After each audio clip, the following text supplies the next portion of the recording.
Well, hey, good evening, everybody, and welcome to the Nearest stream. I'm Nearest, and tonight we're going to be playing some more Disco Elysium. Yeah, we're working on the first playthrough here. Boy, what's going on? Alright, there we go. Yeah, stuff's happening.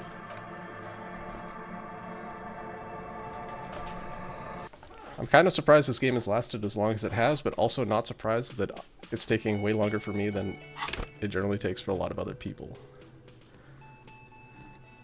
I like how this one has a crown on it because it was my first. It's the one that I got the bonus point in early on. And then I have not put a single other point in. So, I had some thoughts about the skills.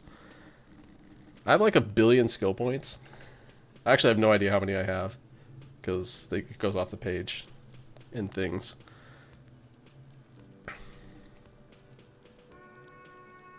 But I have a lot of skill points. I should probably spend them on things. Especially since last time I was failing like encyclopedia checks. Even though I'm +6 on it. So it's like, huh. I guess the game expects me to have better stats on some of these. Or, you know, more into these stats than I do. I don't know.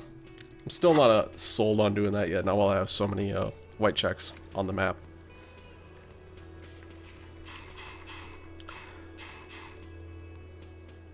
Okay, let's go through the white checks actually again. So the abandoned lorry is... and the barred door are both physical instrument checks. I don't really need to get those ones anymore because I've resolved them in other ways.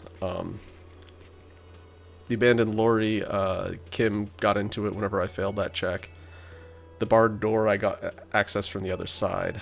The barbell, though, I could go do the barbell again if I felt like it. That's a physical instrument. I could re-roll it one more time if I had to. That one's not super necessary, so I don't know that I'm gonna waste too much time on that. Also, my heals are kind of low, and I know this one does physical damage to me if I fail it. The box of sunglasses, yeah, I can redo that one, no problem. This one I could probably redo too, no problem.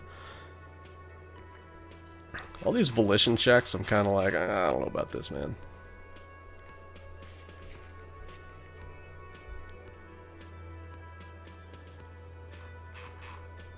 Because I just don't think I'm ever going to pass them. Because I can only reroll volition once. This one I might be able to do. I think I was waiting to see if there were any other empathy checks, so there's another one. Okay, maybe I'll dump a point into empathy and try that, because I do have... Never mind, I only have one reroll on empathy. Okay, let's wait on that. Inland Empire, I do have 2 rerolls. Oh, wait, do I have 2? I have 2 rerolls on Inland Empire. I was kind of hoping to see if I could get some more juice on that too. Or some equipment or something to help with that roll. We'll see. Don't need that one because we found an alternate way through the door. Trash container, I don't think I need any more. Sleeping dock worker, I don't need any more. This one I might do. I'm not going to do that one. I got... So this physical instrument check was basically to force my way through Measurehead to like a switch to open the door, but I managed to get around the door rather than having to go through it. All good. Maybe I'll try this one for funsies. Container door rhetoric check. I don't need to do this one. We found an alternate way through this one. I need a pry bar for this, like a super pry bar for the physical instrument check. I think. I might check this one again. I'll check that one again right now.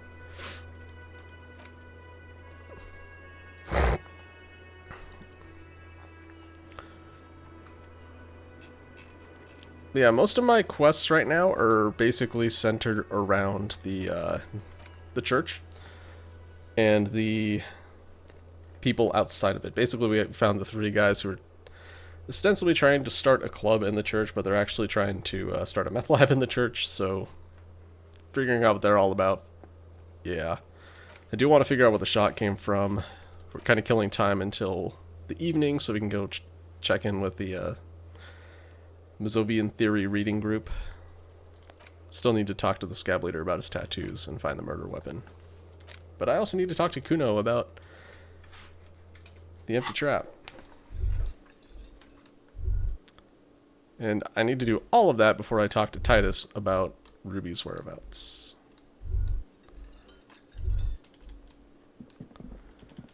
Anyhow, let's be on our way.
This orange machine is buzzing like an old submarine.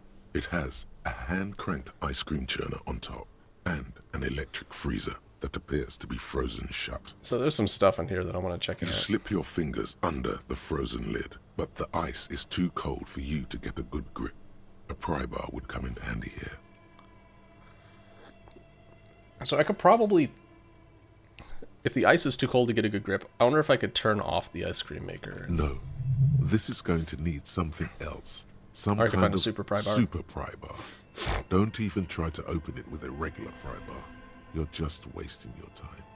If you want to try again, then you need to have the pry bar in your hand, detective. Equip the pry. Fine. Do I have a super pry bar? Sure don't.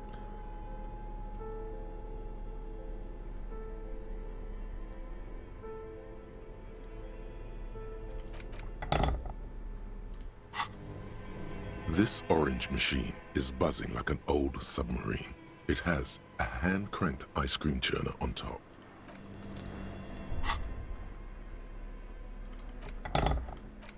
Okay. How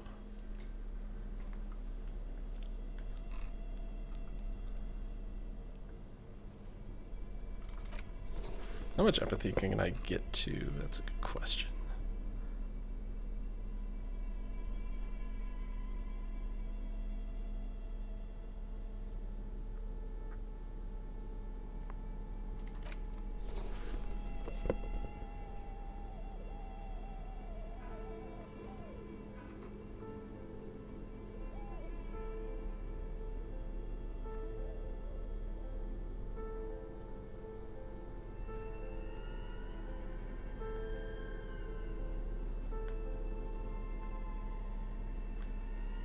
+2, which is 4. That's not great.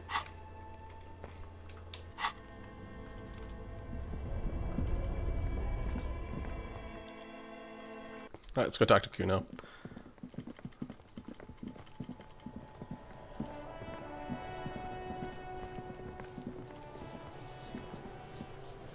Fuck does Kuno care? He turns to you. He doesn't care. He would happen to know about any missing locusts.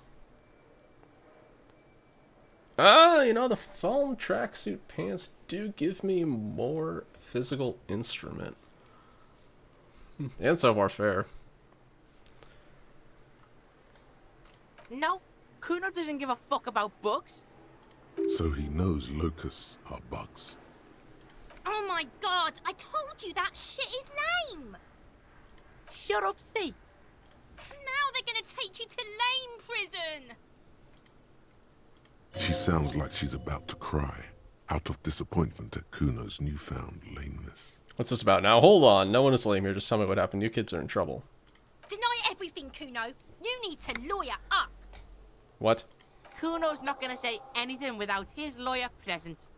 There's definitely something going on here. Remember his pig's head shack? You should check it out. Kuno doesn't fucking care. So I understand.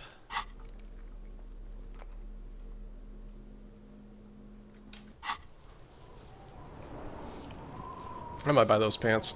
We'll see. Oh. Sound of melting snow dripping off the roof. It's strange. There's a dot I need to jamais vu at. Ooh, hey, look, another dot I need to jamais vu at. It's crawling with locusts in here. All around you, the hisses and chirps of locusts fill the musky air. The earthen floor of the shack has been shaped into mounds of mud, dotted with little holes for windows. Like skyscrapers, spires of dirt and sand rising. Accommodations for their insectoid inhabitants. Well, detective, it appears you've solved the case The lieutenant looks around, writes something in his notebook, and turns to you. of the locusts. For the missing locust case, which is a sub-case of the imaginary insect case. So at least that's going well. Yes, precisely what I was thinking. Yes. I feel we are nearing a real breakthrough. You think the Insulindian phasmid is nearby? If anything, the presence of the locust points to the opposite. The phasmid did not take the bait from the traps. It was Kuno. The phasmid doesn't exist. But what do I know? Use your powers of deduction. You knew the magic bug was nowhere near here. The phasmid is impairing your judgment. Should talk to Kuno about this, get him to stop. I'll let you handle the Kuno side of things. You are doing just fine.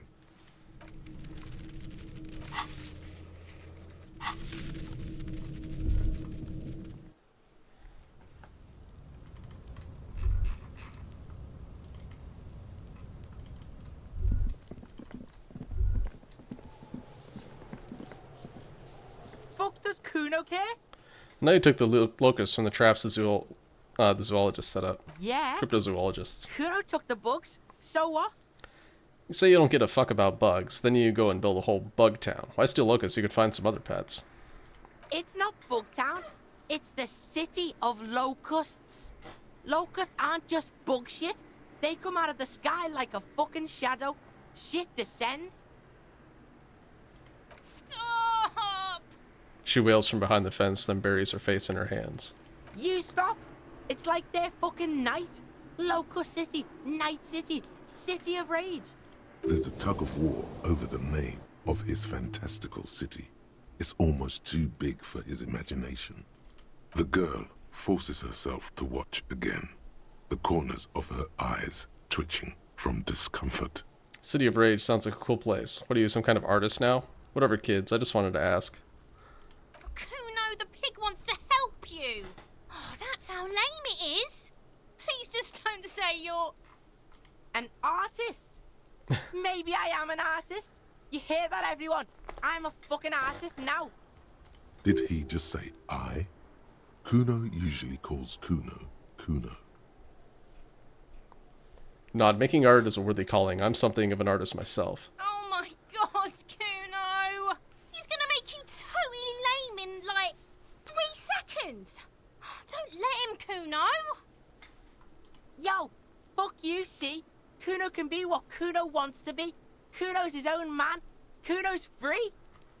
He tears at the buttons of his shirt, trying to rip them open. They don't give way. Kuno made himself into Kuno. Kuno can make himself into anything.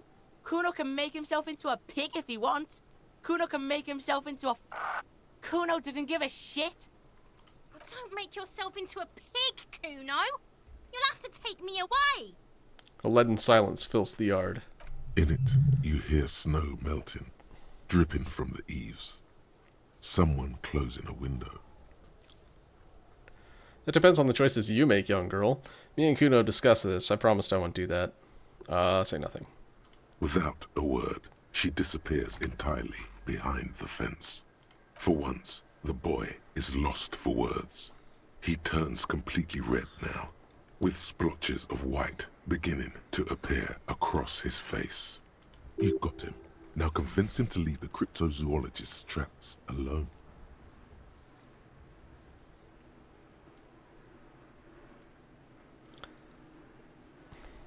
I need you to stop taking locusts from the traps. The cryptozoologists are trying to find something important. Those locusts are bait. I don't give a shit. I don't need the locusts anyway. Shit is all lame now. C was right. Kuno's promised to stop, okay. The girl's face appears again, above the fence, just long enough to make eye contact with Kuno. She doesn't know whether to be glad because Kuno's finally convinced of the lameness, or more worried because of his continued use of the first person singular. Kuno is Kuno, not I. What does City of Locusts mean? It don't mean anything. It's shit. Kuno just likes to focus. Kuno likes to concentrate on shit. Build shit when he's zipping hard. Fuck. Turns his burning face upward to the falling snow. Pig, you really shouldn't have fucked with Kuno City. Now it's all fucking lame. What's gonna happen to the locusts? Kuno's gonna let the fucking locusts die. Oh, well, now that that's settled, I better be The off. fuck are they trying to catch anyway? With the traps? The Insulindian phasmid. He mutters to himself. He recognizes the name. Wait, you know what the Insulindian phasmid They is? just think Kuno doesn't know shit. The fuck out of here. Kuno's tired of this shit. As you leave, you notice his usual rooster-like swaying posture has changed. Slowed down, like clockwork unwinding. There's silence between the two children. They're not saying anything to each other, nor looking in each other's direction.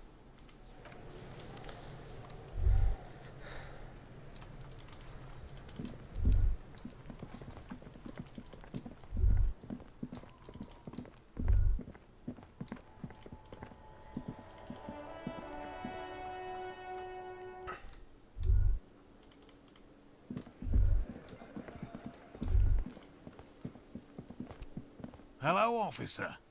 I think I almost have it. A new trap design, that is. I know you're skeptical, but I have a good feeling about this. I had a chat with this kid Kuno. He promised to stop stealing the So locusts. he was just a child. He purses his lips, crestfallen. Thank you for telling us, sweetie. This is good news, right? It means we can try again. She acts chipper, but something's changed in her tone. A hidden worry. Yeah, you're right. We just need to restock the empty trap. Then we'll need to inspect the traps one more time. And then maybe we can.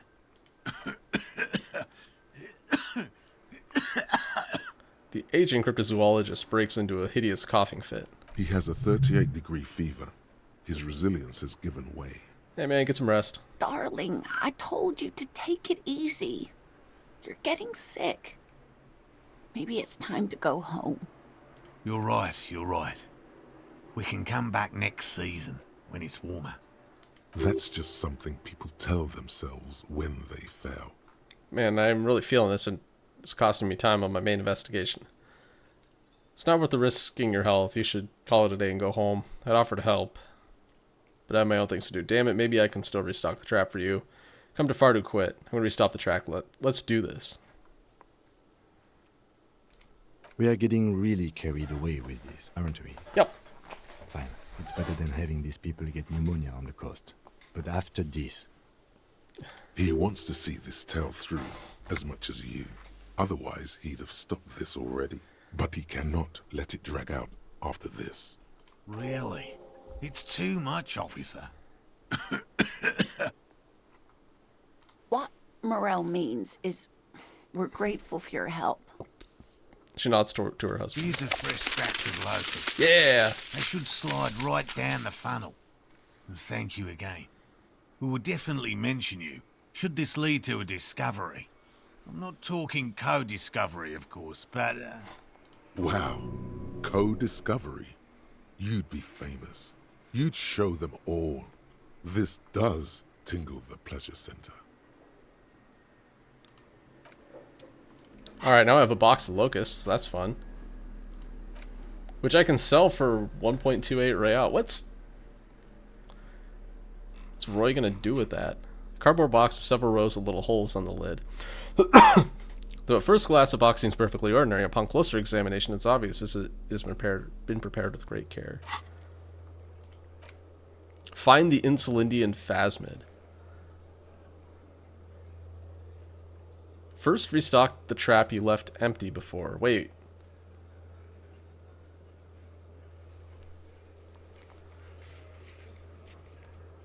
Just the one I left empty before?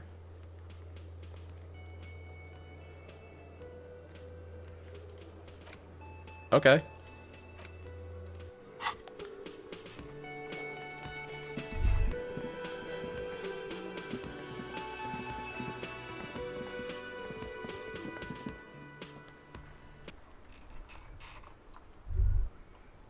Well, let's do that because I want to.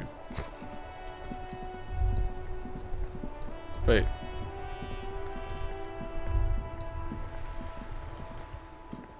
Is that Gaston? And only Gaston? Officer, care to play a game with the lonely old man? Actually, never mind. Wouldn't be the same. Is Renee dead? The prick is gone. It was like a day ago. What the hell? I can barely believe it, but he's really gone. He is trying to retain his jolly facade, but the underlying sadness casts a deep shadow over his wrinkled face. Gone? Gone where? Hell, most likely. He was an absolute Kent. How'd he die exactly? His hungry little heart finally gave out. The dock workers found him in the guard booth this morning. Wasn't even supposed to be working for another week, but he just had to prove how tough he is. Wait, did he push himself to prove he can pull his weight and doesn't need handouts? Guess he was about to head home, cause when the dock workers found him, he was wearing civilian clothes and not the Coquette uniform I saw him in all the time. Sometimes I thought he was wearing it just to piss me off. Now the joke's on him, cause he's gonna be buried without it. That means the uniform could still be in the guard booth. Something to keep in mind if you really plan to give yourself to Revachol. Do you think our conversation about his job pushed him to go out there? The irony's lost on me. I want to talk about something No. else.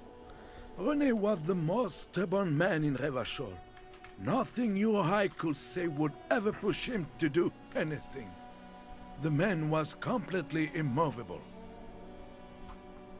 He has doubts, but right now, he just wants to move on and not think about it. I repeat, an absolute Kent. Even his old army buddies didn't want him around. He was like an old viper.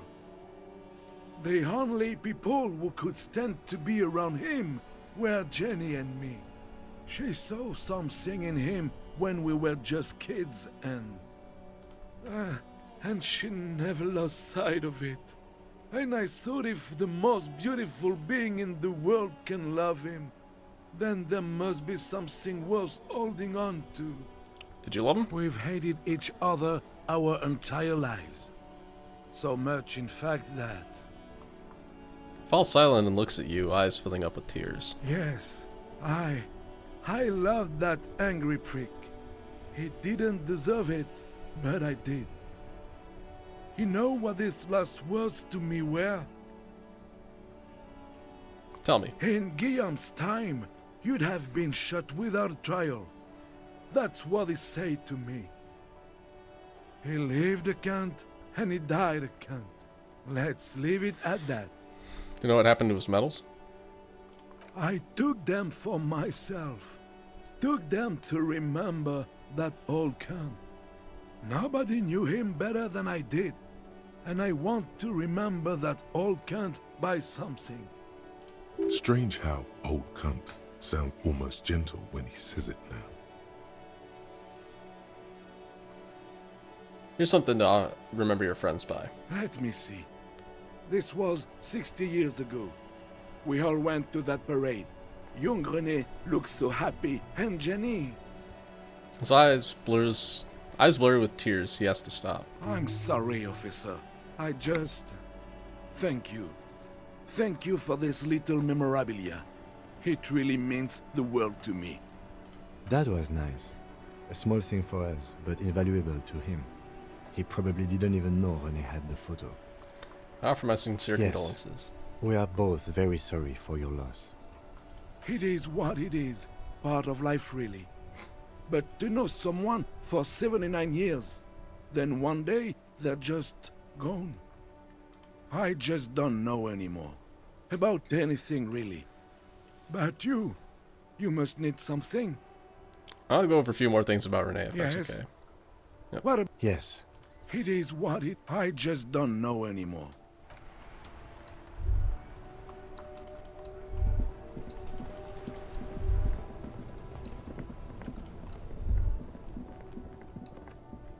Hold on, there's some checks with Sealang and his stuff. I think I was gonna do some other stuff before doing this. 'Cause it's a rhetoric check and a conceptualization check. Okay. I do have lots of rerolls on both of those skills, but I'll talk to the cargo container again before talking to Sealang. Okay, so what I'm doing right now actually is refilling the trap. So the one that was empty was the one by the camp. So this one's full. The one at Land's End or whatever, that's full. The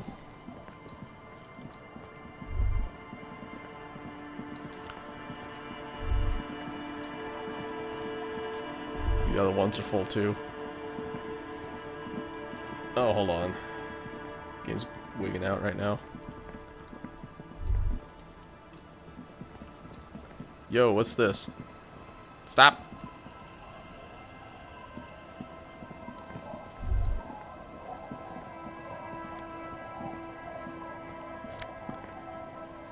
Book, a primer for small kids.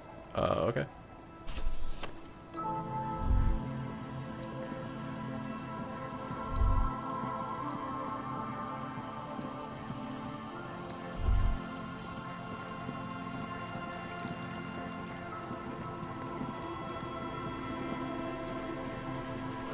Beams are splintered. The bridge didn't collapse on its own. Artillery broke this. Interesting how I haven't gotten that jamais vu yet. Weird. This one. So there's another trap. Is there one down here? Yes. Okay. But yeah, this is the one that was empty. So...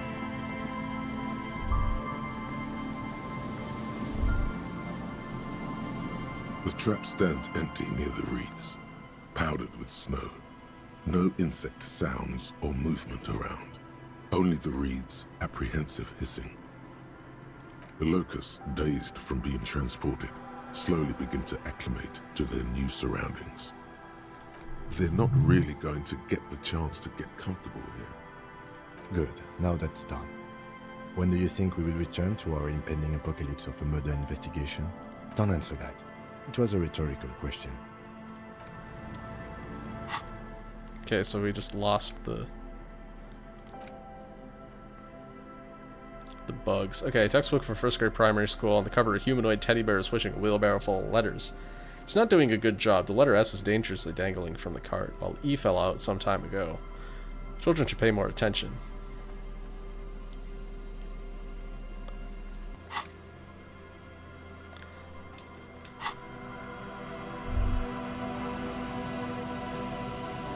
What's that I doing over here?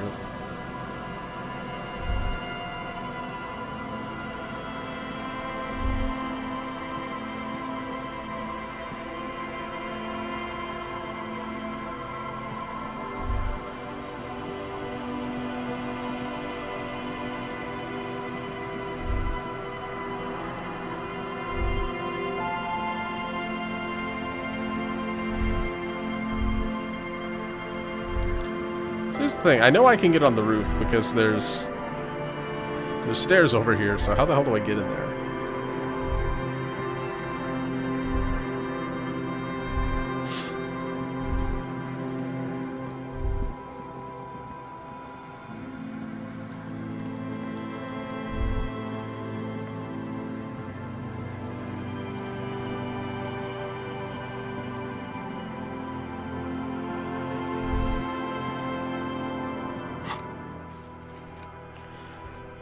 Similarly, how do I get to that island? Oh, I know how I get to the island.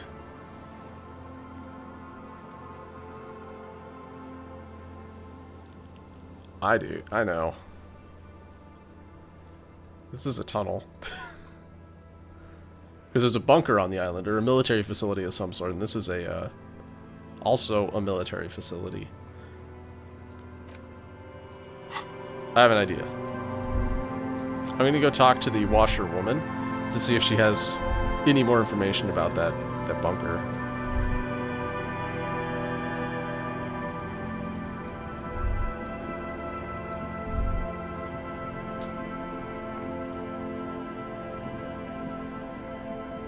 Hello.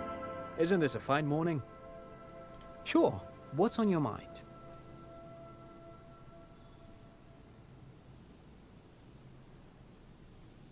Yes, they even built a pleasure wheel, but that got destroyed in the war. A pleasure wheel? Perhaps reminded of a childhood memory. It's clear he would prefer there were a big wheel lighting up the coast. Yes. It's a lure in their star engineer. But of course.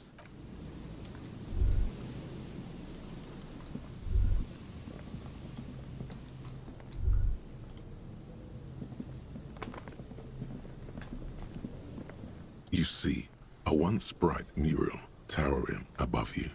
The signage has peeled off over the years, but you can still make out Feld Electrical R&D. A slogan used to intertwine with... Okay, they count as one entity. So I can't talk to the boy without talking to his father. Understood.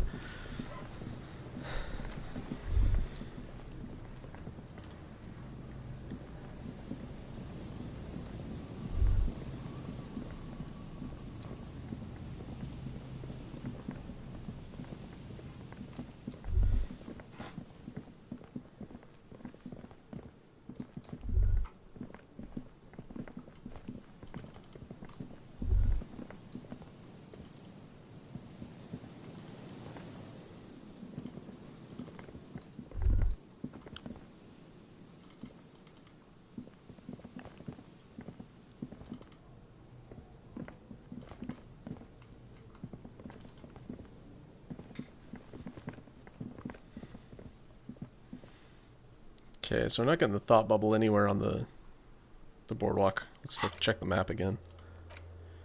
So again, we're looking for something that hits this window. And judging by this, so this is the Feld R&D building. It's a fish market. So odds are it would be somewhere along the Feld R&D building, or this building, where I'm at right now.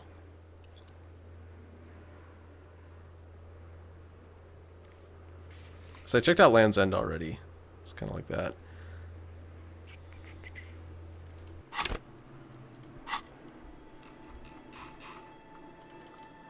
Maybe I'm in the wrong spot.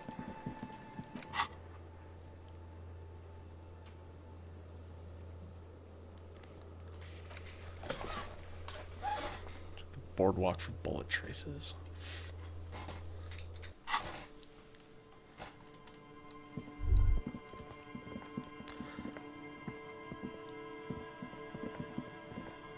A row of ghostly shades facing a crumbling wall, with another 7 shades standing 10 meters from them.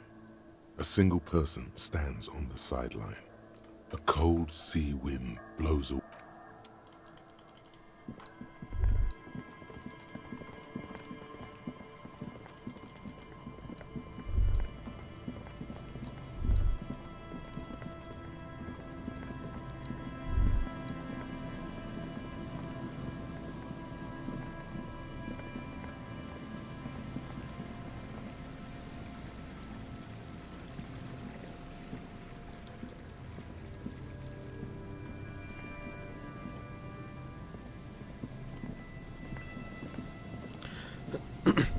I kind of wonder if what I'm looking for is actually on the roof of the Feld R&D building.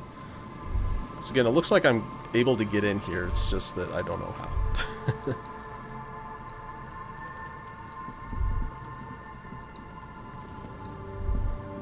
Because that's selectable.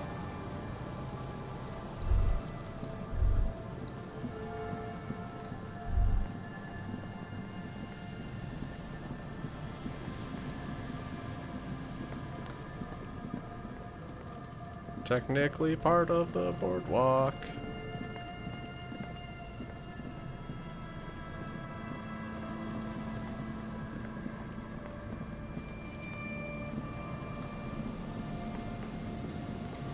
There's some tear, an empty cigarette package, and a crumpled 2 empty bottles. No, there's more. A tragedy.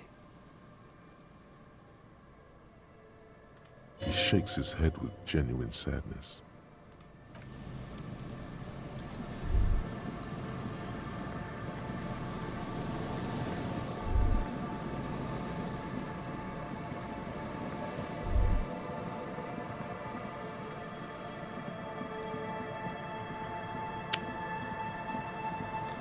Guess we could check underneath.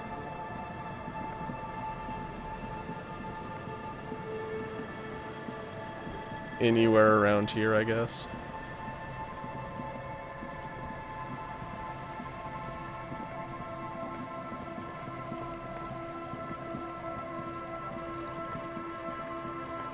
Not really the boardwalk, but you know, we can pretend.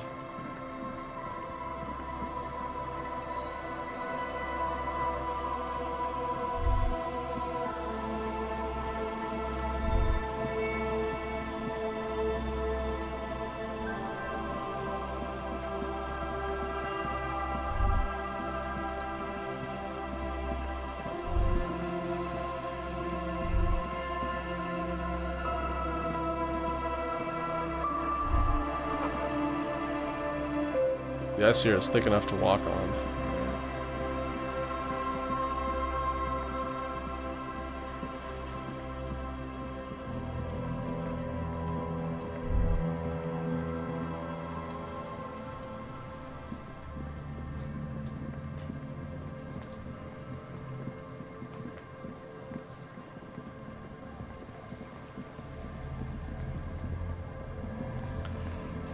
I'm gonna check the door again. I'm pretty sure trying to get the door to open is a red check, so if there are other ways to do it, should consider them.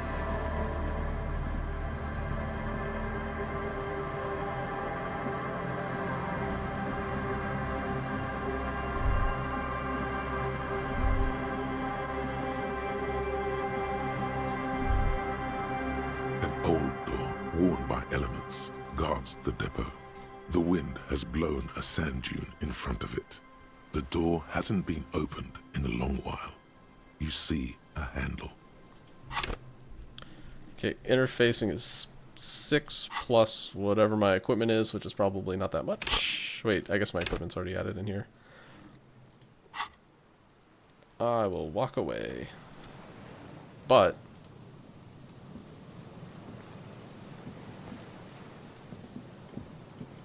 there's a Vu bubble here. There it is.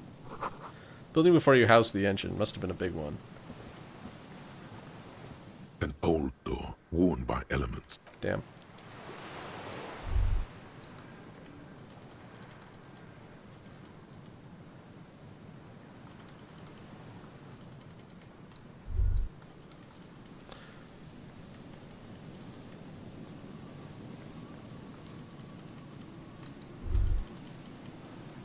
Supposedly, there's an island that is accessible from somewhere.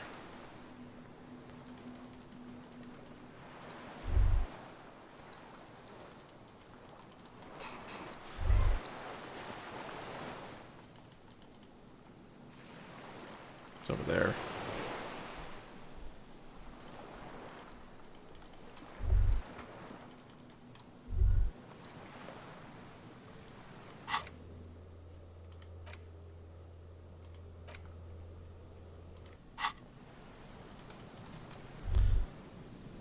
I don't even know what I'm doing right now. See, this is why this game is taking me so long to play, because I just, like, go down a rabbit hole, and then I'm trying to find stuff, and then I don't. And then I go down a different rabbit hole. So, what am I doing right now? Let's go back and talk to Lena. Let's get close enough to the church so I can quick travel, because that sounds like an awesome idea.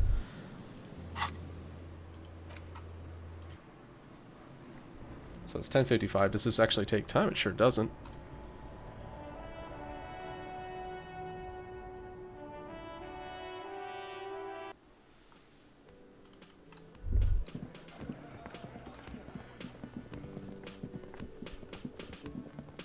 Hello, dear. It's good to see a familiar face. The elderly woman smiles up at you, hopefully. I restocked the empty track. Where's Moral? Thank you for doing that, dear. She manages to smile for you. Her smile is weary. Her earlier ebullience has left her. Morel still isn't feeling well. I convinced him to stay at Gary's to get some rest. I'm afraid the cold has really gotten to him. It's probably for the best. It's awfully cold out in those reeds. I'm sorry, dear. You've had to drudge through them so many times. Such is field work. A young person's game, as they say. Her voice is shaky. What is going on here? So who's going to check the Morel traps? will eventually, or we'll talk Gary into going back out, perhaps. The lieutenant stares at his shoe, caked in mud. He doesn't say anything. Something tells me it's up to me again. We'll take care of it. Take it on. What's more to the breach, then? Take it on with undue optimism. Good luck with that. My bug chasing days are That done. really is too much, sweetie. Thank you for your dedication, but I can see you're coming down with a cough yourself. Very strange. Why is she not letting you do this? It's like she's given up. Lena, what's wrong? You seem different. Different? How? The half moons of her glasses reflect you as she looks up at you. Answering a question with a question, for example. Defensive isn't her usual style. You're not telling me the whole story. I'm not. It's not that. She doesn't know how to end the sentence. What is it? It's a strange feeling. I haven't really told this to anyone, but you are a police officer. Okay. Do you ever wonder if some lovely story from your childhood is just that? A story? Or a dream? Hunching her shoulders now. She seems even smaller than she is. Like a sad young girl. Seeing the Insulindian phasmid was just a story I used to tell people. I didn't really think about whether it was real or not. But Morel told me you'd seen it. You also told me. Morel's so proud of it. He always tells everyone. A terrible sting in the heart. Regret. Are you saying you made it up? You seem to really believe it happened. Doesn't that count for something? So you haven't seen it. I should arrest you for lying. No, at least I don't think I did, but Morel was so eager to believe my story was evidence of the phasmid's existence. That I'm some queen of the cryptozoologists. That. And for years, his belief made me believe too. But now, we're both getting old, and he's still working himself sick out in those reeds looking for it. But what if I was just wrong? I think I was. The lieutenant opens his notebook, but doesn't write anything.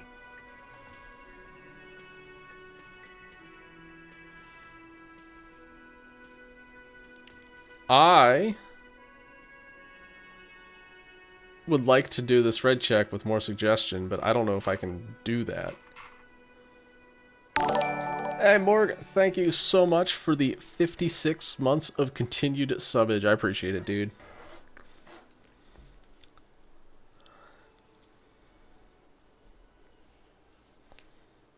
Truck yeah to yourself, my friend. But it hasn't it? A seed can only bear what's inside. The seed of love. Well, We're just gonna live with our broken world. It has a taste you're quite familiar with. Might be right, Detective. She looks down at her legs. I was a paraplegic before we met. He didn't know before I came in on our first date. If I weren't the queen of the cryptozoologists, if I didn't tell him that story. She has to swallow to relax her throat. It's keeping her from talking. Now I understand why you haven't told him about your doubts. Wow, love is hard. Say nothing. Still be into you. That's not how these things work. Maybe.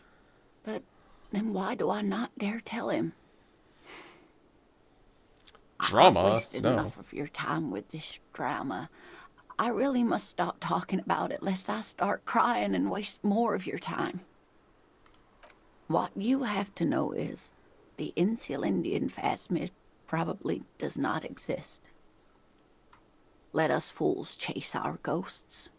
There are a million better things to do with your life. What, like helping some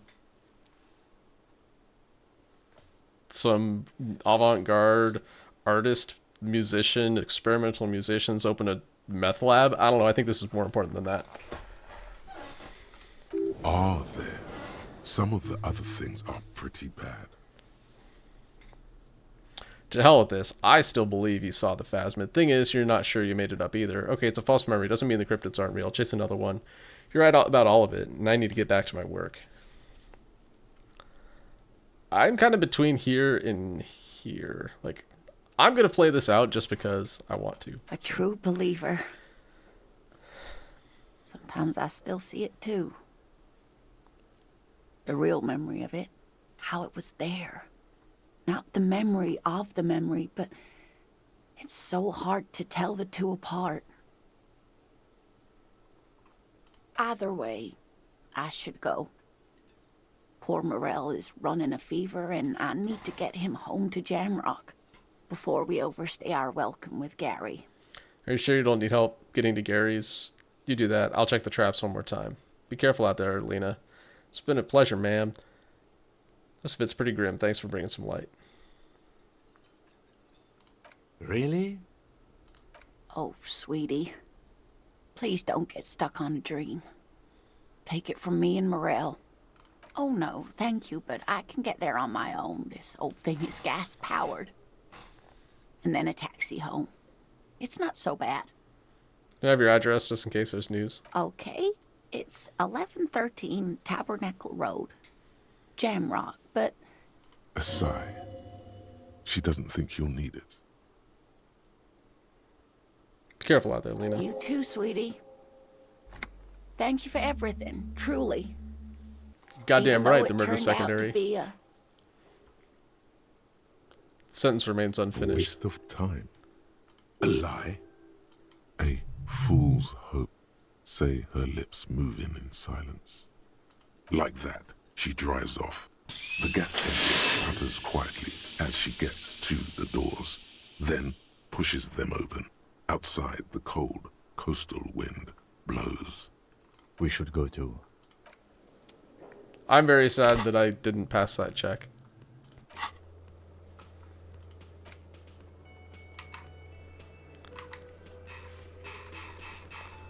Alright.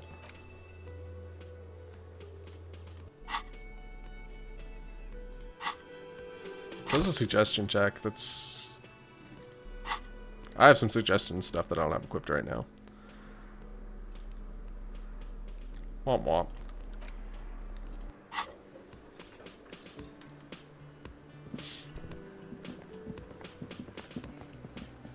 Hi again, Gendarme. Bye-bye, Gendarme.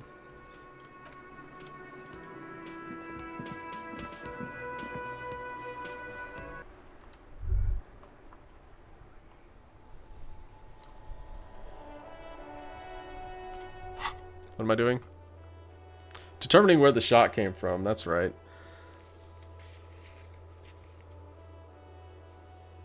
Oh, I know. I know what I was doing. I remember. Let's go conceptualize with Measurehead just to get that, that check off my list.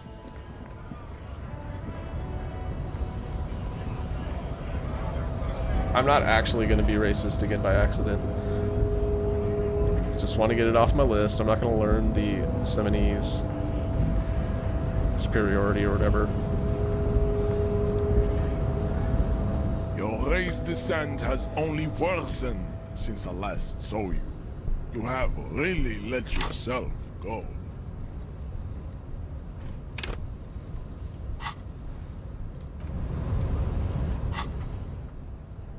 I do have some conceptualization clothes. Where are they?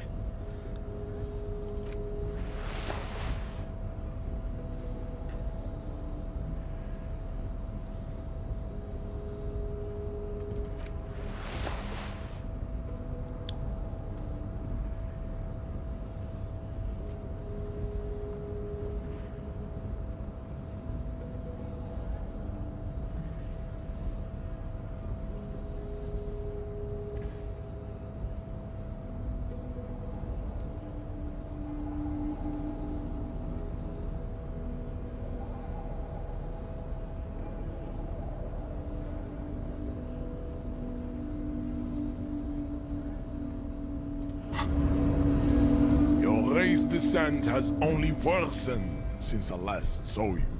You have Ask what kind of races there are first. Classification is core to this stuff.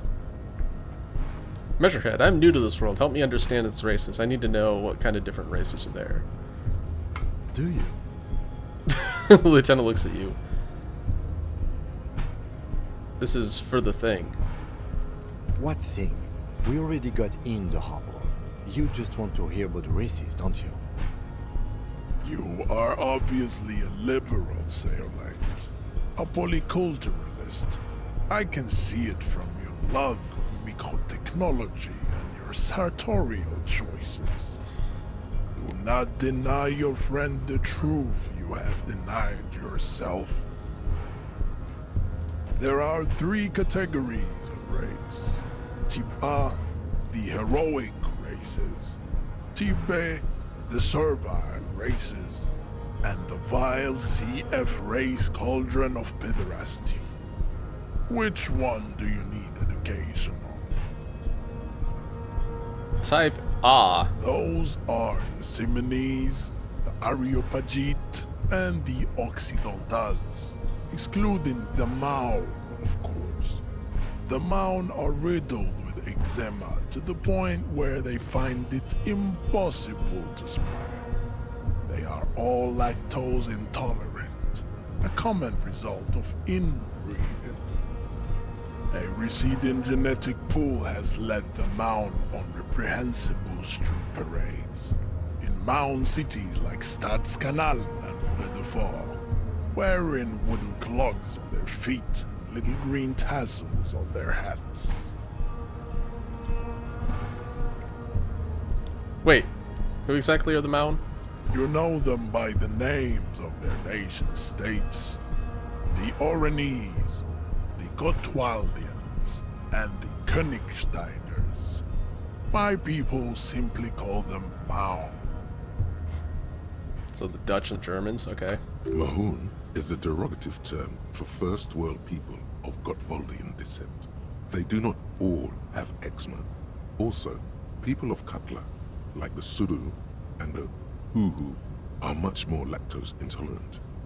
Wooden clogs, though? In some municipalities of Oranje, people do wear shoes made of wood to street parades. Green, orange, and even yellow tassels have also been seen on hats. Not yellow tassels, The that's crazy. Maun are proof that you can have too much Occidental racial purity and tassel-centric culture. Inbreeding has led to a lactose-intolerant subrace whom no one can take seriously. Colorful tassels are, let's be honest, not a good sartorial choice for this century. You might want to avoid wooden clogs too. Okay, got it. Who are Type A then, in your view? The Vespertines and Messenians of Vesper and Messina. Italians? The ancient Meteorans of Meteo by the golden Pisantic Sea. The Suren of Sur-la-Clé, and even the North French? Königsteiners. All Some have other Germans? Type A race propensities. Okay. The other large mondial civilization, the Mesk, are too yellow and oleaginous to count as a heroic race. True, Spain. they are violent and expansionist, but they have a glandular problem. Draws his finger across his face. Overproduction of sebum. Sebum is leaking into their brains, making them listen to El Mariachi music and eat toxic minced meat-based food, which in turn only produces more sebum. And who are the Seminoles and the Areopagites in this? As proven by the Maun and the Mesk, Occidental Type A is in retrograde. The Seminoles and the Areopagites are on the ascent. The indigenous people of this, the Insulindian archipelago. The Seminoles inhabit the southern islands. I am Seminese, from the stock of Ulumbuir on Ile de Fantôme. The Areopagites are the master race of the Ile Maran deserts. The Seminoles are descendants of the Areopagites. We came here during a heroic migration from Ile Marat to Ansuland, thousands of years before the lactose-intolerant Maun Reten Occidentals discovered this place. Wait, didn't Ile Maran desert pygmies invent alcohol and get pillaged just a short while ago? Weren't the Ilmarans pillaged by my people and then Al Ghul happened and all that? No, those were scimitar-wielding race losers of Zahravar, Izzet, and Bashir, with their Himmi servants. Big difference. The Areopagites were fasting and conquering while this happened. You never penetrated the western dunes. Jean, baby, you're on fire. The young woman looks adoringly.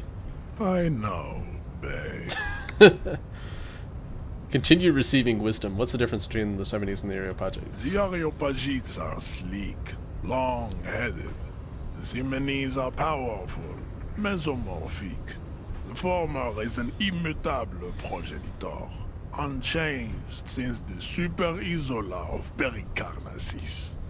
Ancient brains rest in their slender skulls.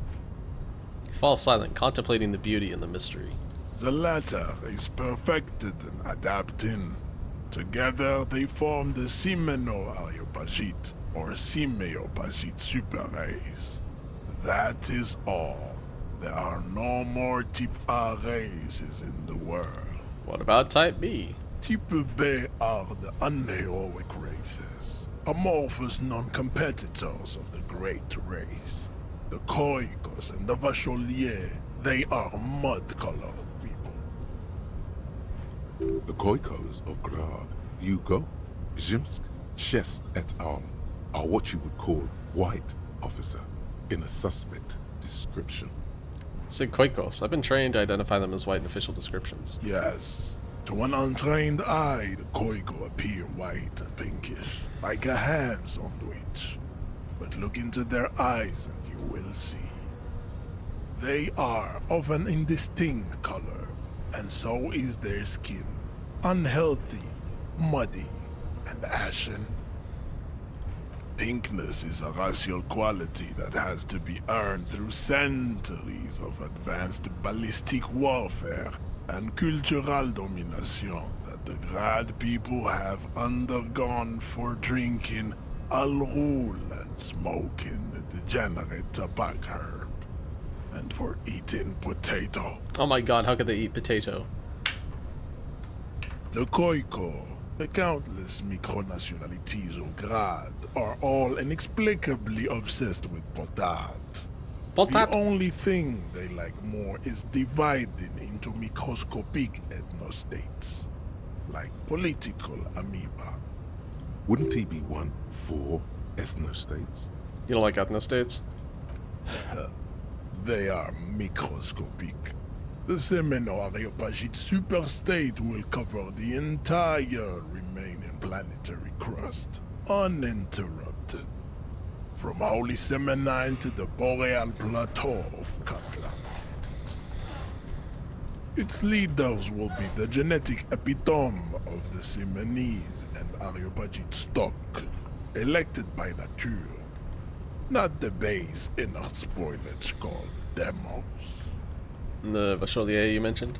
The Vacholians, halfway between Type A and the Racial Cauldron. Two makes to know right from wrong. You tried your degenerate little revolution, which was the single greatest What? failure. I don't know, man. He seems pretty sane to me. Not really. He seems like a raging racist. 82,000-year history on this planet. Wait, 82,000 years of history? That's impressive. When are we? Is it 82,000 years that we've been recording history? You have very little idea of what is happening, but that seems a little off. Pretty sure history hasn't lasted that long. Ugh, I've heard about this revolution. Mistakes were made, but it was the right stuff. You're wrong about it. The revolution was perpetrated by degenerate left-wing marauders, not all the people of Revachol. Go away with stupid political thoughts. What was this revolution? The mysteries of the people of this planet are a tragedy that has played out countless times over, like a fever dream of skin, hair, and bone. Wake up, naive chess piece. I don't know if I should feel insulted or not. You just called me a naive chess piece. I guess probably insulted? Question mark. The revolution came to Ravachol from Grad in Zaraz-ridden potato carts. It is literally an illness, a prion disease that leaves the parietal and frontal lobe ridden with holes.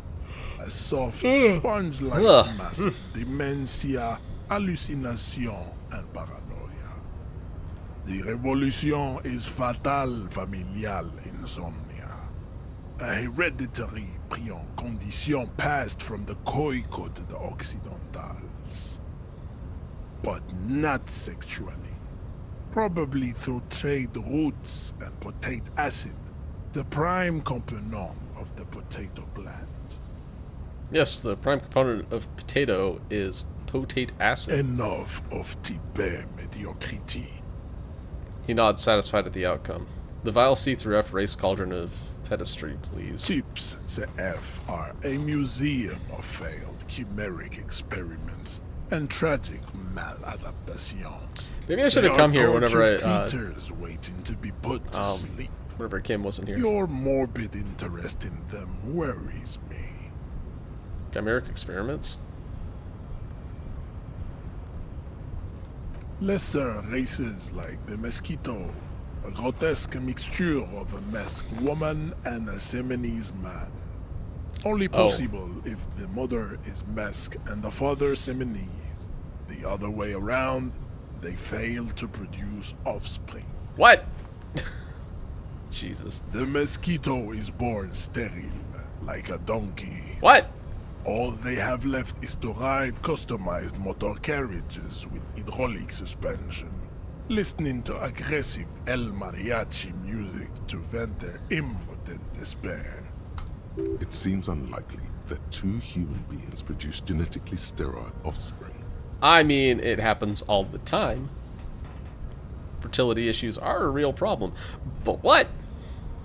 Maybe I misunderstood something, but aren't humans too similar to produce genetically sterile offspring? You are right. You have misunderstood. You lack basic phylogenetic education. What? Then there is the Semino-Koiki Chimera.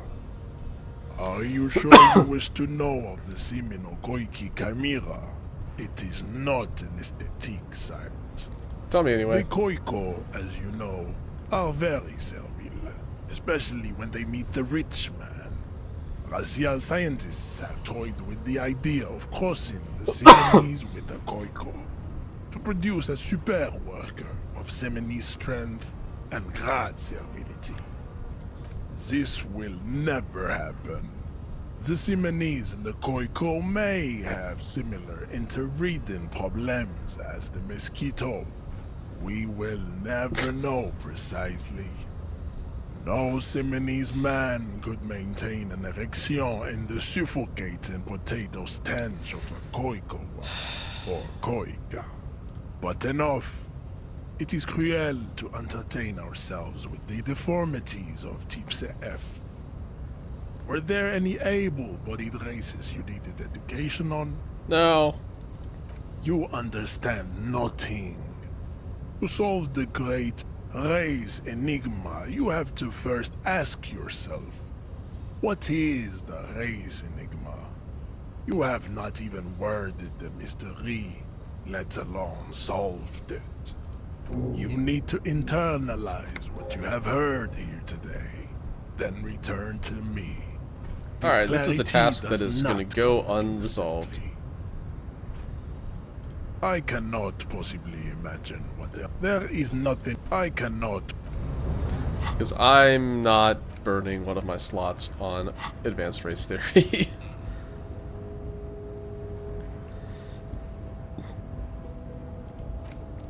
What I should do is something silly like the Wompty Dumpty Dom Center.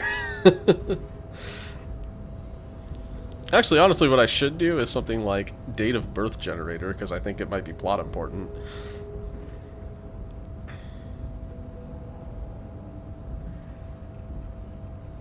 Or the litany of contact Mike.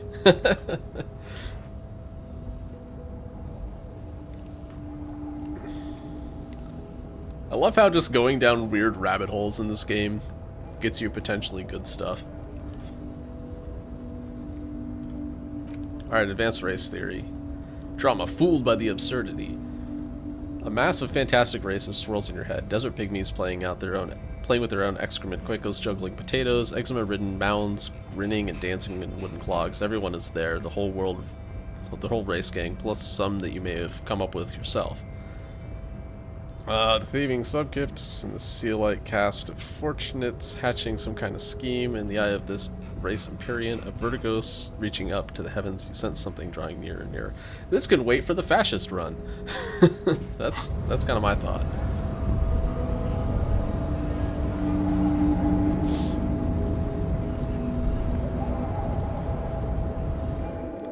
Alright, so we just learned that Renee passed away, so what's this?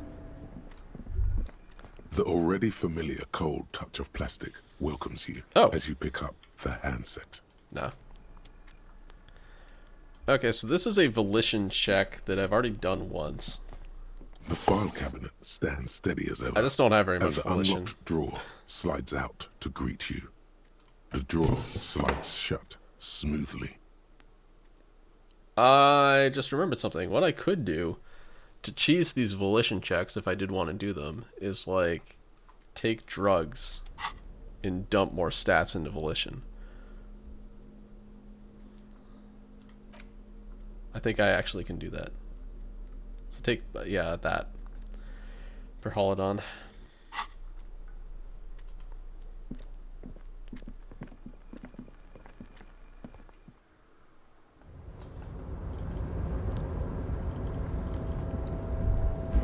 So yeah, Renee passed away, and there might be stuff in the booth.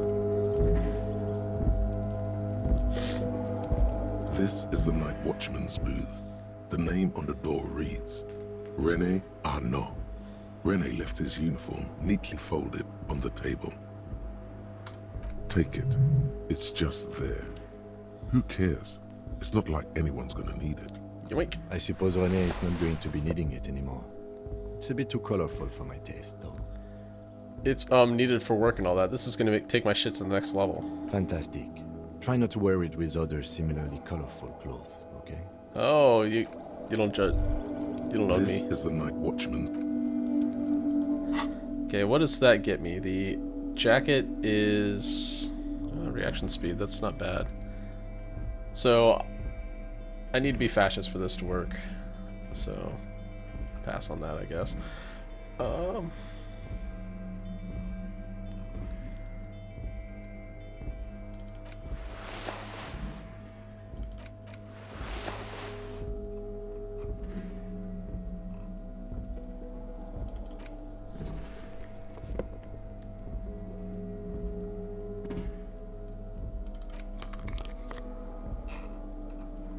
I get glasses that don't have a downside.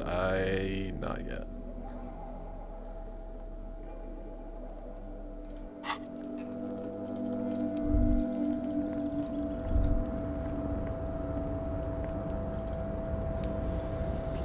Alright. Basically, I'm gonna fail this check. You're back before the cargo container. Its drawer has not lessened since you were last here. If anything, it seems to have grown slightly. Oh? Hold on, let's get some rhetoric clothes equipped. Spirit cores.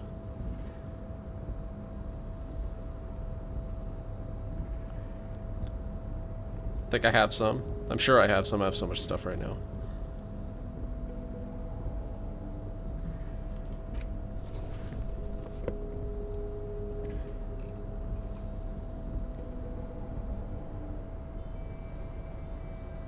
This check is what we call possible right now, so, hey, there we go.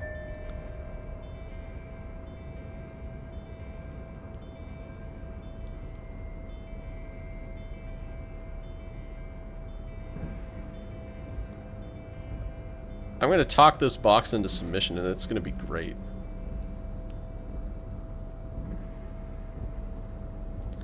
Okay, that only was +2. I could take some drugs, maybe, to make it better. Do I have any thinking drugs? I don't think I do. Cigarettes, isn't it? Yeah, it is. Womp womp. Whatever, it's gonna be like 70%. Oh, 83. Its drawer has not lessened since you were last here. If anything, it seems to have grown slightly. Despite the dirt that surrounds and trails you, a beacon of light emerges from deep within you. Hello, is there anybody in there? The door stands silent. Is this the cargo container? You believe in the cargo container and the cargo container believes in you and I'm gonna get a boon for it? I hope so. Satisfied, detective? A wry smile crosses the lieutenant's face. Try again. There's someone in there. I'd like to talk to you. Just like that, you hear a click, then a rattle. Some mechanism unlocks itself inside the door. Ahoy! Come on in! What? You can't be serious.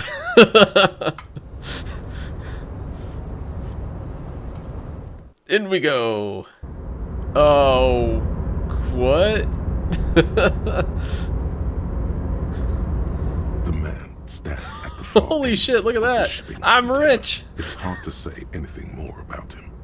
You cannot make out any of his details, but you do feel the overwhelming presence of capital. This silent was off. I think I said that. But hey, hi. The man stands at the far end of the shipping container. It's hard to say. Oh wait, you just... Inner voice just said that. The feeling causes all the hairs on your body to stand at attention, like soldiers preparing for review. Something's amiss. The light beams bend around his face and scatter in 1,000 directions. It seems the laws of physics do not apply here. Libido time! They are suspended, distorted, and echo. How much is this? I have 15,755,041 real. I am so rich right now. Trying to visualize the physics at play is liable to give you an aneurysm. Don't think about it too hard. No, oh, that was a 20. Okay, never mind. I don't feel bad about failing that one. In the general stillness, only your tongue moves, flickering as you utter.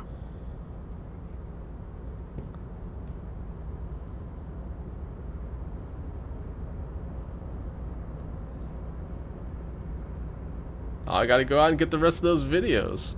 They're worth it. Not really, but we can pretend. Hello. Welcome. Come in. Make yourself at home. Sorry, I'm not better able to receive you. Oh, you have 14? Well, there's only like 60 more to go. I believe in you. You can't hear him exactly, yet you're able to understand every word he says. It is very strange. An overwhelming hum covers everything. Voice doesn't escape from him.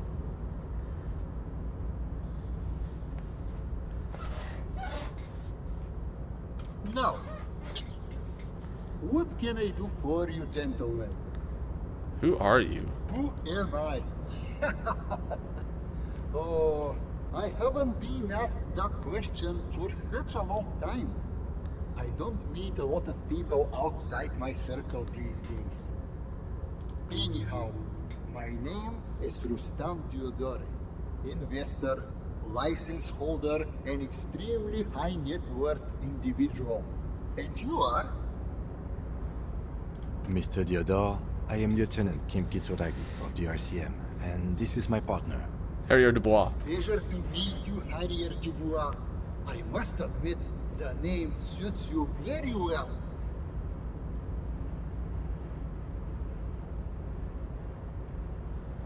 How did you become so rich?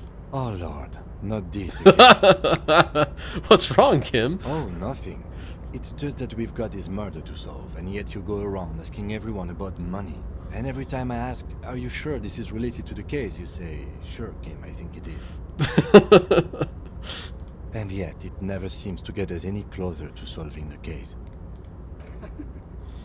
It's quite alright. I'm used to the question by now.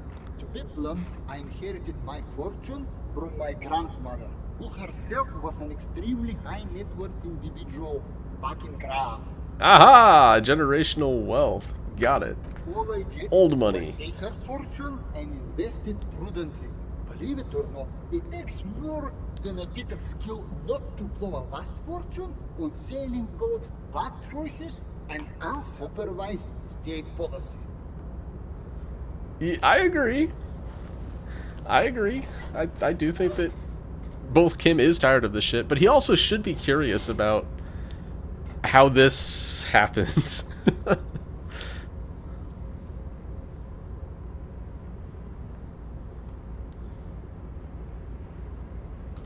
Actually, at the level this guy is, it takes several generations to do that. But, alright. Yes. What is it like being an extremely high net worth individual? I gotta tell you, at first, being rich is a lot of work. You've got to work hard because everything's so darn expensive. You know, prices increase exponentially at this income level. But then, once you've reached my position, it's nearly impossible for me not to make money. My assets are so diversified that I'm bound to come out ahead no matter what. Some of my lower net worth friends say to me, but doesn't that take all the fun out of it? And I tell them, not really. You're right, capital accumulation is its own reward. Don't you think that you should use your wealth for the glory of your fatherland?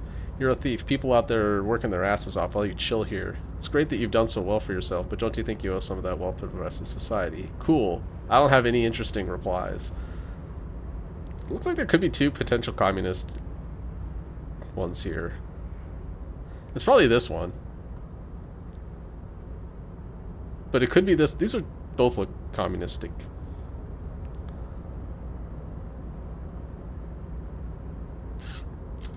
Sure.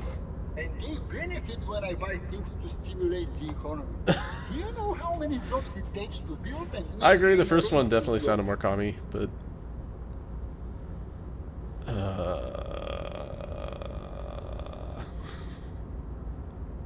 yeah, that one is more socialist. You're not wrong on that.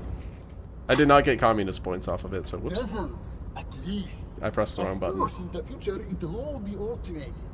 But my point is this.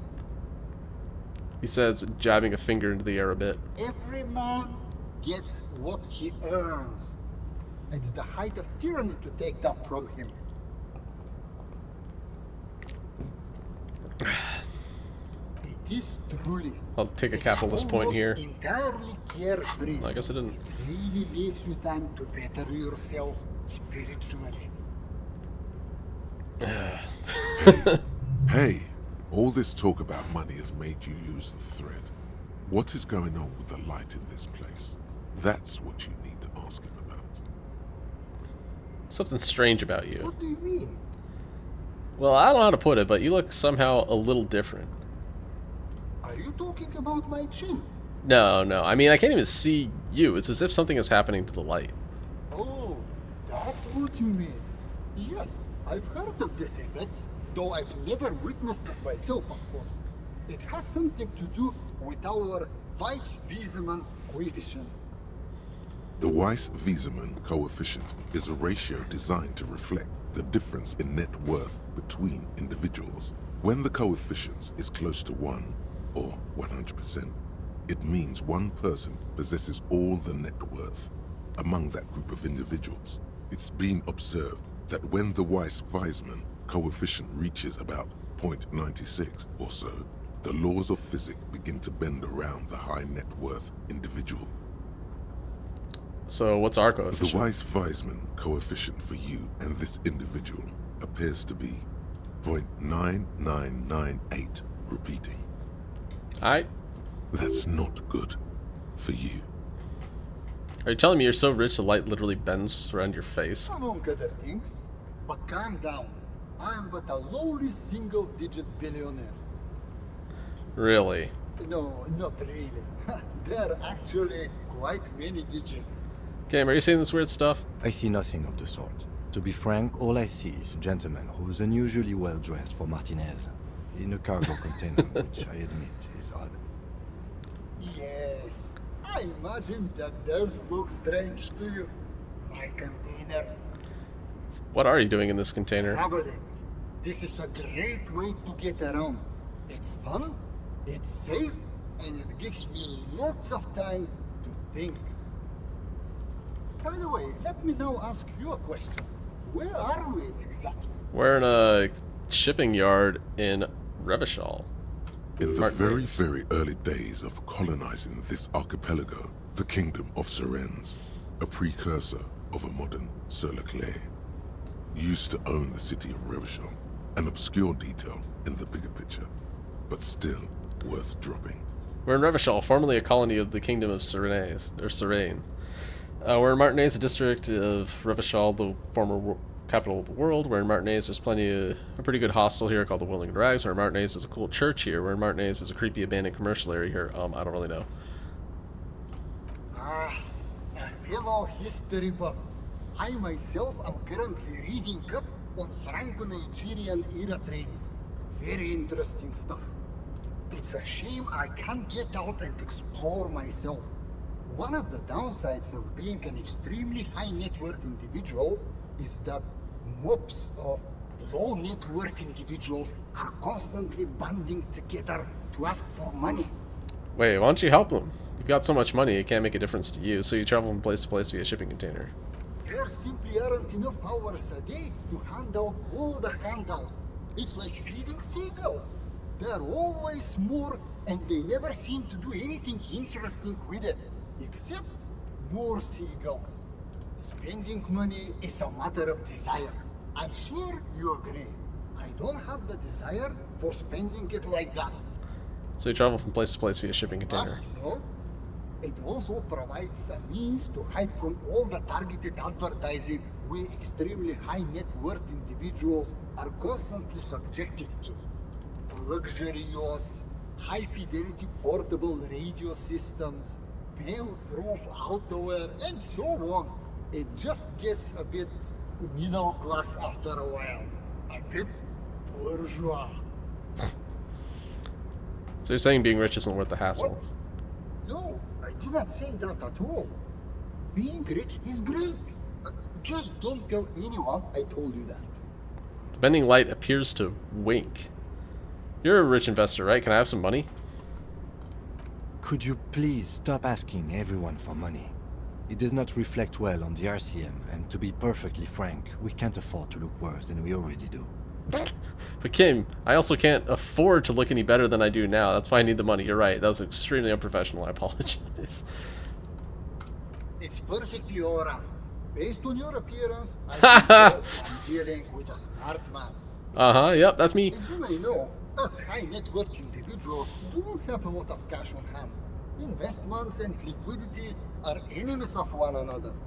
I think I only have coins for coffee machines. Hey, coins are coins. Here is 3 real. How much can you get for this?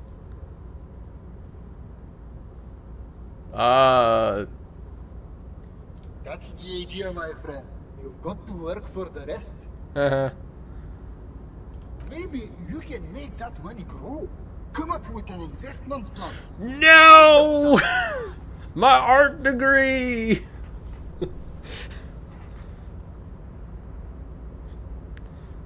It's not useless, it's very useful. Fuck you, game. Thanks for stopping by.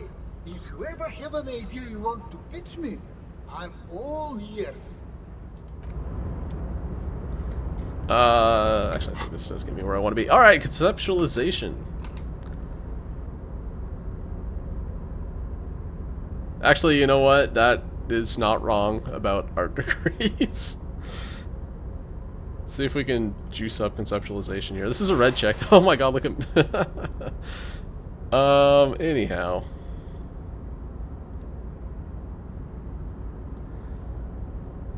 Hey, just kill. Investigation's going alright. I just found a man who is bending reality itself, and I'm trying to convince him to give me more money. It's gonna fail, but I'm gonna try, damn it.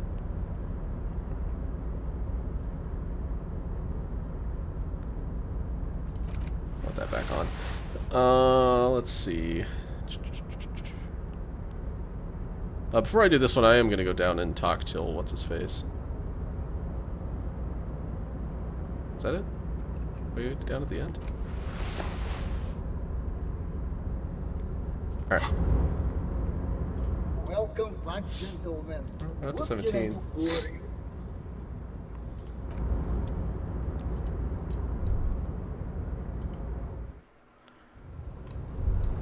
Alright, let's go back and talk to Sealing and see if I can convince him to... See if I can find better, stuff. Better sunglasses in the box, there we go. That's a conceptualization check. Can't you tell this investigation, this murder investigation is going spectacularly? Totally doing all sorts of murder investigation-y things right now. Wait, what's this thing that I haven't looked at yet? Uh-oh. Oh! Nice.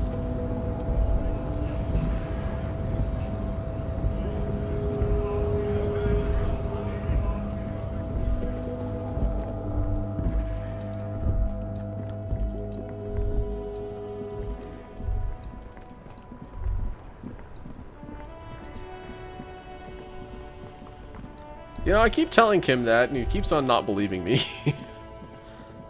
Just needs to get an imagination.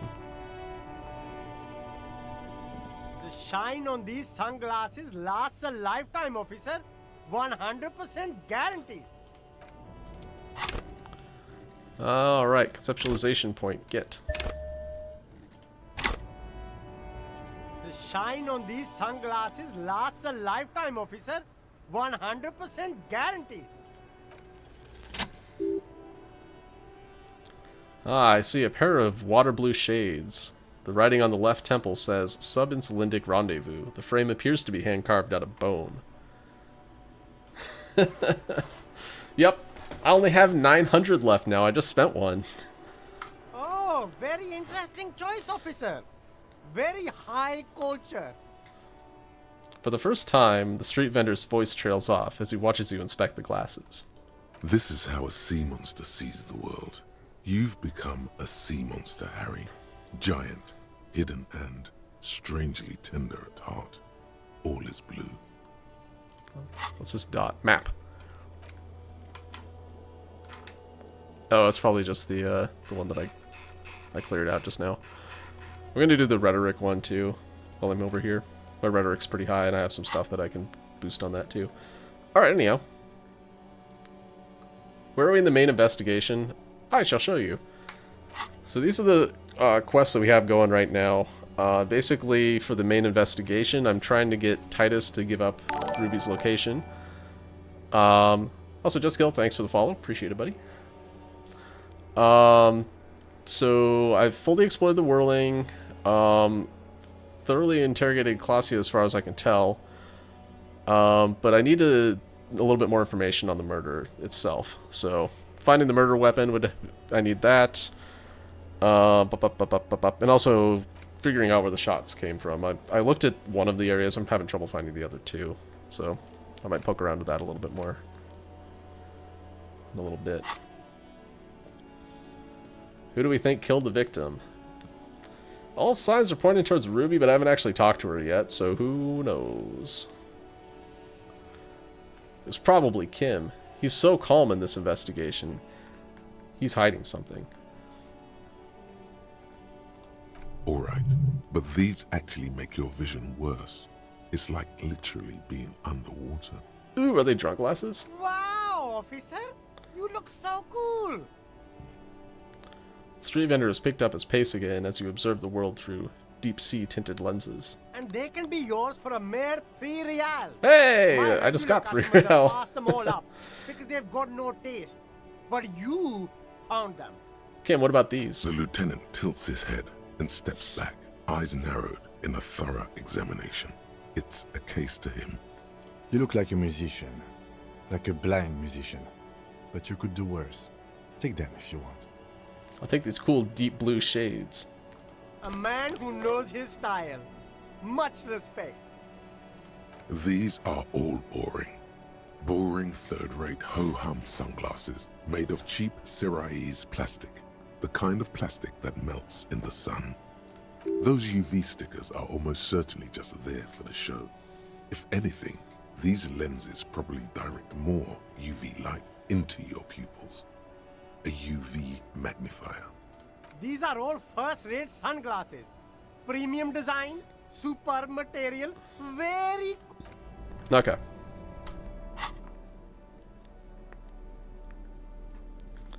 Well, if I need Inland Empire, we got some Inland Empire Everything's still cool here, officer. That's okay, sure, why not?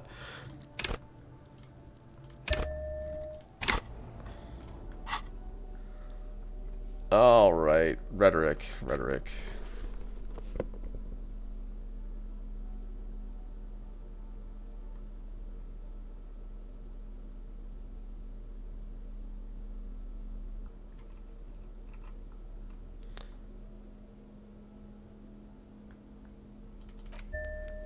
How'd I get all those points?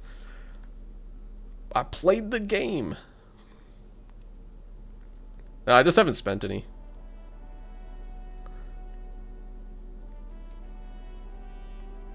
Saving them for re-rolling rolls. Re-rolling skill checks. Cause I'm a big dummy like that. Alright, any minus rhetorics equipped? No, alright. Everything's still cool here, officer. Start with a little compliment, then work your way up from there. This is about business, remember. Hey, you seem like a real successful entrepreneur. Would you like to support a member of the local police force? Oh, okay. But why, officer? Yeah, that's because you can't actually see how many points there are, because this plus sign means there's more than this. It doesn't actually say how many there are. But no, basically you can see I haven't really been spending points.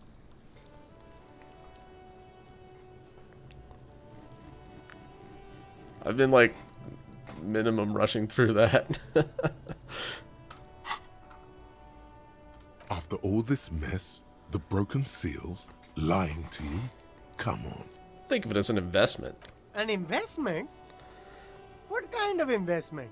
It's an investment in me, a highly experimental human being. My risk-reward ratio is insane. Invested into me telling your employer about your operation here. Oh no, I did not cheat them. I just have gotten a lot of experience and haven't spent any points, because I'm stupid. Policeman. It's an investment in good relations with the RCM. It's an investment in your customer base. Got to prime the pump, man. I guess it can't be any riskier than speculating in exotic derivatives. How much are we talking about here? Alright, UPS, calm down. 10 real is a bargain for that kind of investment. You got it, my man. Nice. Looks like a Fritto worker. Yeah, kinda. He's using the froggy hat. Froggy hat's best hat, though.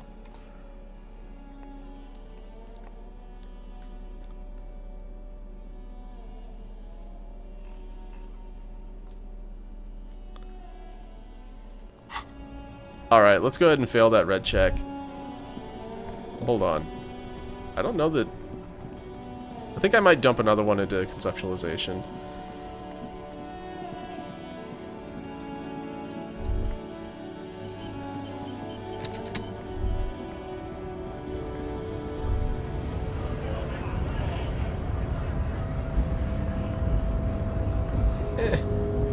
There. Yeah, I need to talk to that guy. He has information about the victim's tattoos that I have been stalling on forever.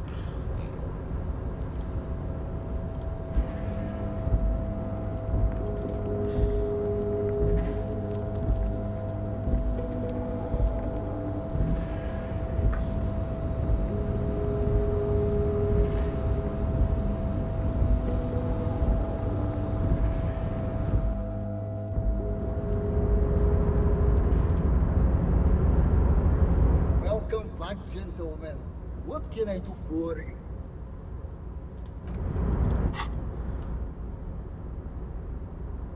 Ah, yes. Conceptualization. I need to increase that again. Let's see. So this should be, what, like 30? Gentlemen, what can I do for you?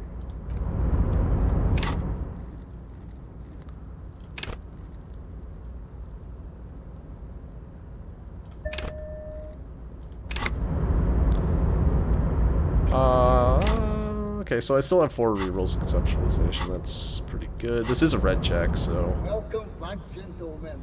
What can I do for you? I can save scum this. I don't really care enough. Let's let it ride! If business planning were really your strong suit, you probably wouldn't be a cop. Oh wow, I had a terrible roll on that. Bummer. Alright. Okay, so I've got this idea for a board game. Go on. Brace yourself, it's very high concept. It's a twist already established working idea. I'm ready. It's a pen and paper game where all over the world people can play with each other using radios. Say, wait a... Oh, no. Wait. Hold on. Have we met before? Maybe, I don't really know. No. On second thought, it couldn't have been you. Your idea reminds me of a group of young men who came to me a long time ago, calling themselves Fortress Accident. The name should have been a red flag. They pitched me and a handful of other investors on an idea for a role-playing game that would, in their words, change the world. What happened? Well, at first, everything was rosy. The ideas were solid, but they were lacking in... How do I put it? They lacked the will to get things done. As their financial situation became more desperate, their ideas devolved from realistic to absolute insanity. Yep, exactly. I investigated that area. Our money. High art types never deliver. They're only good for peddling Wilkins or whatever creeps they come up with. I guess the inordinate amount of time they put into drawing mythical creatures did not generate a return on investment. Wait, where are they now? Nobody knows for sure, but the place can't be pretty. Did you try to salvage the project somehow? Sadly, when we got there, it was too late. The concept had run out of steam. Only dust remained. What I want to tell you is this. It's a very bad idea. Death in the water. You seem like a reasonable man, but that is not a reasonable plan. You're welcome. Now, was there something else I could help you with? Did I finish up Suna's quest line? I don't know. That's a good question. Who is Suna? Have I met Suna? The woman in the church. I haven't even been in the church yet. Oh! Hey, whoa, whoa, careful, careful, careful, careful. I haven't been to the church yet, don't tell me anything else.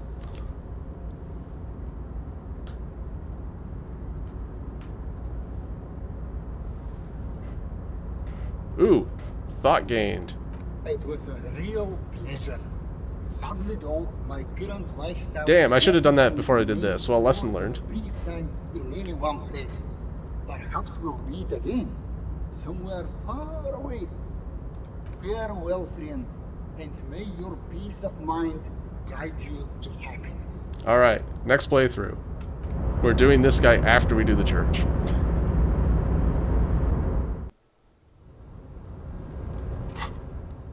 Okay. Bankruptcy sequence.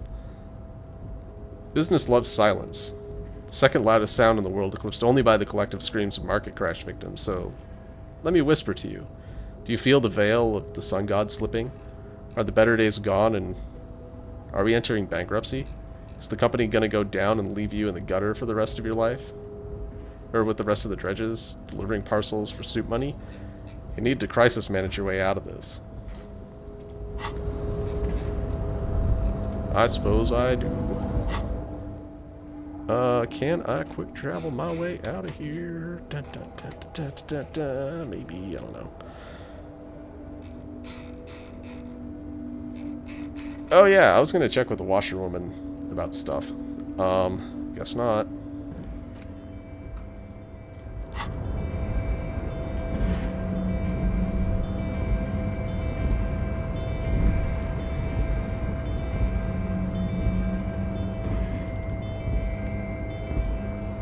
Please. Thank you.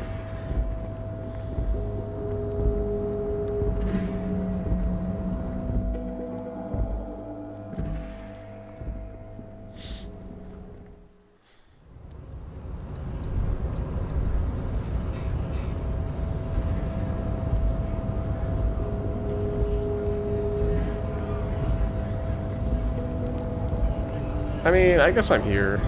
Fine.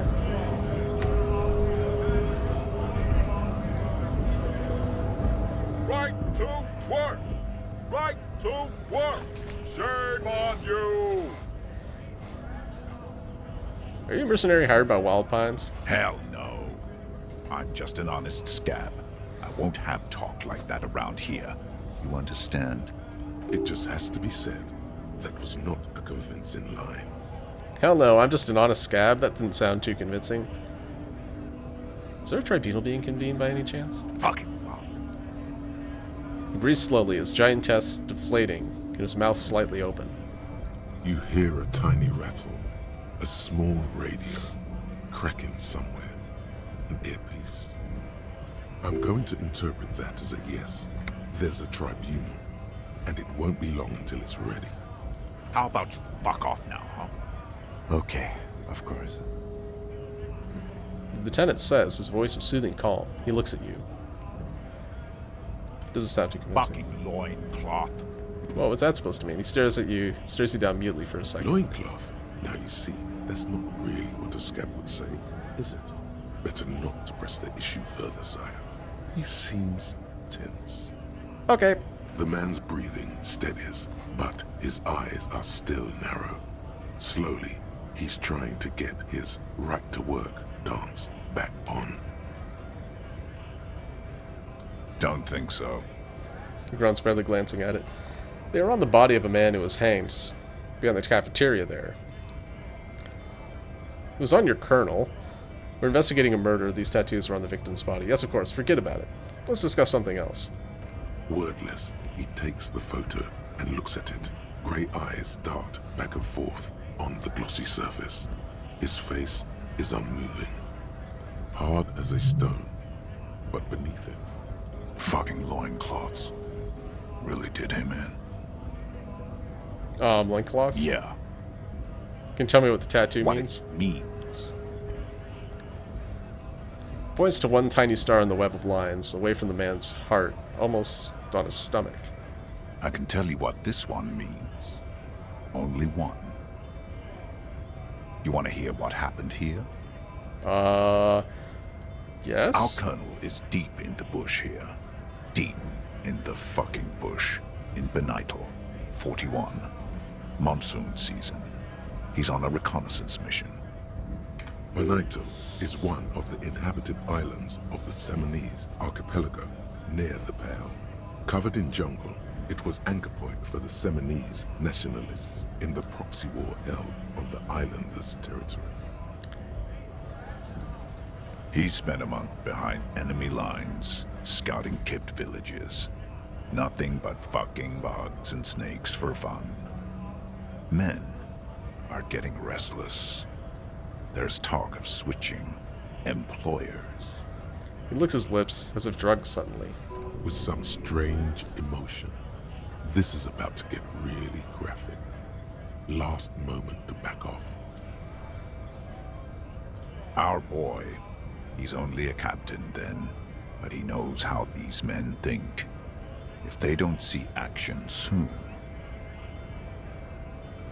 His voice gets strangely quiet, a long, long way from his right to work.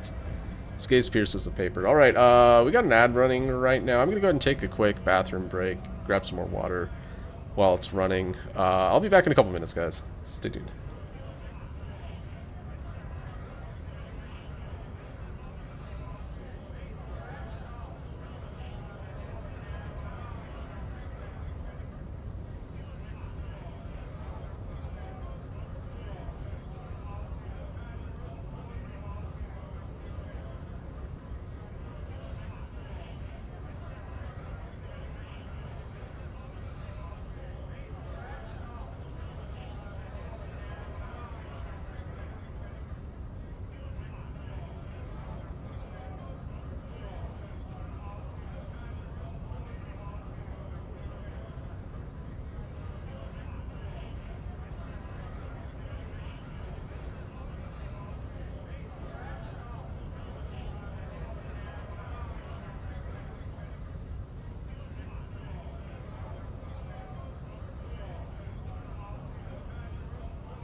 Alright, thanks for waiting.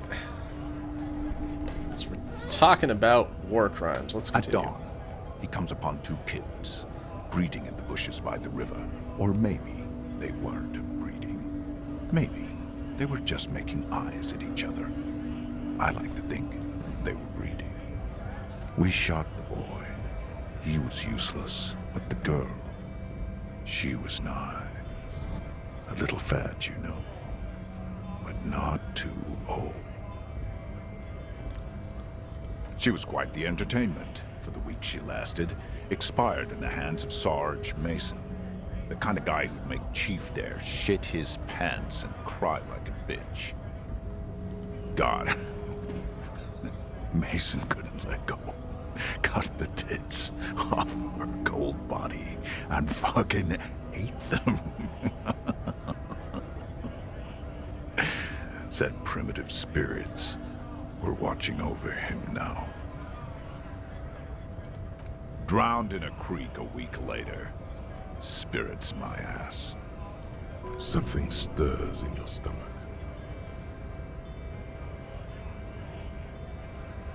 No. I was in the domain. In Jamrock. Being a bouncer.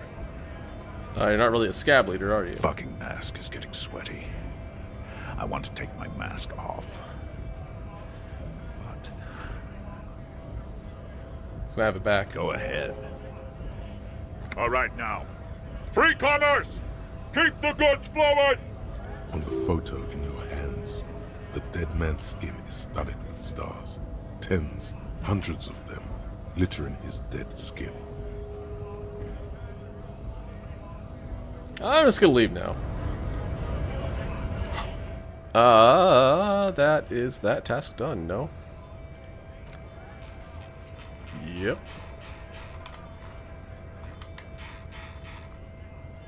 Wherever that was.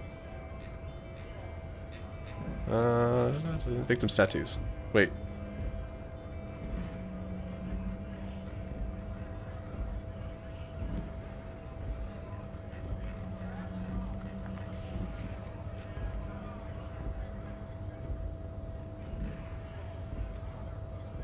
There it is. That's Scab Leader about tattoos. Oh, congrats on quitting smoking.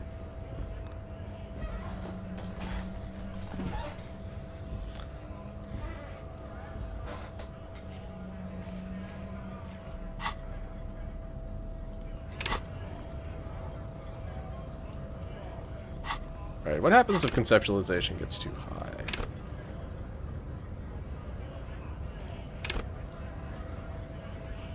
My Harry is not 100% clean. I think that he took speed once and had 1 unit of alcohol. But other than that, pretty clean.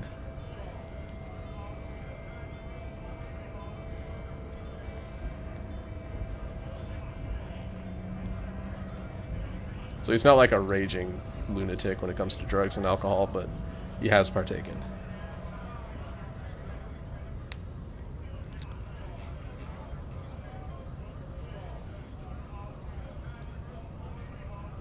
Okay. Okay, we want to drop this one. We're going to put the boring shirt back on. There's no downside. Let's get something with more upside. Alright, boom.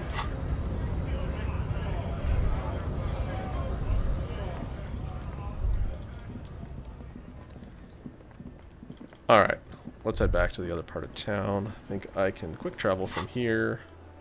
Sure can.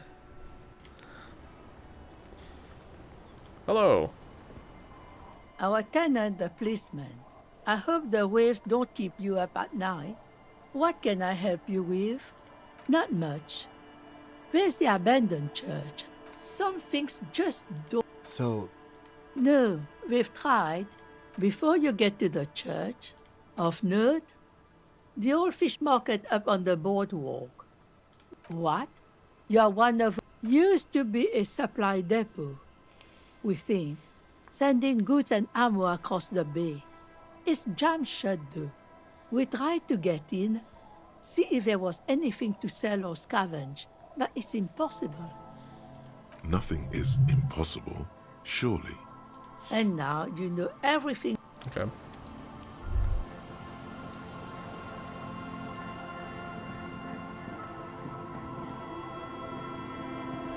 The scruffy-haired little boy kicks a stone while the other watches him do it. Is it your sister? Yes. Yes? Yes. That's it, you're being laconic about it. It doesn't look like he knows what that means. Bye. The scruffy-haired little boy.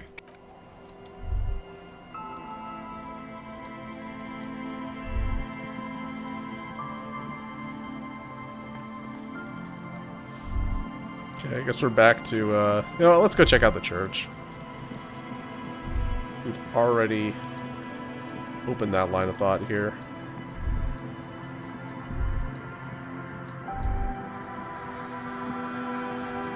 Heavy wooden doors, more than twice your height, stand shut in front of you. The rectangular ceiling ornamentation appears for whatever in reason, stark at certain contrast times, to the frames start carelessly dropping drilled here. into the wood. It's not dropping frames, it's just that the, like, all of the visuals are lagging. It's because my computer's awesome, that's why. What's going on? The carving on the door is block-like and angular, like the church itself. Two large beams shoot downwards, sinking into the wood before they reach the threshold. Put your hand over a beam. The surface is smooth from the wind, but moist to the touch. Feels exceptional. 300 tons of pine would fit together seamlessly. It's old too, cut and carved many centuries ago. This cheap-looking padlock is sturdily built. It shackles together a hasp and a staple screwed into the wooden door. The lock is adorned with a yellow sticker. It'll be easier to break the staple than the lock. Also, that sticker is interesting, somehow. You see a yellow circle with two X's and a big curve below them that looks like a mouth. You're pretty sure you haven't seen it before, but what the symbol depicts is clear enough. A smiling dead guy. The curve makes it smile, and the X's make it dead. There is something blindingly modern about this symbol. Its modernness puts to shame everything you've seen before. What makes it so modern? It's the contrast between the cheery, chemical yellow and the rigor mortis. As if the cheery guy didn't know he was dead, or the dead guy didn't care that he was. Either way, you get the sense the forces of future are at work here. Have you seen this symbol before? He takes off his glasses and uses a blue handkerchief to thoroughly wipe them clean before inspecting the sticker. Then he looks up, pauses, and replies. No. What does it look like to you? Looks like a dead man smiling. Suggests junior delinquency. Okay, what is junior delinquency? For Revachol aussi, the moral intern defined junior delinquents as minors between the ages of 10 and 16 who have committed an act in violation of the law. These acts aren't called crimes as they would be for adults. Crimes committed by minors are called delinquent acts. This was part of your officer's exams. He puts a handkerchief in his coat pocket. I haven't seen that sticker before, and I'm not a youth. I agree, it's very modern, but does the cheery guy not know he's dead, or does the dead guy not care that he is? What is the source of the irony here? That level of conceptual thinking is not part of my skill set. There's nothing like the sound of a sticker unpeeling. Now it's stuck to your thumb. Put the sticker in your ledger after the last entry where it belongs. Put the sticker on your ledger, right on the cover. Shake it off your thumb and throw it to the wind.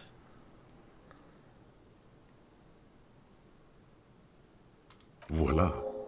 Hey, I styled my paperwork. You're part of the future brigade now, and so is your formerly humdrum ledger. Neon, baby.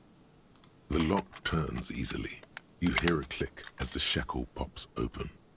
Feels like electricity, and a very small piece of nothingness. What's my electrochemistry at? No, not very high. Alright, cool. Let's go. A great whoosh of air rushes into the dark innards of the church, as though rushing to fill a great vacuum. In the heart of the city.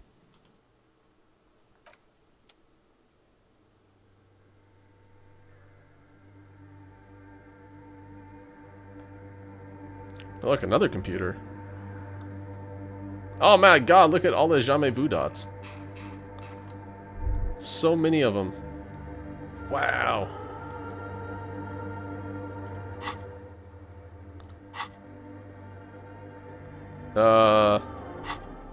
Oh, that's right. Okay. We want to put the bolo tie back on. Where is it? So it gives me more volition, which is more morale, which is me dying less. Yep, okay. Other than that, I think everything's fine. Yep. Oh, hey! See what happens whenever I equip more Inland Empire? Yeah. Strange stillness fills you as you look ahead. You should walk here, not run. Fine. Alright, hold on. This grotesque wooden figure looks half finished. Figure was added later. It's not part of the original church.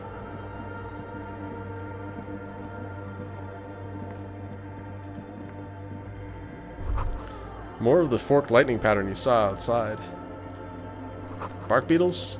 No, it looks intentional. Some long-forgotten style.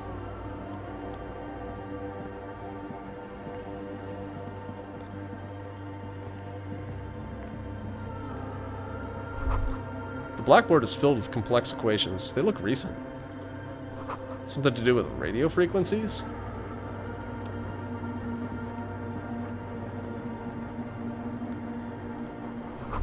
The prayer book has been left open. Excerpts from the Pericarnassian Litany of Love. Bowl is filled with water. A live wire runs directly into it. Could these wires work as contact microphones? The silence in this part of the church, it's almost palpable. All the shifting matter and shuffling of living things is gone. Nothing seems to exist beyond the church anymore. Maybe if you were to stand in just the right spot, even your footsteps would be completely silent. Wait, I think I still hear something. And then it's gone. Almost all of it, but for the faintest of hums. It seems the sound here is detached from its source somehow, if not blotted out outright.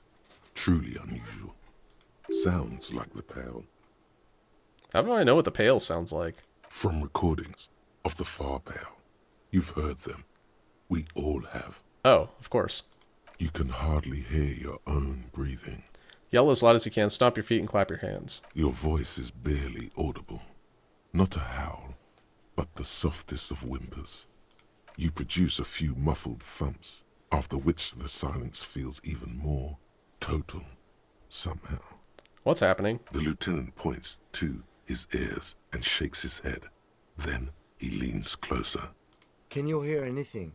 Almost nothing, and it's beginning to worry me. Not really, but it's extraordinary. I've never experienced anything like this. I wonder why the church was built with such strange acoustics. Maybe the church was designed this way to prevent boisterous activity, singing and dancing, on its premises.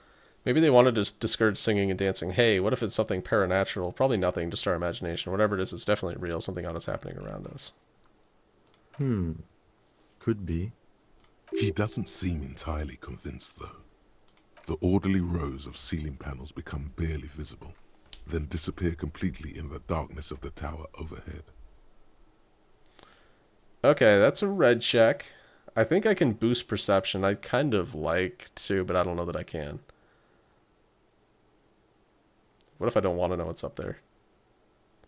The silence, the darkness, they've okay, well, I guess enveloped I've got to do it. As in a cocoon. You cannot move anymore. Good.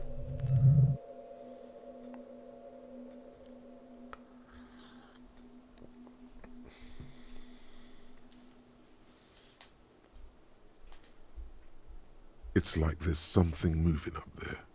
A shadow has emerged from the tower and it's making its way toward you through all the other shadows. On the ceiling? Yes. The darkness makes the ceiling feel infinitely far away. It's not a shadow anymore, becoming more substantial as it gets closer. The shape of an animal descends. Officer, is there something up there? Lieutenant follows your gaze, attempting to see whatever it is that you are seeing. Oh no. You've lost sight of it. Where did it go? I'm gonna get jump scared right now, aren't I? Not really. You see something hanging from the rafters, looking straight at you. Oh no. Dark eyes. It's Danganronpa Villain Man. Maybe it's possible to talk to it.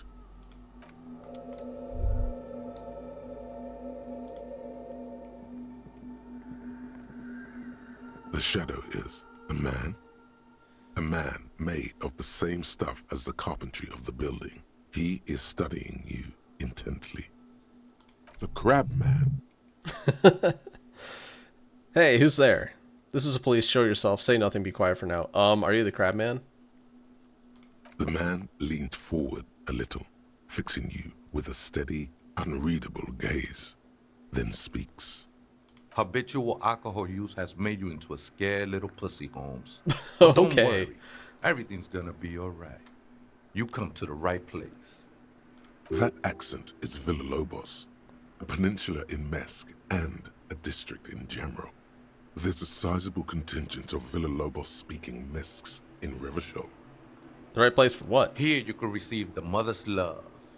And when you're ready, she will take your hand and lift you out of the despair at the bottom of that bottle. This man is obviously a habitual narcotics user. Do we really need to question him? Of course. Hey, and what was that about, the bottle again?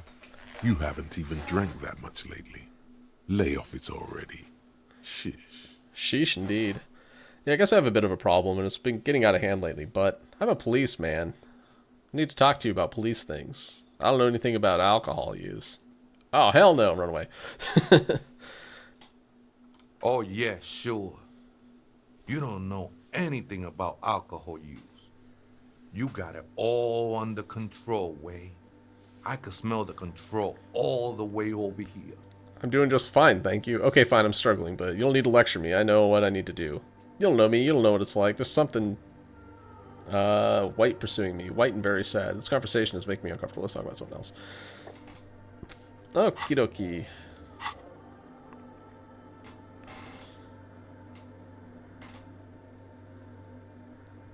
I know it's hard to admit that you got a problem. I was like you once. Couldn't take an honest look into my own heart and see I was in pain. You know, actually, since we're here, you may want to pay attention to what the ceiling climber is saying. For some reason, I feel like you have a point there. Who do you think you are, some crazy guy under a roof? What is this shit? You know, alcohol is central to my identity. If I wouldn't drink, I wouldn't be me. This is stupid, I don't even know what this is. It's all well and good, but we need to talk about the unlicensed occupation of ecclesiastic property. Don't trust me. Trust the mother. I'm only the messenger, Holmes. His voice echoes in the cold air of the church. Okay, we got another thought. Whoop. Guillaume de Million. Wasteland of reality. It's been brought to your attention that you're an alcoholic and that it's a sickness. And it's killing you. You're crawling on your knees through life, your booze-filled belly dragging on the floor, your brain now fuzzy, now in overdrive. Your hair sticking together with today's cold sweat and yesterday's vomit. Perhaps they're right. Anything is better than this.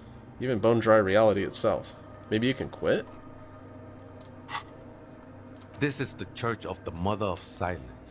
You are welcome here. He sways gently on the beams, waiting for you to take it all in. You have no idea what the fuck he's talking about. Is he just trying to throw you off your game? Whatever it is, he's quite confident about it. Just look how gracefully he sways. 'Tis not an act, my liege. Save him perchance he hath deceived his very self. This man is a zealot. You must be the crab man. Never known myself to be a crab. But if that's the name you got for me, I won't stop you from using it. To be fair, it's really more like a spider. Not like a crab, then what are you? Sorry, you were moving like a human. Hey, it's your neighbors who came up with the name, not me. I always thought of myself more like a flame, flickering along the rafters and beams. It may be that I gotta work on my technique. That's not the only technique he's working on. Look at those carved sculptures. And is that a satchel of tools over there? Wait, did you also carve those pillars, or the sculptures? Sure am. Whittling wood used to be something I just did to busy my hands. Now I use those same hands in service of something greater than my own restlessness. All right, let's consider the context and meaning here. See what you've done there. It's as if these figures are trying to become one with the church, or perhaps with the mother itself. Rubs chin. You've got some nice curves going there. Squint your eyes. These seem a tad derivative. You're promoting the objectification of women with your reactionary depiction of female bodies. Honestly, I don't get it. All these figures look half finished. It's all just for the mother, man. No need to overthink it. Okay, I think that no matter what I would have picked, I got this. Where were you before you were a crab man and a wood I carver? was in a gangway, but my memories of that time are fading. Most of them are already gone. So many people losing their memory, a certain portent of doom. I lost my memory too, and it haunts me. I lost my memory too, but I like it. It's like I get to create a whole new me, start again from scratch. Yeah, Superstar Cop. That's not really the point. Never I mind. say. You gotta give yourself over to service. Service of the mother, that is. Yeah, he's a zealot. Do you remember your name, sir? Tiago's my name. But those syllables don't mean much to me these days. A name isn't just your identity, but also, so to speak, your place amongst your fellows, your place in the world. I ain't got no use for such a place anymore. I don't do names either. Names are out. I don't care what mine is. That's just the thing, Holmes. None of that matters. He ignores her hands. His limbs a mere shadow below the ceiling. What are you doing here? Some ravers want to turn this place into a nightclub. Do you know where the other spooker is? Point at the strange machines around you. Okay then. Thanks. Bye. Okay. This is a special place. There's a perforation in the world up there. A way out into nothingness. This church was built around it for purposes of veneration. I circled it, nurtured by the silence bestowed by the mother. One of these days, I'll be pure enough to go drink from it directly. Who's this mother of silence you keep talking about? What will happen once you drink from this perforation? I still don't understand what you're doing in the church. Okay. That's no simple question, S.F. She is one who can be painted or sculpted. She is a cavity in the dark beyond sense. She saved me, but I couldn't describe her to you. No one can, Holmes, and no one ever will. What will happen once you drink from this I perforation? will be incinerated, but not destroyed. All right. Finally, at one with the state of the world before reality began. That sounds a bit like substitution behavior, no? You know a thing or two about that. You sure you didn't just switch one drug for another? It's not like that at all, man. It's just faith and joyful service. Too gleeful, those words. He is lying. Not to you, to his very own self. Faith is a kind of drug. Hey, not judging. I've got drug problems myself. Guess you have a point. Let's agree to disagree. I was being insensitive. Sorry, let's move on. I heard that before, Way. And I know I can't convince you on the spot. But think, when's the last time you woke up from silent communion with a hangover, regretting what you did last night? Hey, I'm not judging. I've got drug problems myself. I think love might have been my drug of choice, and I'm still hungover from it. I can see, and it saddens me. But devotion can save you. It saved me. She took you for a good spin, huh? Don't worry, bro. That love is but a drop compared to the ocean of the mother's love. The mother will eat all of you and never spit you out. I know it will take time. Don't sweat it. So, what are you doing here? I know it will take time. Don't sweat it. I'm a seraph, Holmes. I sing the mother's glory. Okay. You should sing for me, the Superstar Cop. Point your thumbs at yourself.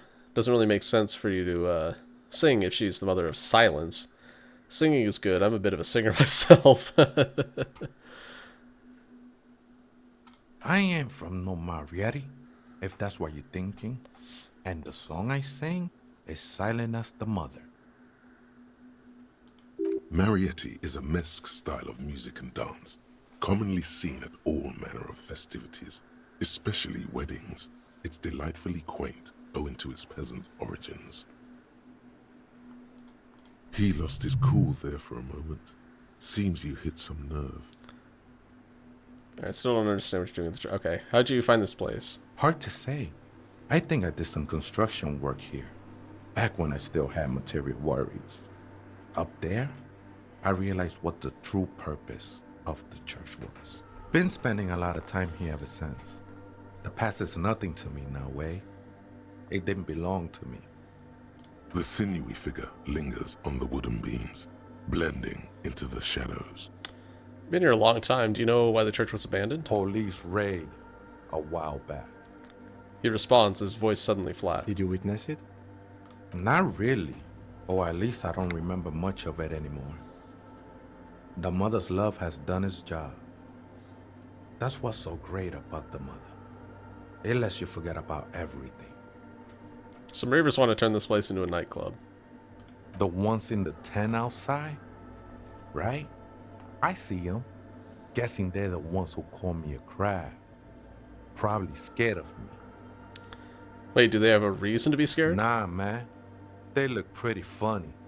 And I don't harm no one anymore. Anyway. So what do you think about the nightclub, that is? I trust you won't get in the way of some enterprising youth. Their business looks promising. Turning your church into a nightclub, I have to say it's a great idea. You should support it. Why not? They wouldn't bother me none. I'm usually way up there, imbibing. Ain't no music on earth that can reach where I go. Might even be nice to have some company. Alright. Do you know where the other person Other is? spooker? Oh, esa viejita es muy estudiosa. Don't know, Holmes. Viejita is grandma? Wait, so there is another person living in the church, and it's a viejita. No. I just call her viejita because of her clothes. She's actually quite young. Or maybe not that young. Age is just one of the many masks we wear. And you don't know where she is. That's what I said, Holmes. How can you not know that when you both live here? Don't really follow her comings and goings. Just see her typing on her computer now and then. We got different interests. So you got nothing else to tell me? How she looks, what she does, who is she? I'm afraid not, Essay. You just have to wait until she comes back, or... He shrugs. Or search through her radio computer. Okay then, bye. Alright, got an autosave. Alright, I'm gonna listen to Inland Empire and continue to just walk around. Crack pane of glass, colorful. We continue to walk rather than run around like a buffoon. Show some respect here. Frost has drawn flowers on the glass, obscuring the view. Containers contain things. Mesk Banger's silk scarf. Figure drawn in the frost in the window depicting a deer.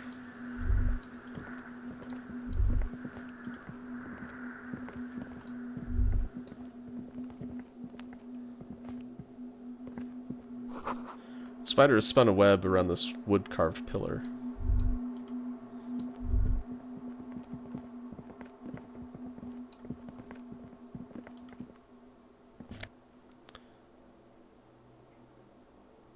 Alright. Empathy shoes. Cash money. He says he doesn't have material needs anymore, so I'm just going to help myself. Cold wind blows from the broken gallery. Makes your skin crawl. Two decks of reel-to-reel tape spinning on empty. Portable Harman Wowshi tape recorder. Is it possible it's recording something? Someone's siphoning electrical current from outside into this antenna. A machine stands in the corner, watched over by the figures on the stained glass window. It's turned on and quivering with soft electricity. Another radio computer. And this time it's already turned on. He seems cautious around the machine. We should leave. I doubt this place bears any connection to the case. Yes, but this machine looks just like the one in the doomed commercial area. Wait, just let me investigate it. Step behind the computer. You're right, let's get out of here. No. It's also quite similar to the one we have down at the station. Must be the same model. Inspects the machine's framework. Careful not to touch anything. Exactly. Everything's connected, Kim. The one you saw earlier was the Ream Civic. This is the Ream Prefect, a model number RC7024, equipped with a Feld mainframe and a Ream-compatible interim printer. The Ream Prefect is the governmental version of the commonly used Ream Civic model. Although mostly based on the same technology, the Ream Prefect is equipped with better noise attenuation circuits. Wait, let me just investigate it stepping on the computer. You see fluorescent play and print buttons on the keyboard. A hatch connected to the central compartment is wide open. The lieutenant says nothing. You see the machine's glowing frame reflected back from his diamond-shaped glasses. You're free to proceed. Behind the hatch sits a cube-like crisscross of filaments, smoldering in the dark like fireflies. Silver tape on the side says, in black marker, log, February to March. Another filament memory. Press play to talk with the repeater. The speaker comes to life. Static seeps through the machine's planar magnetic driver. An old lady greets you. Oh, hey. Her voice sounds 100 Oh, no, I still don't have the password. Good afternoon. Fortress accident on Saint-Brune. This is the East Insulindian Repeater Station 1. Please repeat. Is this the personal log? It's the same old woman you spoke with through the radio computer in the doomed commercial area. Yvonne, it's me again. How are you? Good, thank you. Please repeat. Is this the personal log? Looked inside the core, but the tape on the filament just said log Feb to March. Good. Please repeat the password. Let's look around. There's no use trying to guess the answer. You're right. Maybe he knows something. Received. I will register this login attempt. Fortress accident. Is there anything else I can do for you today? Is this like the one in the doomed commercial area? I have 2 machines registered to this company name in Martinez. One on Saint-Brune, the other on Rue de Saint-Ghislaine. Saint-Brune. That's the church. And Rue de Saint-Ghislaine? That's the doomed commercial area. Thanks, kid. Anything else I can help you with? Thanks, when I've finished. Goodbye, Fortress accident. The machine's keyboard is still illuminated, revealing fluorescent play and print buttons. Nothing happens. Okay. Wait. Oh, that's right. I got some shoes and I got a scarf. Yeah. Oh, I ran in the church. I'm going to hell. Oh, well. Hey, Tiago, I have a question. Oh, hey, wait. There's coffee in the back. Oh, wait. I meant the mother's love. Coffee in the back. Something familiar about that. Coffee and stale cookies. Have you by any chance heard the viejita say the password into her radio computer? Too many times, Esse. You need it for something. Surveys are a good way to fish for personal information, especially in the name of public safety. I'm doing a survey of passwords and passcodes, identifying regional trends in the interest of public safety, of course. Just tell me, what's the password? Yes, it's for the first-degree murder investigation of Martinez. Honestly, I just want to break into a radio computer, see what's on it. Don't sweat it, vato. The password is afterlife death. Cool. What you think of that? Makes me almost pity La Nilita Pequeña when I hear it. What was that about coffee? I feel like I've heard that somewhere before. Look, man, I'm at liberty to talk about the sacred blaze of the mother's glorious heart, but not about the coffee. Okay, bye. I think we're done here, Esse. Oh, he's like done. That was an interesting conversation. However, I'm still not sure how it's relevant to our investigation. Everything's connected, Kim.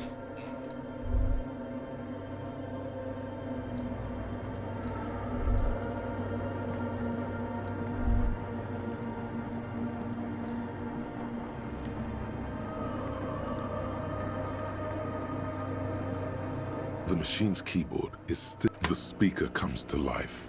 Static seeps through the machine's planar magnetic driver. An old lady greets you. Good afternoon. Votre accident on Saint-Brun. This is the East Insulindian Repeater Station 1. Please repeat. Is this the personal log? Good. Please repeat the password. Afterlife death. Good. I have unlocked the filament. After ending the call, please press print to access the filament. Votre accident. Is there anything else I can do for you today? Thanks, but I'm finished with this call. Goodbye, votre accident. Voice disappears into a world of The static. machine's keyboard is still illuminated, revealing fluorescent play and print buttons. The printer prints out a long text document with dated paragraphs. It looks a bit like someone's journal. Oh boy, read it. The first entry, made on the 4th of February, 51, by an unknown author, is short and concise. Alright, so we're going to have to go back to the other place to print that one as well. But I think that the filament there is gone. Hidden in the ice cream maker that I can't open right now. Arrived at the church. The door was boarded up, so I used the crowbar to get inside. Looks like the place has been deserted. Nothing out of the ordinary, but I'll ask around. Need to figure out how to get the electricity in. Wait, hold on. A crowbar. Is that like a super pry bar? I need one of those. Maybe I can convince her to give it to me. The lieutenant leans closer, scouring the printout over your shoulder. Oh yeah, now you're Just interested. as I you see what it finish is. reading, he looks up, muttering under his breath. 4th of February. That's over a month ago. Whoever set up those machines has been here for quite a while. Do you think the log might be connected to the case? Our case? No, I don't think so. It must be some local eccentric. 6th of February, 51. Had a little chat with the local fishermen. Said I shouldn't go near that place, that the church was spooky and ridden with narcotics. It's a little spooky, all right. Still haven't figured out the electricity. 7th of February, 51. Finally got the electricity in. Next on the agenda, a new antenna. I'm thinking Esca series, something advanced. Why would you need an antenna? Why would anyone need any of this equipment here? He steps on a wire running on the ground, inspecting it with his boot. 8th of February, 51. Bought the antenna, had some problems setting it up. Called Simor for help. Heard the others are back to making art. Drinking somewhere out of town. Sulislav started a rock band again.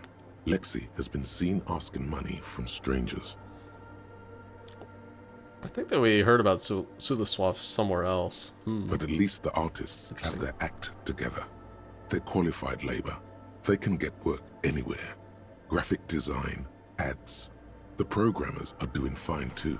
I mean, they're programmers. The writers, though, they're fucked. I just have to find out what caused that data loss and be done with it. Still don't understand how it managed to wipe out the backup, when the backup wasn't even connected to the front. I know. Everyone thinks it's impossible. They say I must be lying. I'm here to set it right. A data loss. Seems like something to do with radio computers. Unfortunately, I don't know enough about them to understand what the author is saying. Something about the backup data getting destroyed, and how everyone thought it was the author's fault. Let's just keep reading. Artist programmers Lexi. Who are all these people? I think these people worked in the radio computer games business. The one we saw in the Doom commercial area. They must be our former co-workers. 12th of February, 51. Brought some food from the grocery store. Apparently, there's a strike going on in the harbor.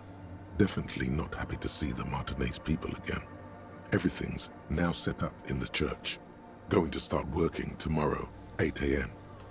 The strike. We are nearing the date of the murder. Keep reading. I'm interested now. I want to know what's that radio anomaly that sent this person here in the first place. 25th of February, 51. I've been sending data up to Lintel for a while now.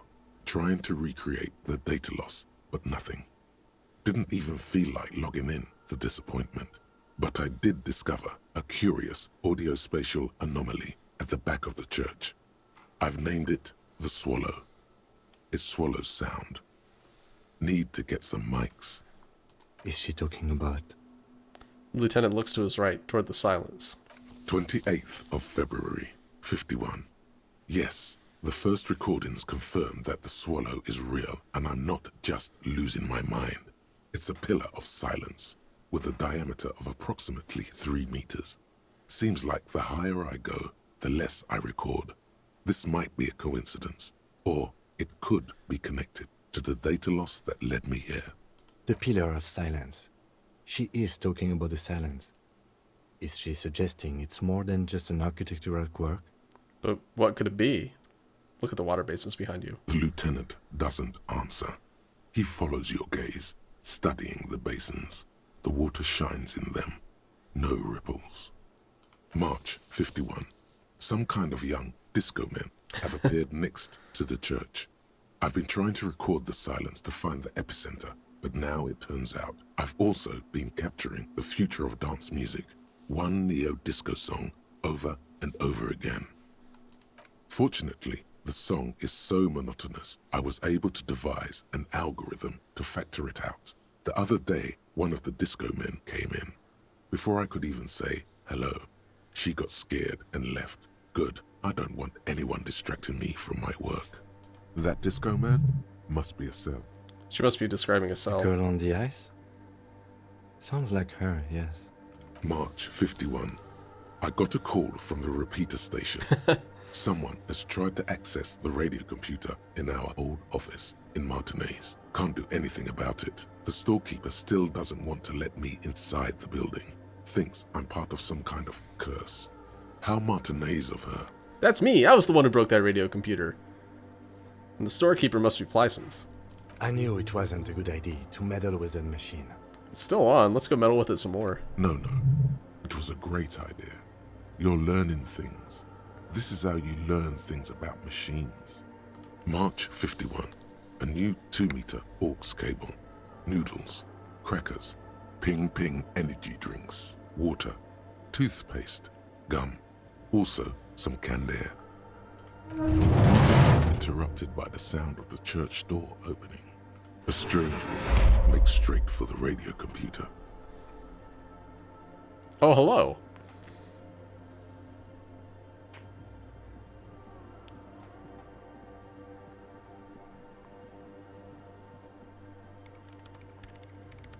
Breaking into my radio computer, I see.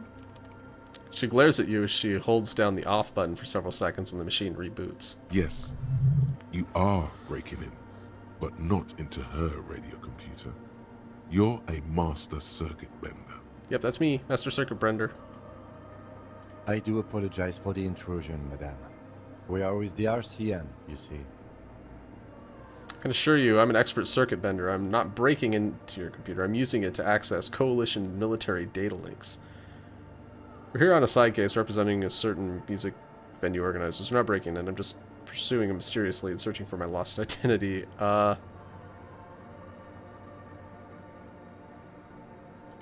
You won't find any answers from here. She barely looks out from the keyboard. You hear the machine whir back to life. It's just me and my computer, and it has been this way for weeks. Now please give me some room. I need 2 seconds to see that you haven't destroyed anything. But Tiago's here too. We should talk to her after she has rebooted the machine.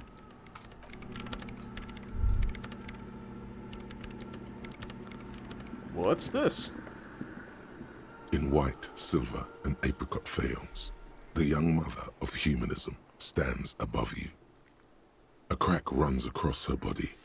She is impossibly tall, oval-faced and sad, a dark and radiant majesty. This is her innocence, Dolores Day. Cradled in her arms are a pair of glowing lungs, clearly visible from underneath her flowing dress. You should kneel. Nah. Cold wind seeps in from the crack in the glass. Snowdrifts cover the floorboards at your feet. Above, you feel her multicolored eyes on you, inspecting you. No. As that bitter thought passes through your head, the lieutenant draws an X-shaped cross from shoulder to shoulder with 3 fingers. I'm not doing that cross either. Good call. She left us all in the shits. Don't give her a single thing. Just stand there in the apricot-colored light of the window, secretly grinding your teeth. The woman smiles her distant smile, unmoved, struck in half by the crack in the glass. This is Dolores Day. The old woman in the village was right. This must be the Delorean Church of Humanity in Martinez, or the small Pinewood Church in some records. You knew the place? It's a minor landmark, not easy to find. Most maps misplace it. It was built not long after Ravachol's founding, 300 or so years ago, by first-generation settlers. On the coast of an uninhabited archipelago where only animals had roamed before, in the wild reeds. What else do you know? There used to be 7 stave churches on the coast. Lesetsa, they call them. The Oh, 7 yeah. sisters. Only one remains. The rest were burnt in the revolution or used for building materials. I remembered hearing about that We before. should be respectful here, although the building appears to be deserted. I do not believe we'll find anything connected to the lynching here. The building appears to be deserted. There's somebody here, and we already talked to Taigo for like 10 minutes. Looks at the machinery lighting around. Respectful. Is the lieutenant a follower of DeLoreanism? Are you a follower of DeLoreanism? Yes, we all are. Her name, body, and rule are synonymous with humanism. The laws we enforce are DeLorean in origin. The woman looks by in silence, smiling enigmatically. Didn't think you were spiritual. It's not spiritual, it's constitutional. The DeLorean system does not demand faith. What? Only accordance.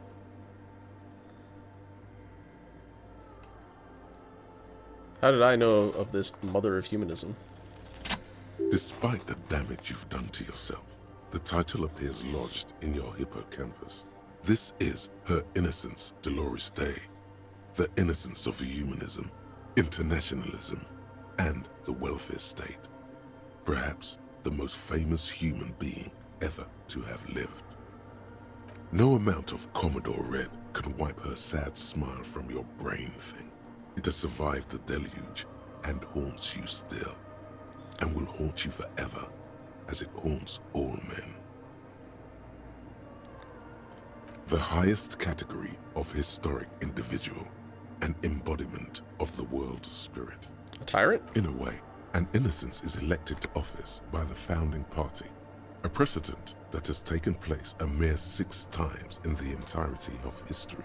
The legal system of the Real Belt is built from the ground up to accommodate an authentic rule should it coincide with our time. An innocence is infallible. The decisions made by one are not decisions. They are inevitabilities.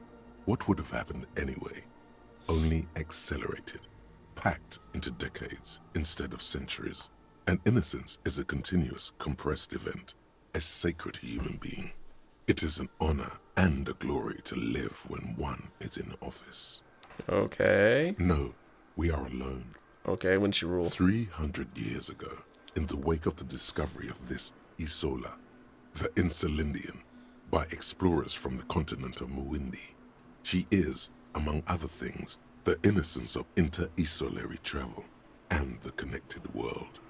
What else do I know about her? Many things. You know she was a woman of the court, the wife of an influential Marchese, and eventually the principal advisor to Irene La Navigateur, Queen of Suresnes, modern-day Sir La Clé. Also, that she was gorgeous beyond beauty. Okay, what else was she smart? Terribly. Oh. Women of the court were expected to play both contract bridge and chess sufficiently well to prove an interesting challenge to a man. A simple grasp in matters of philosophy, theology, and science was encouraged. She was, by all means, a kept woman. She made the most of her position in the ante-DeLorean court, a court visited by the most prominent thinkers and artists of the day. In secret, she was becoming the era's preeminent philosopher of the state. A scalpel, a piercing gaze. She was an almost preternaturally magnetic and intelligent individual. To her contemporaries, she appeared out of time, a messenger from the future of the species. We all fell in love with her, head over heels. Even before she was declared an innocence, her influence was tremendous. How come? It was on her advice that Irene Le Navigateur sponsored a number of voyages into the Pale.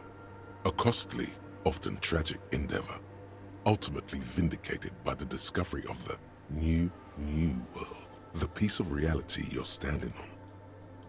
She was crowned 2 years after the first expedition returned, setting in motion what is widely considered the greatest era in history. The DeLorean era. Wow! Wow indeed. When her innocence was declared, and the queen she had advised for years fell on her knees before her, she was so overcome with emotion that her lungs started glowing in her chest. I did notice that the mural has glowing lungs. It's like, that's interesting. Wonder what that's about. Bystanders reported golden filaments lighting the already sunlit chamber around her, clearly visible beneath her dress. Maybe she's an alien and those are just her. That is why the lungs are the symbol of love. For a robot. She's a robot. The real belt. I want more. As did we all. The lands of the Mess and the Occident, and even far away Supramwindi. Altogether, 21 of the 40 Mundial nations of the time immediately accepted Innocentic rule, even before her crowning. In a city called Advesperaskit in Vesper Messina, her homeland, the name of the city means evening comes, but it happened on a winter's morning, with the canals frozen and slush falling out of the sky. She was dressed in a white and pearl dress on an emptied-out plaza with the crowd far away. Already, her Theriers, the secret servicemen of the Innocents, were worried about an assassination attempt. I don't care how she looked. I don't care. It doesn't hurt me. Whatever, we'll say this. Oh yes, she looked like humanity's young mother, a perfect mother, insultingly beautiful. It was as if her face and shoulders and hands were covered in a soft down of underfeathers. You know this well, very well. Midwinter snow was beating the cobblestones around her. A small attaché of officials stood by as her Theriers placed a white gold wreath on her head. The crowning was mostly witnessed by secret servicemen. Then what? One of the men in this secret service killed her 22 years later. A young man who had come to suspect that Dolores Day was not entirely human, but something else. She's a robot. Something that had walked in our midst, watching us stumble for hundreds, if not thousands of years, until it decided to interfere in the course of our history. We were supposed to come up with this ourselves. The man was reported to have screamed at the Innocents. Dolores Day was shot in the chest with a fowling piece 8 times. The man, thought to be insane, said he once touched her and her body had been unnaturally warm, like a furnace, and that sometimes, while on duty, he observed her forgetting to breathe for over 10 minutes. This inhuman quality was witnessed by many others as well, glowing lungs and all. It is commonly attributed to mass hysteria and religious psychology. Is there something terrifying about her? Terrifying is a term too emotionally charged for your semantic memory, or what remains of it.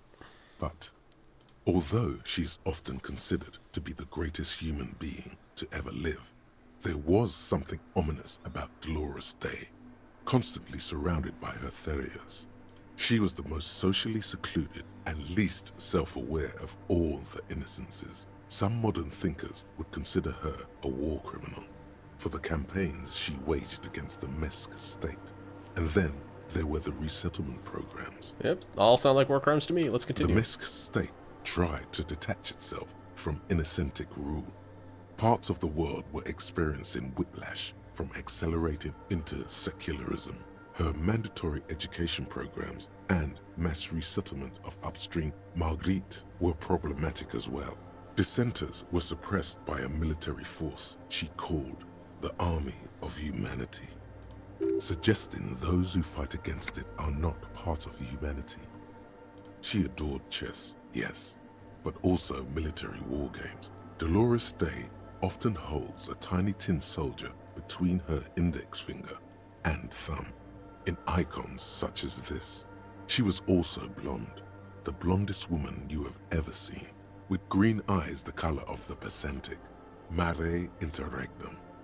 Little is known of her Marchese husband. It's as if he vanished from history after completing his role, which was to introduce Dolores Day to court. In conclusion, yes, there is something lonely, paranoid, and even terrifying that people seldom mention, but feel when they think of her. This subtle terror is part of her iconography. Lieutenant Yefrater, you've stood there for over 5 minutes. A bit more than that. The lieutenant's calm voice echoes in the cold air of the church. Sorry, I'm doing an encyclopedia recollection of Dolores Day. What are you thinking of, if I may ask? She's somehow connected with the case. Glowing lungs, that's fucked up. Why did you tolerate this bourgeois woman that long before we shot her? Nothing, just looking around. She's beautiful. She's a non-human yell war criminal. She introduced us to the idea of public education, retirement, and modern diplomacy. He takes his glasses off to clean them. Either way, this church, we shouldn't linger here. This isn't a good place to get lost in. Hold on, I gotta beef up my visual calculus before doing this other one. Alright, let's see. What do we got? Nope, nope, nope, nope, nope, nope, nope, nope, nope, nope. I just realized I've been looking at the wrong thing. Blue stuff.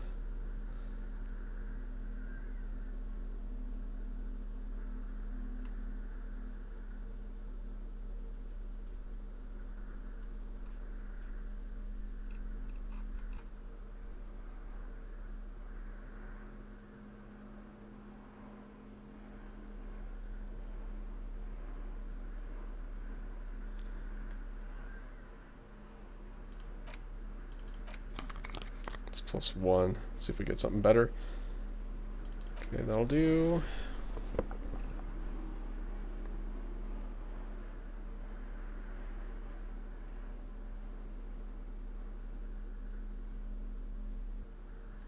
Okay.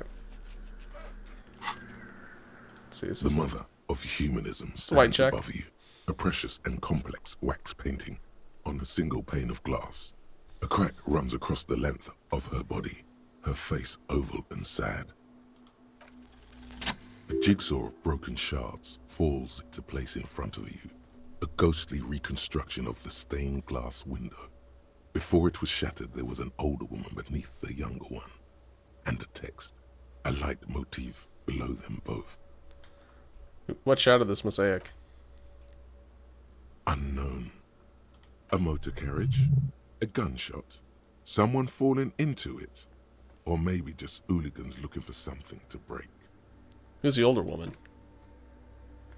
The escutcheon on her throne says, Irene the Navigator. She is depicted as an older woman wearing thick-rimmed eyeglasses, holding a golden Reichsapfel in one hand and a scepter in the other. This is the queen her innocence day advised. Above, she herself is whole.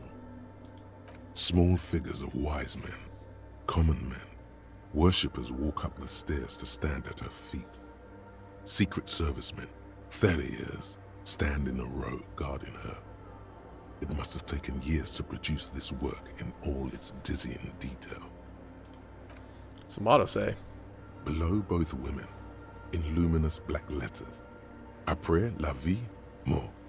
Après la mort, la vie de nouveau. And then, along the left side, Après le monde, la gré. Après le gré, le monde de nouveau. After life, death. After death, life again. After the world, the pale. After the pale, the world again. This is the great leitmotif of humanism, a summary of the effect of the discovery of this Isola, the Insulindian, on human thinking. A tremendous sea change akin to finding life after death. Lieutenant, this used to say... Death, life again. After the world, the pale. After the pale, the world again. This exaltation is common in Dolorian sacralism. In the early years, it was even incorporated as the RCM slogan.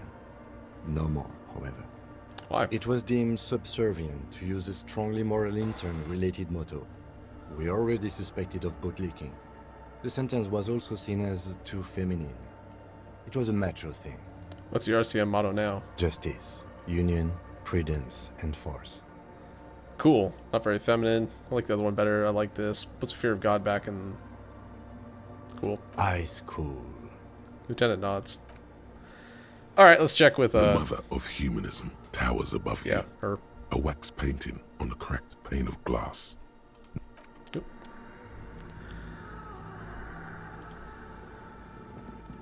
What is it? The woman is still hunched over the keyboard, gently illuminated by the purring machine. Didn't break anything, did I? Hey, are you the lead programmer of Whirlall Untethered by any chance? Sorry, but who are you? What are you doing here? Nothing, I'll let you work. No, you just printed out my personal log and wasted some paper. Does not look like a big loss to her. Yes. Or, no. Not anymore. That project is dead. She doesn't seem surprised to be recognized. Rather sad. Something passes over her face before she straightens her back. Sorry, but who are you? What are you doing here? I am Soona Luukkanen-Kilde, the former lead programmer of Fortress Accident and RSA radios. I have over 16 years of programming experience, and I'm proficient in both Vox and Orbis languages. Didn't realize I was doing a job interview right now. Hi. If you're not here to hire me, I don't really know how I can help you. She turns back to the terminal. Did she say over 16 years of experience? She must have started programming when she was still a teenager. That still doesn't answer what she's doing in an abandoned church. Have you seen The Crab Man? Nope. But you know he's around. Yes. He's seen you. And? Okay, it's probably not a big deal then. No, you're right. I'm not. Wait, what? Her voice trails off as she bends over to tinker with the machine's printer. Why are there so many machines in this I place? brought them here. These are my machines. Please don't touch anything. Why do you need an antenna? I use the AR-1 as my RAIN prefix processing unit. RAIN Prefect, that's your radio computer, right? Mm-hmm. And that antenna is its processing unit? Yes. You really don't know anything about radio computers, do you? She just stopped working now. No, I'm a master circuit bender. I know everything. Then you'll certainly know that all radio computers perform operations on air. So in order to gain more processing power, you need to invest in a good antenna. Wait, what's on air? On the front, the unified front of radio waves, licensed and controlled by Lintel in the East Insulindic region. It's all around us. That's what on air means. Like love. And the AR-1, is it a good antenna? I guess it is. So far I've been quite satisfied with it. Martinez is an unstable region with bad coverage, and the operation has been surprisingly stable. But it's not the cheapest one on the market, so I wouldn't recommend it for your regular red tape operations. Fraser 1000 is a foolproof line for civilians. Anyway, you should do some research before you decide to buy anything. Ask around, compare the prices. There are many milieus dedicated to that sort of thing. What are you doing with your radio computer? I'm working. I see that. The machine seems almost alien with its pulsing core. The light casting her face in a strange shadow. Working on what? Could you just shh for a moment? Or get to the point. I really need to focus on something. Isn't your RAIN Prefect radio computer made exclusively for government use? So you do know something about computers. You're right. Prefect is used mostly by the government peeps. And you work for the government? No, I don't. So why do you have it? Because I needed something good for my investigation, and RAIN Civic is widely agreed to be below all standards. So I had to upgrade. Besides, owning a RAIN Prefect isn't such a big deal anymore. No, actually, it is kind of a big deal. You don't see RAIN prefects in every police department, for example. How'd you get your hands on it? I know a friend of a friend who used to freelance for the Coalition. I was actually aiming for the military-grade RAIM Rational series, but couldn't find one. Prefect is mainly based on the same technology as RAIM Civic, so it's kind of a rip-off. But it does have better compatibility with newer antenna models, so I won't complain. What about those bowls of water over there? They are connected to my RAIM Prefect. Whatever you do, just please don't move them, okay? Thanks. Short and terse. There you have it. Whatever she's using them for, they're hers. Right, I'll try not to touch anything. Next question. Great. What are you doing in an abandoned church? You really like those questions, don't you? There's a hint of amusement in her tired eyes. I'm a police officer. It's my job to ask questions. You're occupying a public space. I need to know what you're doing here. They're building complaints from your neighbors. I'm conducting scientific research here. You can't throw me out. She says, ready to stand her ground. What research? I'm looking for the location of a 2mm hole in the world. Well, that sounds serious. Wait, what? She's looking for a disruption in the radio waves. That's what her personal log said. The lieutenant raises his brows, but doesn't say anything. Is the hole connected to the data loss in your journal? A hole in the world. What does that mean exactly? Yes, that's what led me here. But I suspect it might be something a bit more complicated than that. Hole in the world. What does that mean exactly? What does it mean? Up to now, it has been impossible to say what it is because it's impossible to measure nothing. What do you think it is? What qualities does nothing have? How do you measure something that does not exist?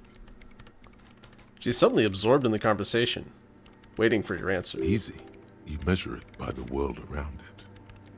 Hold on a minute. Does that mean we're now living in a world that has holes in it? You measure by collecting data in the surroundings on that which exists. Can't even understand how we're talking about something that doesn't exist, let alone how to measure it. I don't know. I'm not here for some science. I just want to solve a murder so I can go home.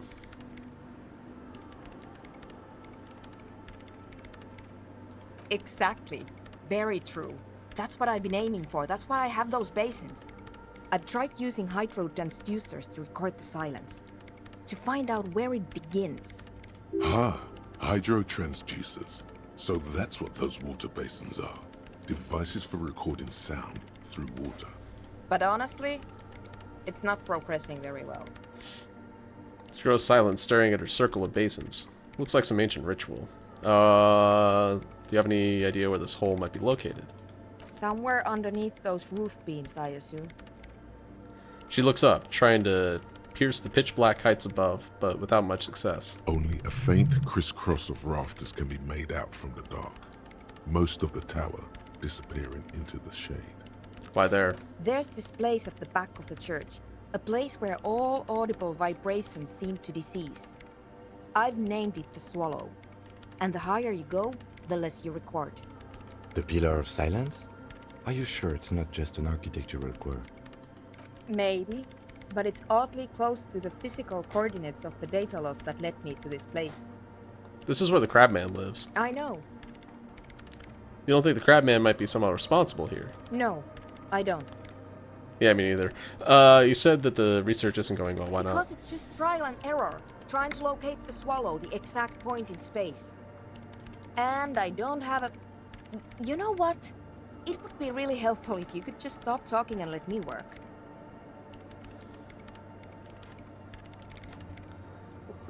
What don't you have? Maybe I could find one for you. That's how video games work. That's all I wanted to know about the scary 2mm hole in the world for now. Great. Thanks. Hey, about that 2mm hole The again. Swallow, you mean? Great. Thanks. How do you feel about hypnotic dance music? What? She's I hate it. Okay. I bet she hasn't even heard it. Have you even listened to it? Like, actually listened? What are you, 40? It's the future of dance music. It hurts. Same here. It doesn't connect. Tap on your heart. Not like disco does anyway. Okay, wow, that was quick. Why do you hate it? Yeah. Like all the time. My tent neighbors don't really ease up with their partying, do they? She pulls a face that looks absolutely scathing. Maybe I'd have to be on drugs to get it, but to a sober mind it just sounds like uninspired rug whipping. no idea what it has to do with either dancing or music. Right, but how do you feel about a club for hypnotic dance music? This is about those speed freaks in the tent, isn't it? I've got some news for you. It's not a nightclub they want to build here. Yeah, I know, it's a meth lab. Take a guess, why don't you? I heard they're also planning on building a drug lab. A youth center would be nice, a petting zoo for animals, maybe some community space to help the elderly. I'm still convinced they want to establish a nightclub for hypnotic dance music. They said it's their dream. Bingo! That's exactly what they're up to. Ah, wonderful. The lieutenant whispers, admiring the embellished pillars and the spectacular architecture in the church. Now this house of worship is also going to be a drug lab. Always something fascinating happening in tents. They're just encouraging an active youth culture here. Nothing wrong with that. Mind-altering substances are a vital part of the hypnotic dance club scene. Helps to bring the community together.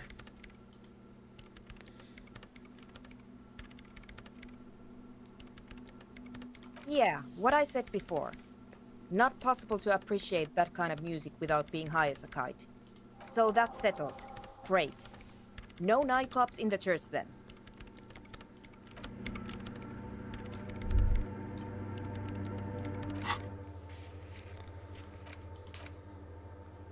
Okay, let's go back and talk to...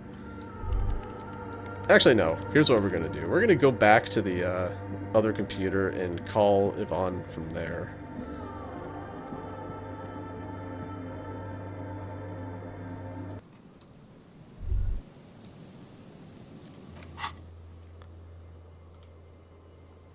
Wait, what's done? Oh. Okay.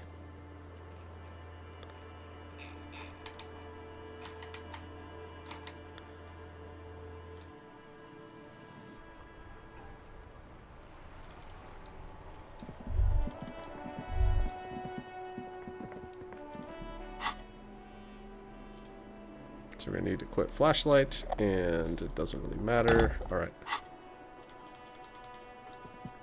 Why'd I come down here?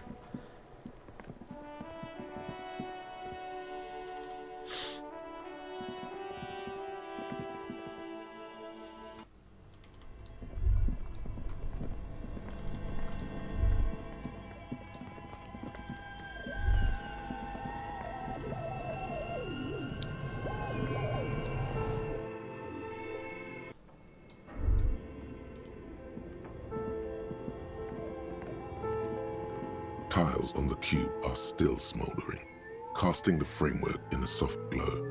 Fluorescent play and print keys shine on the keyboard. The speaker comes to life. Static seeps through the machine's planar magnetic driver. An old lady greets you. Her voice sounds 100 years old.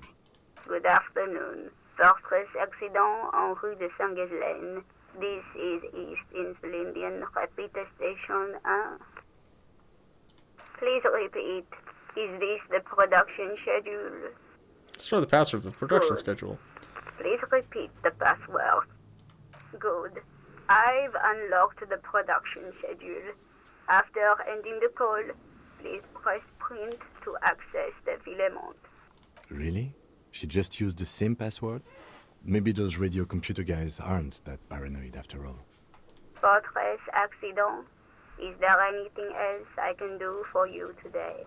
That's all for now. Thanks, Yvonne. Thank you, and goodbye. Lady's voice disappears along with the static. Tiles on the cube are still smoldering, casting the framework in a soft glow. Fluorescent play and print keys shine on the keyboard. With a quiet determination, the printer starts printing, a piece of paper unfolding like a handheld fan. A black crisscross of letters covers its surface. It's a project report written by the lead producer, Andrew Andy Schott, about Whirl Untethered, a radio game developed by Studio Fortress Accident. The first few pages give an overview of the capital and workforce, while the rest of it seems to be a production schedule.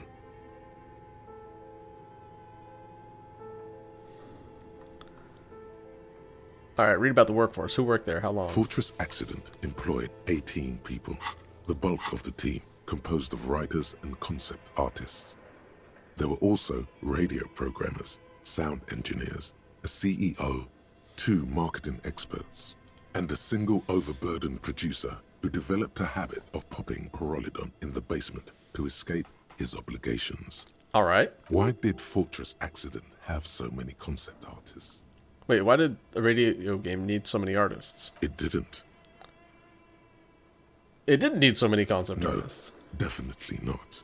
A few more producers could have come in handy though, especially when dealing with writers, some of whom routinely skipped work because of mental health issues and extremely unprofessional sleep schedules.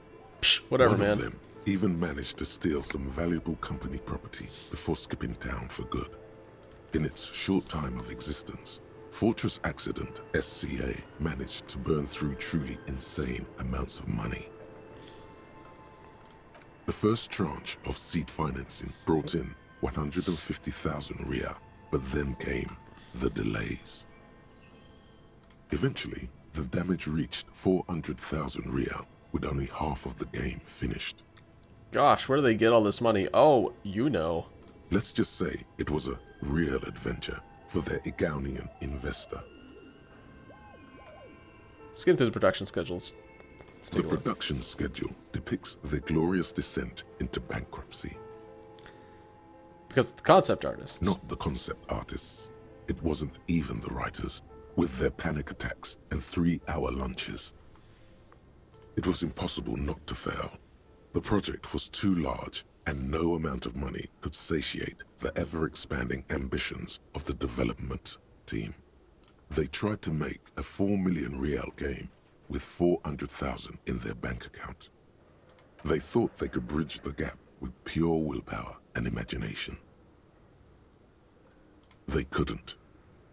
I could have bridged the gap, oh, so they're done in by their own ambition. No, you couldn't have. Fair enough. Definitely not. I mean, I totally could have. Whoa, I failed that one too. Not a chance. Damn. Even then, success remained within an ever-narrowing margin of possibility that, despite everything, never entirely disappeared. 18, I would have had to roll a 10 or higher. Yeah, okay, that's a tough roll. That is until they discovered the Valley of the Heads. The what? At the 11th hour, the lead designer, Jimsk-born Sulisław Jalisa, decided that what Wirral Untethered needed was a secret mystical location at the extreme edge of the map.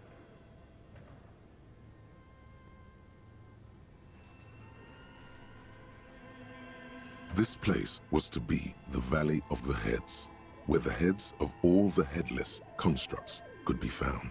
The player would have been able to choose a head for their headless party member, and each head would have been voiced on air by a professional.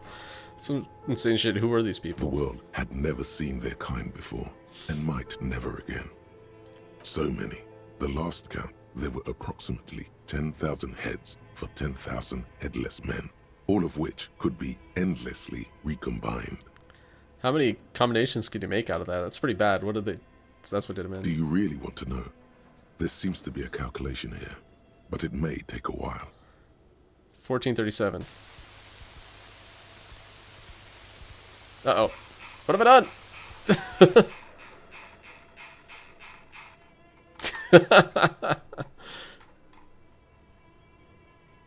Uh-oh. Oh no, did the game just... Oh no.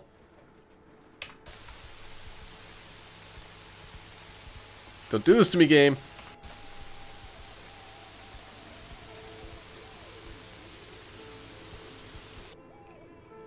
Keep going.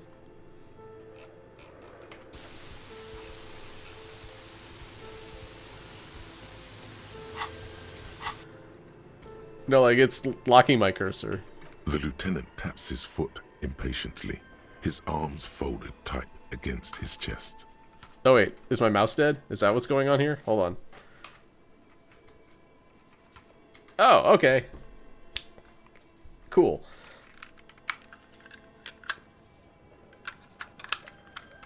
I need to deal with this. I'll be right back, guys.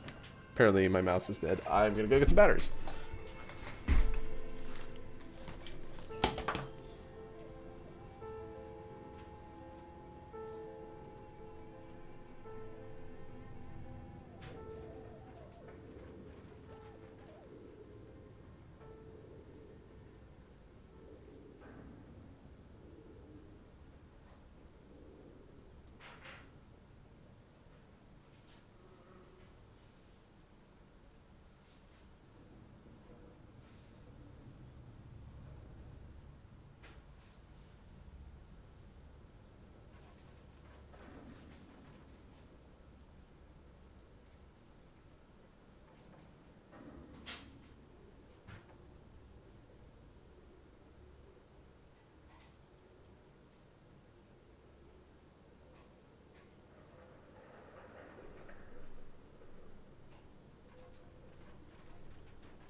Okay, so what happened here is the batteries of my mouse seem to be dead. Like I'm wiggling, I'm clicking, nothing's happening. It's just like AA batteries, so I have some rechargeable batteries that I hope still have some juice in them. Okay, good. Yeah, like my mouse has been giving me the red light blink like I'm gonna die soon for like 6 months. So yeah, it finally went.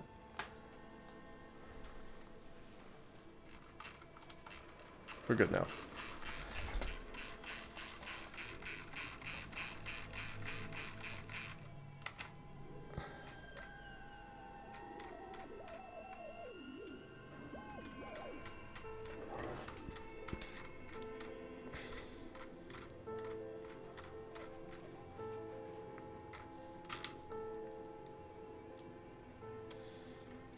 Lieutenant taps his foot impatiently, his arm folded tight across his chest.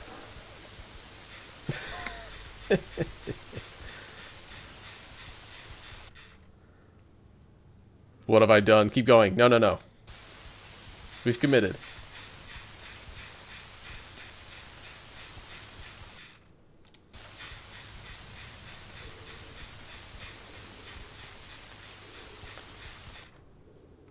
What if you broke the radio computer?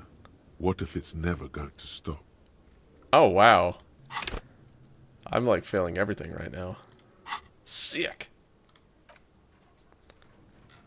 Be the numbers. Whoa. And that's it. Okay, so that's what did it in. Well, yeah, that and the catastrophic data loss. The what now? On the nature of the data loss, there's ominously little information in the production log. It comes at the very end, where things get fuzzy and dark, where tables and numbers seem to vanish into an eerie nothingness, before the Egonian investors pulled the plug.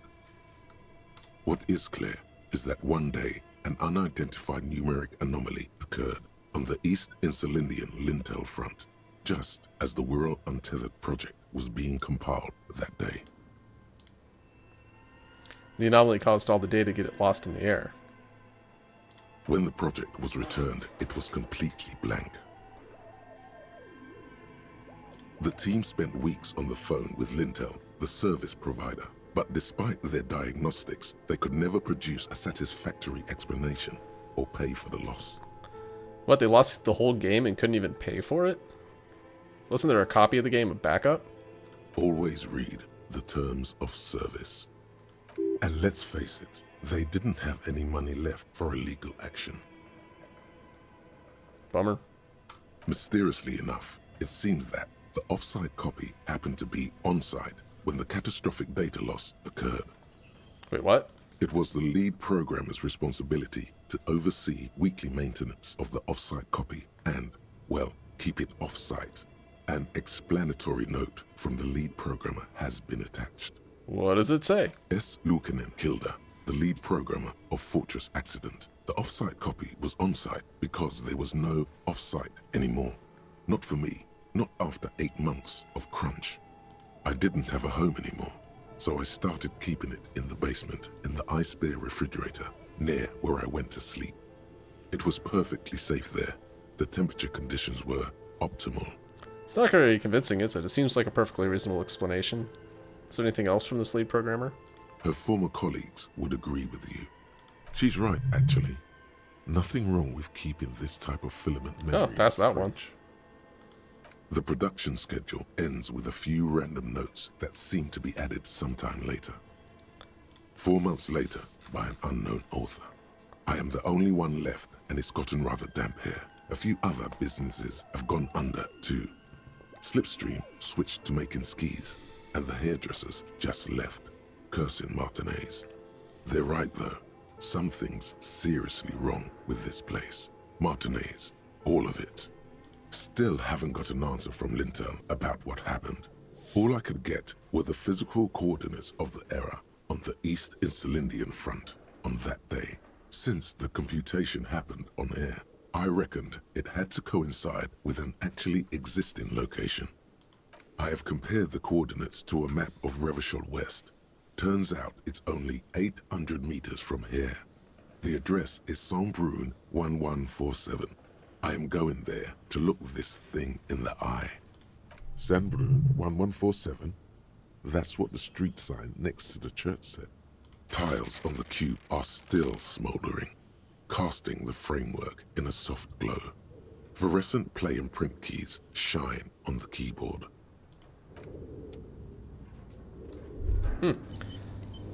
Autosave. Oh, hey, I solved all of the Monday things. That's cool. Okay.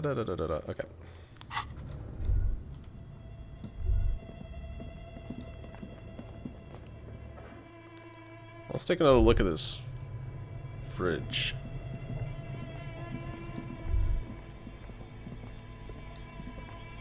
The bear's eyes are still glowing red, watching over all.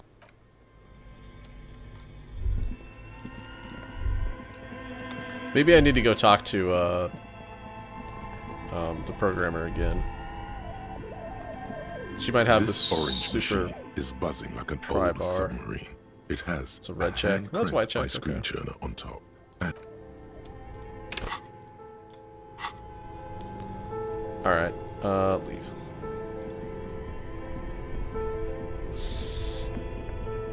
Okay, before I head back, I do want to just kind of take a look through some stuff.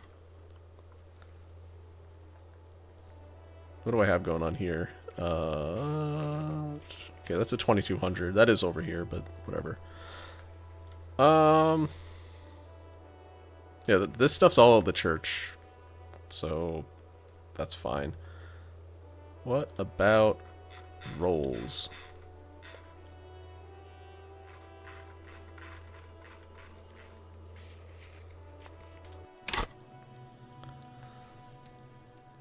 Oh.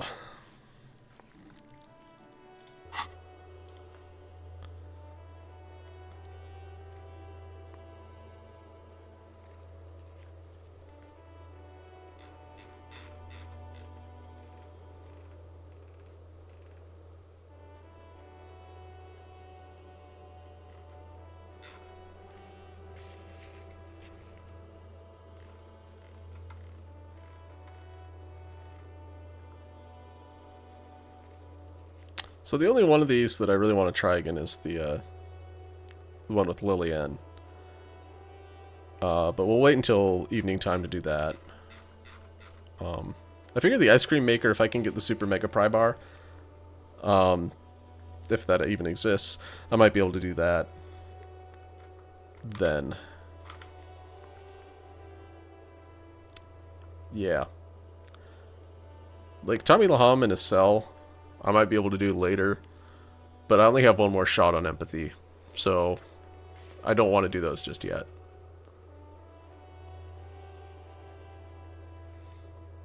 Okay, yeah, let's head back over to the church.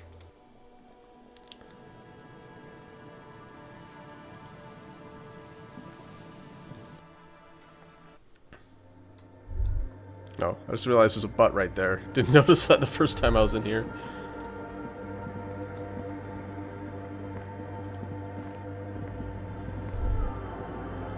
hey, her Innocence Dolores Day liked little figurines, right? Liked holding little men between her fingers, remember?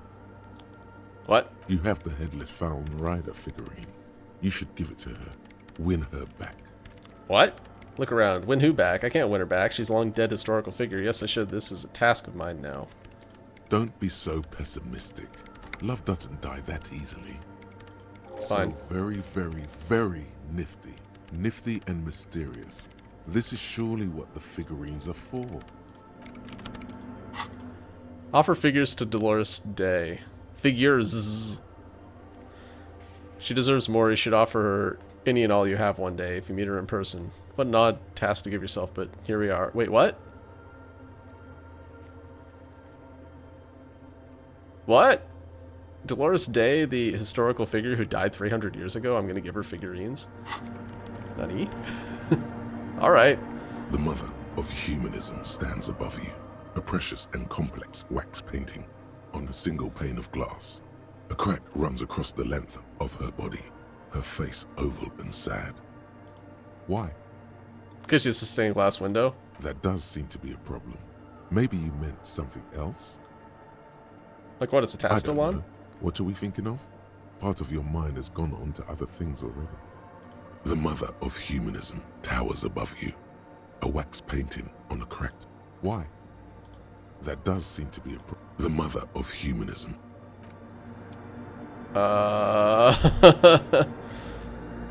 Alright, well I guess if I meet Dolores Day in my travels, I'll give her this wax figurine or this little figurine and see what happens. Yes, what is it? Hold on. I'm not gonna get much sympathy if I don't have my finger guns ready. Yes, what is it?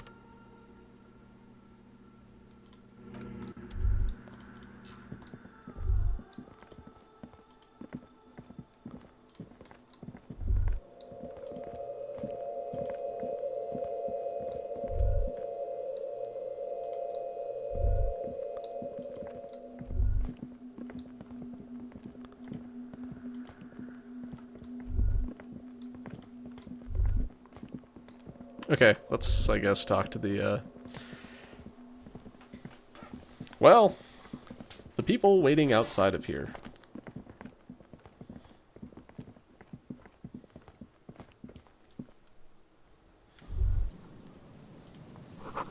Sam Adrix, the lead programmer of Fortress Accident, was looking for.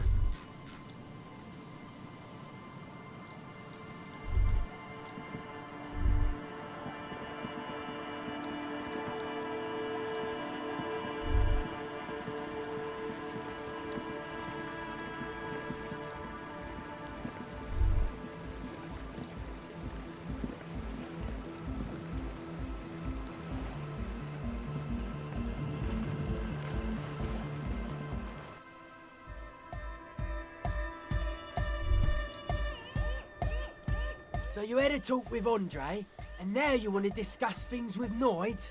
Stooped over his toolbox as usual, shuffling bolts around angrily. That's fine, man. But I've got to warn ya, our signs are still off. It'll take some time for me to get my sign on. But I thought it would be okay now, sign-wise. I'm doing what I can. Continues to rearrange his tools. He looks like a well-thought-out individual. The synchronization might be worth it in the long run. I saw a sticker on the padlock. Can you tell me anything about it? A sticker? You mean the yellow one? Can you describe it to me? Interesting. He wants you to describe it, though he already knows what it looks like. Okay, it's a yellow circle, the human face, with X's for eyes and a smile underneath. I think the X's mean the guy is dead. Good, good. What did you want to know? That's alright. Is it a dead guy smiling? What makes the sticker so modern? I think we can talk to blah, blah, blah, blah. Yes, you're the 23rd person to get it right, and I've asked 23 people. Looks like it's a dead guy smiling to the entire human race. Really? Really? Why do you think so? We're all the same. Same eyes, same smiles, same death. Okay, so what does it mean? He defeated history. We are living in the age of history, and in the eyes of history, we are always already dead. How can we ever smile then? Because history is a lie, and so are its deaths. Cool. The present moment and life are the hardcore. The hardcore expels death. Or maybe he's not dead.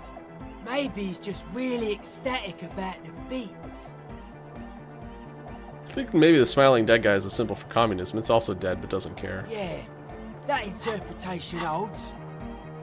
It makes the sticker so modern. Simplicity was brought to us by a classical solarist modernism, but that was a tasteful, harmonious simplicity, right? Well, hardcore is not tasteful or outwardly harmonious. It's a warning shot. This will be dangerous. The echo of man's loss haunting him. The sticker, the clothes, the music, same thing.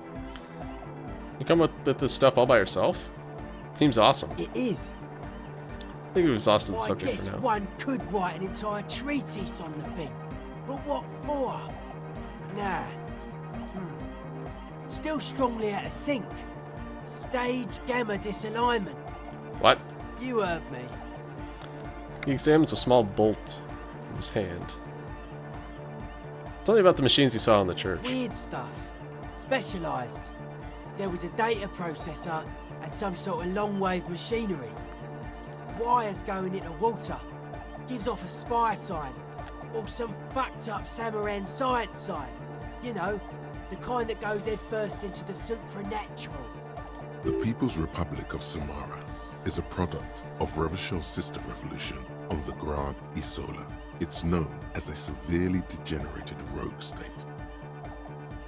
Don't be so hard on Samara. They're all alone in the world. Half of what we know of them is just propaganda. What's wrong with Supernatural?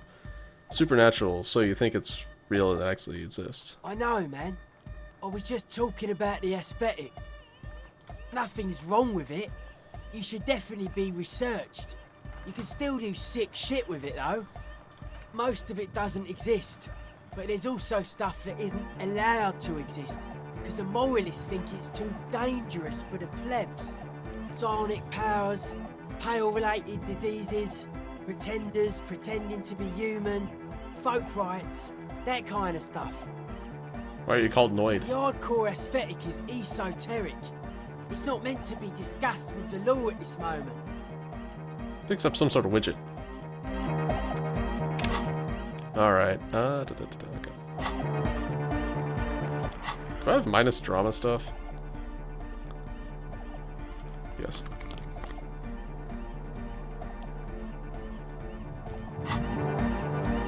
The young man with the tape recorder acknowledges your return. When he looks at you, he squints as though you were the setting sun. This is hardcore. Hardcore! Hardcore to the mega. Internally coherent. All core! All right! Yeah! He furrows his brow as his very large head traces the sublime invisible movement of the music in the very real air of the stuffy tent. Hardcore! Ah! Let's not an agonized roar over a feeblish, obviously not too hardcore beat below. So hardcore, no seriously, I'm a little worried it isn't. Is it though? I was just thinking that a moment ago. One mind, one spirit. There's no other world. There's no other life. Back to the heavyweight jam. Says the young man with the tape recorder, or tape player, in the large boyadero boots. Lung-taped trees sprout on his silver belt buckle. Hardcore! Hardcore! Yeah! This young man adds a capital G before H in his yeags and args. This produces a guttural, Gutvaldian accent and makes him sound more animal, more in it. Or maybe it's not Gutvaldian. Maybe it's Oranese. Probably an homage to Oranje, where Arno van Eyck is from, judging by his name. Could you be listening to an Arno van Eyck creation right now? So this is a famous Van Eyck I'm hearing. You know about him? He moves his mouth, but sound doesn't come out. His eyes, the size of saucers. Looks like you've rendered him speechless. You know Van Eyck? Yeah, I'm a major Ike head. No, it's just a turn of phrase. Wow! The skinny wraith looks at you with some disbelief. So am I! So am I! He begins to shake his head so everyone would understand. Oh! Is that why they call you Egghead? It's Ikehead! Egghead to the mega! The K became the G! The boy became the man! The Advent? Wait. We didn't solve Egghead.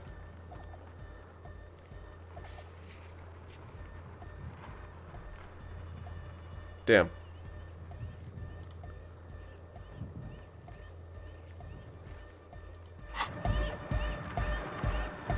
We're close. The young man with the tape player, the larger. Okay. True, hard, full, car! Hardcore! Hardcore to the mega! Here comes the night! Okay, that's not it. We're close. True, hard, hardcore! Hardcore to the internally coherent. I was wondering if he knew who killed the mercenary hanging behind the Whirling Rags hostel. Yeah, 1, 2, 3, Yakokata, the place to be. Yakokata is a hardcore place. Yakokata is an abbreviation from the Gradian term, Zone of Ecological Catastrophe, an agricultural megaproject in the extreme southeast of the Gradian Isola. It involved cutting-edge approaches to irrigation and a completely new type of fertilizer. All right. An intricate system of irrigation networks pockmarking the earth, intermittent seas of phosphorus mud, ripped tarpaulin fluttering in the wind. A pair of molten rubber boots also comes to mind. All in all, a truly hardcore. Hardcore. No. We're close. True. Hardcore. Yeah. This young man adds, or maybe it's The Y to the E to the A to the A to the A to the A to the A to the G to the H to the exclamation mark. Yeah. he missed one A.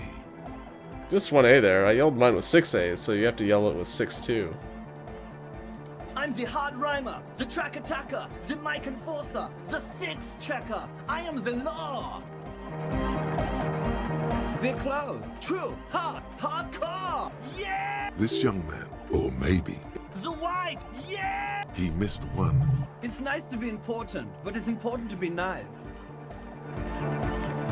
We're close. True. Full. Hardcore. Yeah. This young man, or maybe it's You know about it? You know Van Eyck? Wow. the skinny rake. So am I. Oh. Aken to the mega. The advent? Shit. We're close. True. Full. Car. It's hardcore.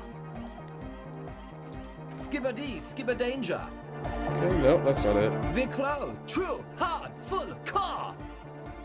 Hardcore. Hardcore to the mega. Internally coherent. All car. All right. Yeah. Gotta get the people going.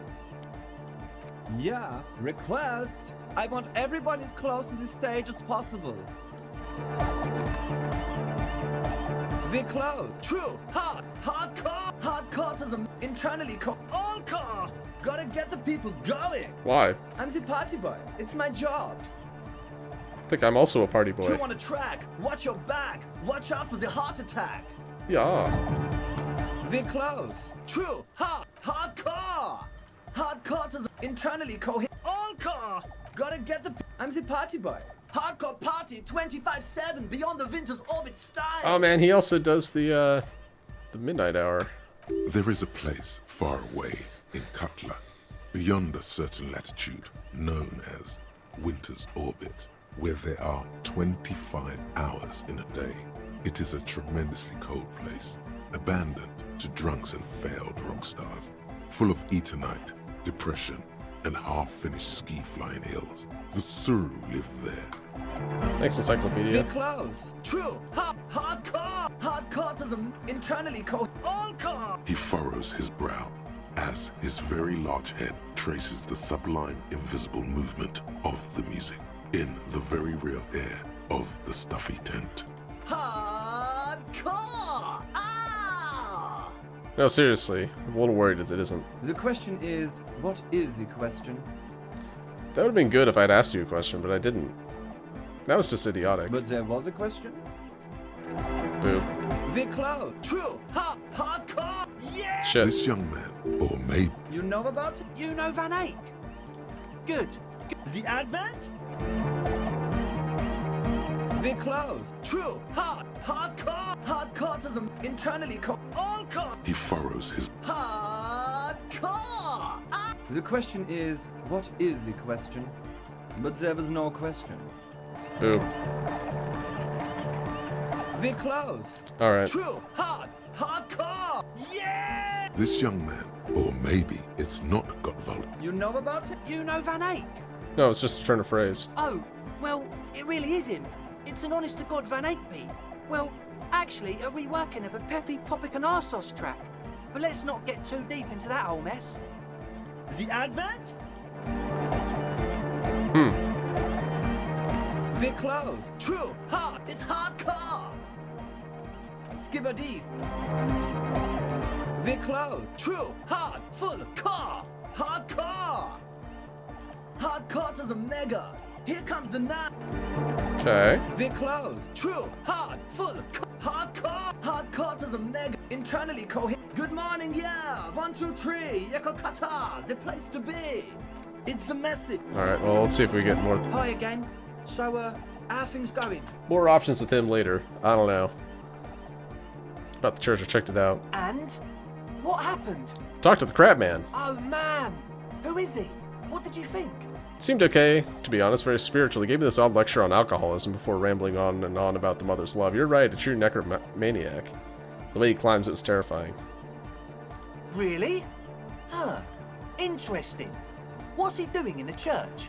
Just preaching and praying from the looks of it. He clearly enjoys physical activity. Guy climbs like a freak. There's something sinister going on under the building's roof, and I think he's getting high or something. No matter. Is he gonna be a problem? Yeah, Noid is right. Let's get back to the point. What are we gonna do about him? These guys will never catch him. You will never catch him. There's nothing to do. Of course he's a problem. He's a crab man. He keeps himself physically active, thinks spiritual thoughts, and doesn't drink. Who am I to evict such a person? As far as I could tell, he's not going to leave. He'll climb up there. And guys, he'll never catch him. Actually, he told me he wouldn't mind the nightclub at all. I don't know, man. Doesn't it feel like a major hindrance to you? A spooky guy climbing around when all the guests are trying to have nice, friendly hyper time? Don't worry, I don't think he really gives a damn about you or anyone else. I guess it's not a massive problem, now that I think of it. Everyone is welcome to dance till the morning light. Yeah! Maybe. I guess we'll figure something out. Okay, but what about the other spooker? The one in Grandma's clothes? Did you see her? That's using the mainframe when Suna, the former lead programmer of Fortress A Assassin, appeared. programmer? That's odd. What was she like? Did you ask her about the nightclub? She did not like the hypnotic dance club idea. What a pity. That's my favourite thing in the world. And she doesn't like it at all. A shame. What can we do now? Do you see a way out of this jam? And into a laser-lit future of dance and unity? Unity! Dance! She made it very clear that she won't leave until her own project is finished. And you can't just evict her? I could go for another try, bring down the hammer of the law. No, I won't evict her. We have to come up with a different solution. Look at you, honor man. I did just get an honor point there, didn't I? No, Noid. He's right. Maybe we've approached it the wrong way after all. I'm sure there's a workaround. We can make a deal not to bother her. If that's okay with her, we only want to get in the church and spread the joy and ecstasy of music. The lines in the dark exist. Coexist. At least Crabman seems like an advanced being. He's hard. He'll understand. Yeah, he can do his climbing thing in the tower. And the programmer, does she like Nordic dance music? No. I cannot believe what she just said. It makes him pump the jam a little slower for a moment, but then he returns to the full swing of it.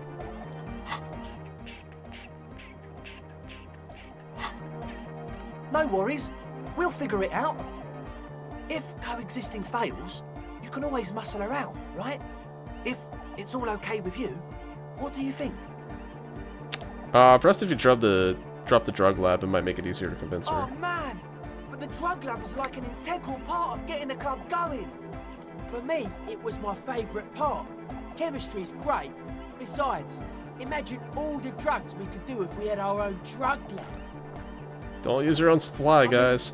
Anodic music is great and all, but drugs, they make you feel really good. When You're right. did you last feel really, really good? Right, I only ever feel good when I'm blasting some high-grade narcotics, then I feel great. Yeah, you use drugs and you've got the mysteries all ghoul to discover. I don't have time to feel good. I'm a very busy officer of the law. Well, I'm picking this one because See? Superstar. Oh, that wasn't even Superstar. Alright, whatever. I can try convincing her. Excellent. Good luck, my friend. He smiles wide, like a replica of his friend with the large head. Goodbye, officer. Huh? I see.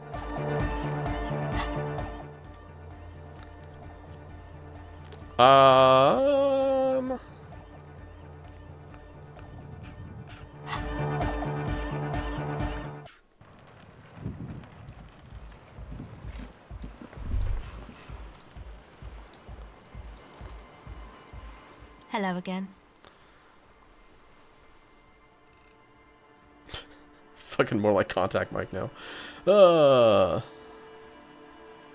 My associates. I haven't got much to say about them. What do you mean? You must know something about them. Of course I do. I just don't tell people about my friends and who they are and so on. I don't provide information on them. To the cops. Don't know what makes you think it'll be any different later, but...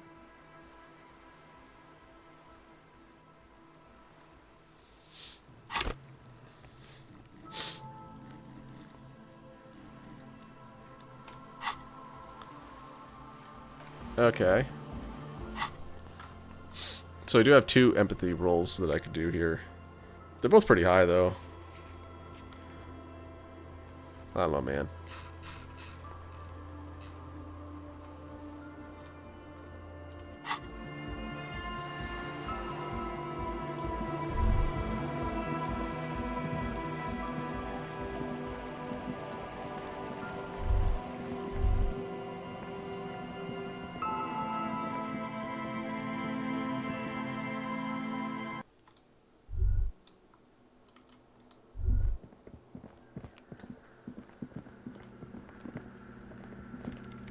Yes, what is it? What if you didn't have to leave? I talked to Andre. He wants to make it work. I don't want to make anything work. Hold on. You don't want to make anything work? Yes, anything. I don't want to make anything work. Okay, so that's pretty good odds. It's a white check, so we can retry it. I do have a few extra rolls and suggestion. A lot of extra rolls and suggestion. Easy. When her research is done, she can move out. Cool. Listen, about your research, you mentioned earlier that it's not going very well. Maybe I can help with something. What? No, I don't really need any help with the project. But if I could help you finish the project, then you wouldn't have to live in a church next to the Boom Boom anymore. Just think about it. She thinks about it.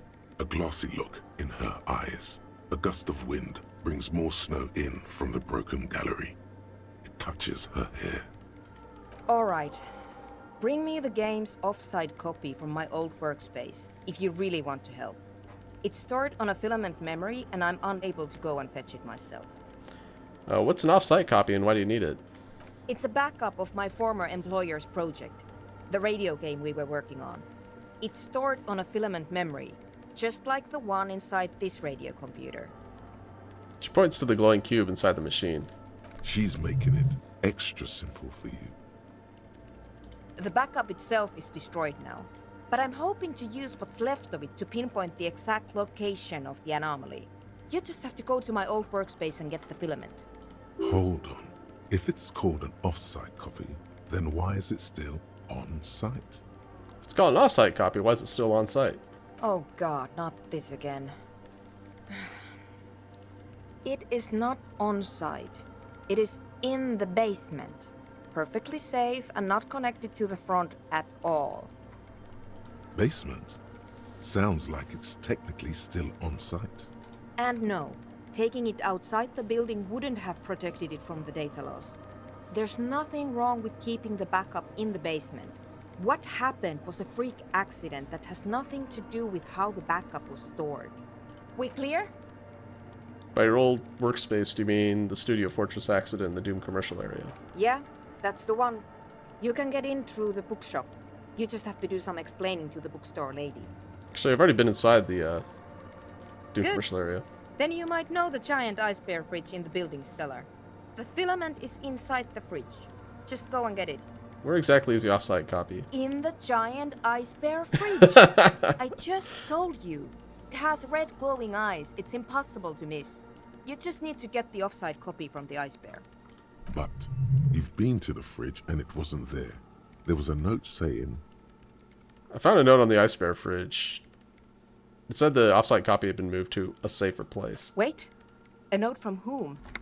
Did it specify where they took the filament memory? It said the offsite copy had been taken to a nearby ice cream maker. The note was signed by someone named Suliswaf. Jawisa. Of course. Our project lead, Suliswov Javiza. God, he was always so hell-bent on keeping the copy somewhere safe.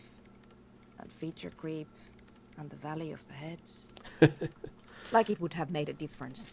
The offside copy was perfectly safe when the data loss happened. That data loss was anomalous. She crosses her arms defiantly. And the heads. I won't even get into the heads. Millions of them. Go find that copy from that ice cream maker, will you? Thanks. Valley of 1,000 Heads. You like the sound of that. Ah, and it made my mouse's battery die. The bookstore lady hates me. Says I'm part of the curse. Whatever that means. Wait, are you part of the curse? Of course not. Anyway, I don't have my keys anymore and she won't let me in. Why does she think you're part of the curse? Because she's from Martinez, and people from Martinez have never ever seen a radio computer. She thinks it emits elemental evil. That's a bit biased, don't you think? Yeah, people in Martinez really don't like to get with the times. Don't be too harsh, that's only because of their socioeconomic situation. What if it does emit elemental evil? Alright, this is a political question. Yes, This one. but she literally started praying for the higher powers when she first saw my Rame Civic. I'm not making this up. The lieutenant coughs like he's amused. Once I came in one morning, only to find that my terminal was full of those strange trinkets and amulets. Wards. It looked like some Semenine magic. Found the ice cream maker, but it's completely frozen shut. This is getting ridiculous. Can't you just defrost it? Or, I don't know. I don't know about the ice cream maker. Just figure something out. Thanks. She thinks for a moment, then reaches behind the radio computer and hands... Hey, there we go! Hands you what looks like an oversized pry bar. And here's my Qualsund multi-tool. You might need it to hack loose some ice. It opens everything. If you get me the offside copy, then you can keep the Qualsund. The legendary Kvalsund multi-tool. This is Prybar version 2.0 for professionals like you. But the offside copy you wanted me to bring. Never mind, bye. Thanks. Okay. We got the tool. Oh man, that's quite the pry bar. It's an advanced pry bar. It's a pry bar +2, if you will, built by Kvalsund in Vasa. The number of gadgets hidden within the frame of the yellow and gray multi-tool will stagger any technician. Take that, pry bar. You've been replaced. Alright. Let's return to the doomed commercial area.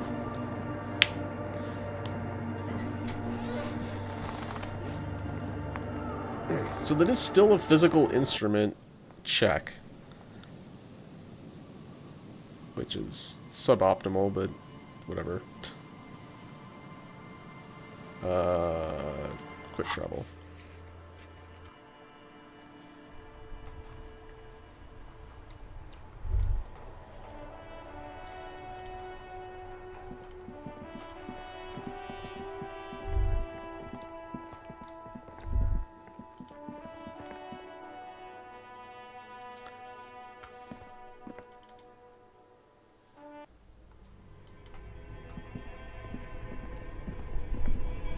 Oh wait, hold on, I need the pry bar.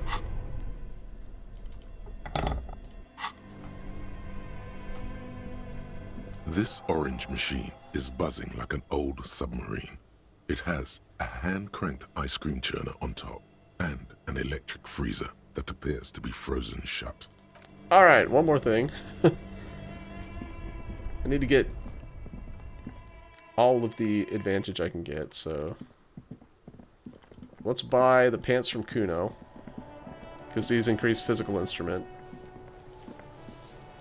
Fuck does Kuno care? Here, pig, we're fun now. Performance buddies. Kuno unzips his jacket again and pulls out the pants, or pulls the pants out of the plastic Kuno wrapping. could already see you soaring through the air like a fucking eagle. Pig's in Kuno's debt now. Money debt. No, I'm not. I pay for services Money rendered. debt doesn't mean anything. He's just saying words. You're not in his debt. Kuno doesn't fucking care.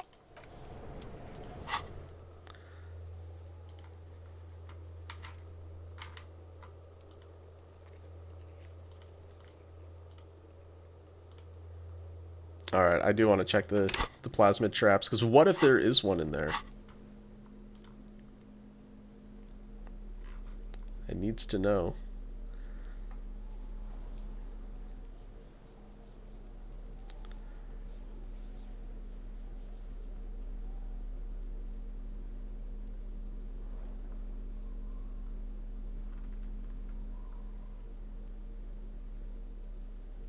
It's minus physical instrument. Okay. Let's see.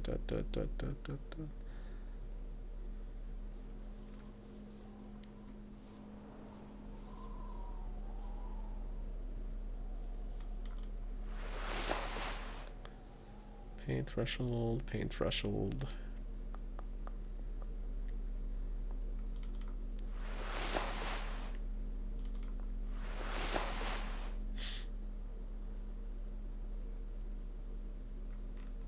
Okay. It's +2 physical instrument.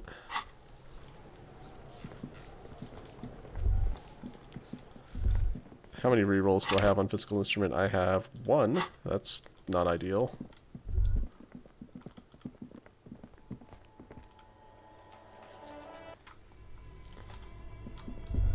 What do we have here?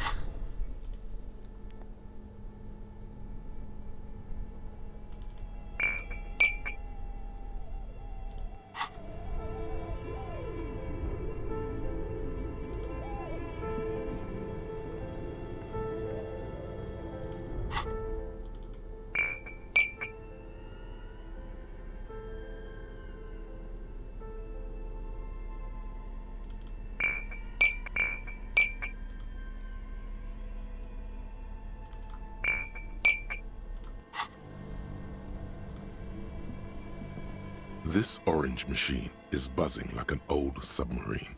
It has a hand-cranked ice cream churner on top and an electric freezer that appears to be frozen shut.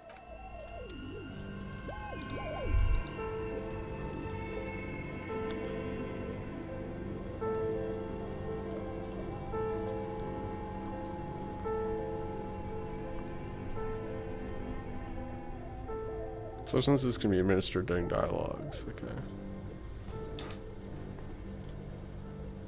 Yes?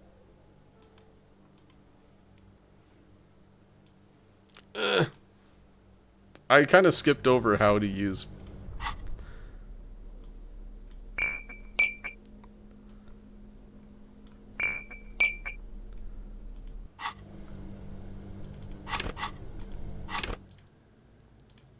Nope.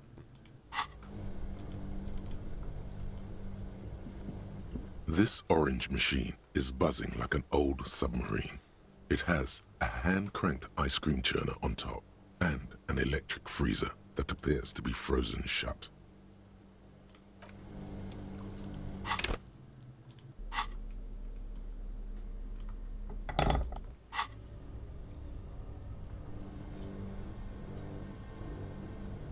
This orange machine is buzzing like an old submarine.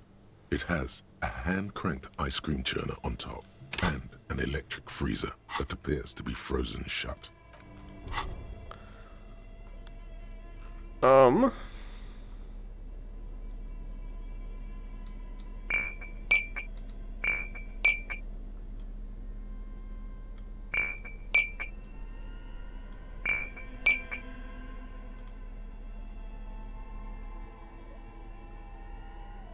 feel really stupid right now. How do I use alcohol?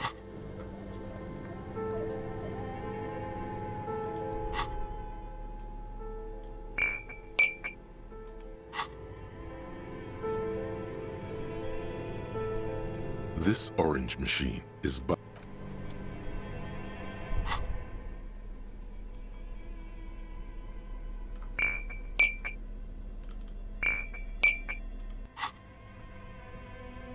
This orange machine, turning the crank feels oddly satisfying, like stirring your childhood dreams. In the distance, you hear water dripping. You're dumb.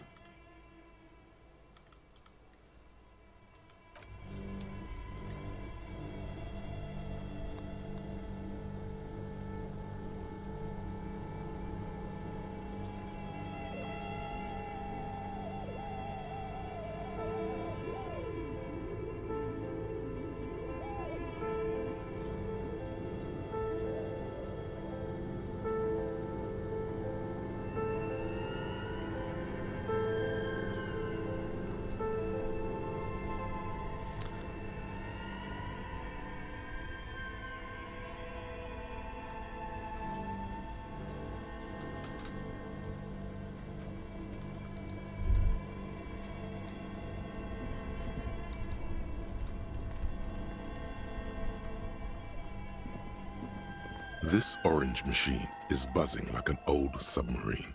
It has a hand-cranked ice cream churner on top and an electric freezer that appears to be frozen shut.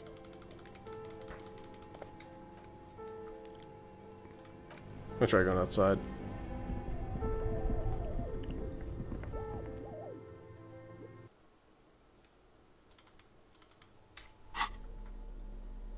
Try a different booze then.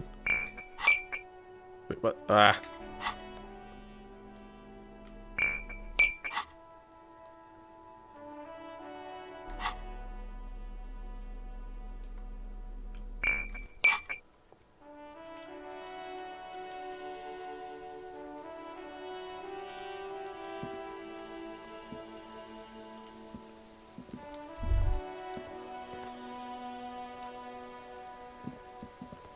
An old call box. East Delta Commerce Center. This... I'm stupid.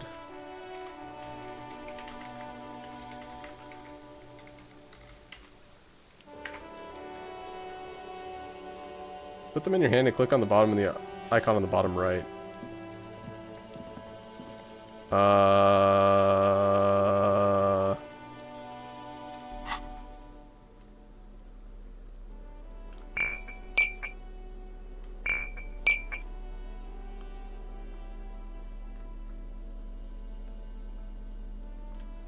I wonder if I need to close and reopen.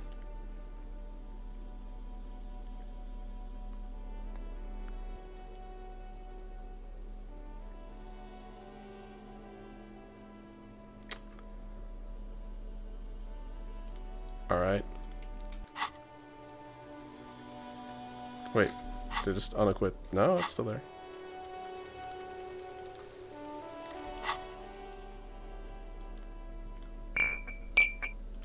It's so buggy. Wait, hold on.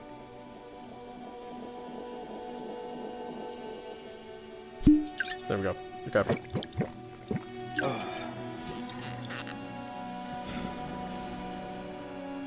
Can I increase this more than once?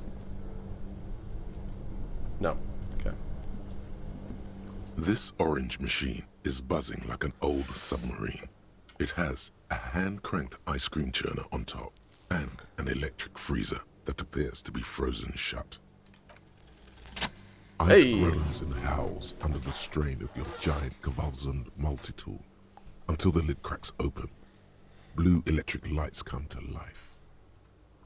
Inside, on a frosty platform, lies an object, intricate and foreign, left there for a sub-zero beauty sleep. A filament memory with the words, off-site copy, written on its side.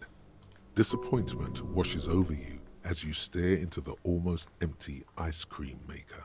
What? No ice cream? A scoop of ice cream would have been nice, yes. Lieutenant agrees. Someone's stomach grumbles. The room feels very cold. You gently lift the cube from its frosty bedding, careful not to damage it. We should take it back to Miss Lucan and killed as soon as possible. I'm not sure how well unused filaments tolerate room temperatures. Yes, but aren't you curious to know what's on the precious filament? There's a radio computer upstairs. There sure is. I'm gonna save scum this, just in case putting it in the radio computer breaks it. Hold on.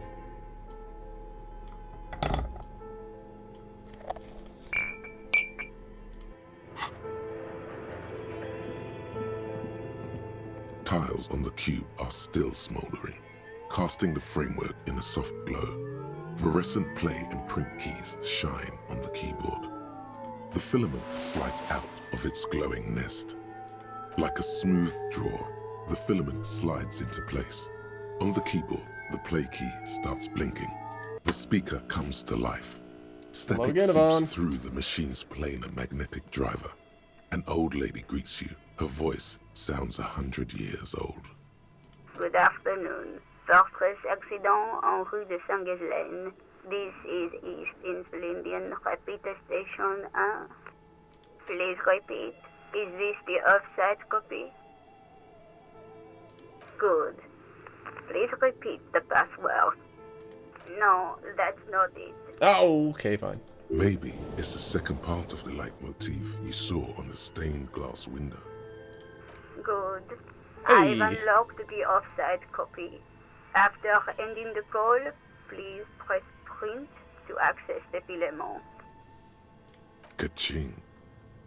Fortress accident. Is there anything else I can do for you today? That's all for now. Thank you, and goodbye.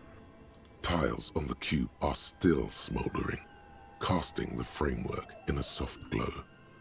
It sounds like something cracks before the piece of paper starts filling up with pure black ink.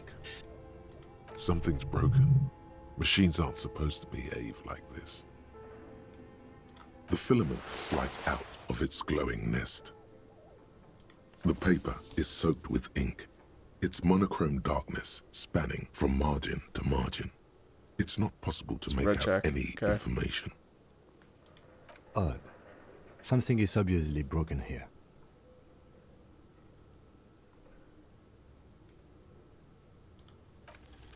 A single speck of white shines out from the shade. For some reason, the printer decided to spare this one tiny dot of paper.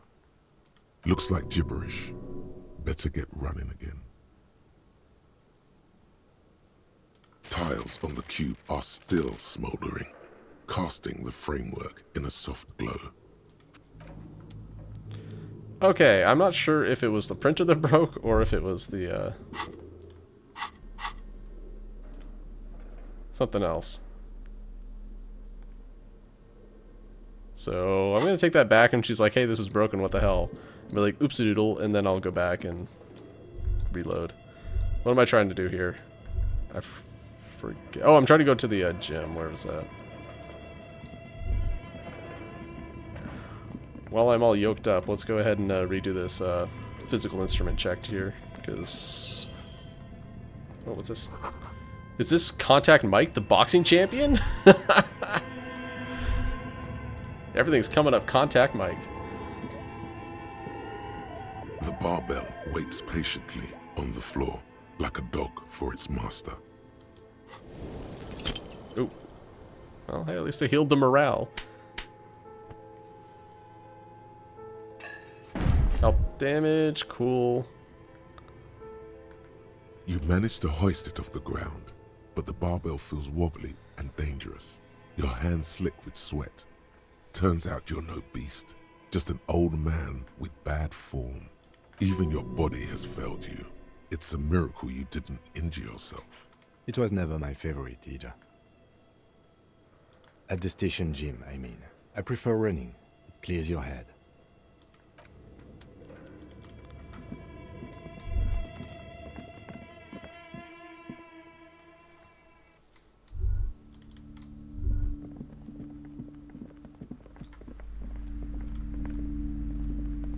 Hello again, esteemed officer, and welcome to Crime, Romance, and Biographies of Famous People. Okay, let's go ahead and equip normaler clothes.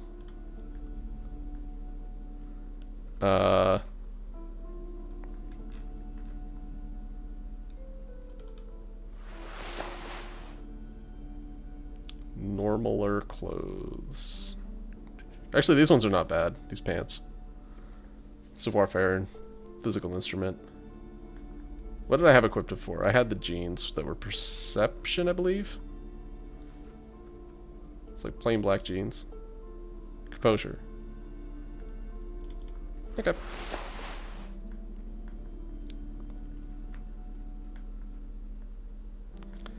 And shirt. I have the Logic shirt on.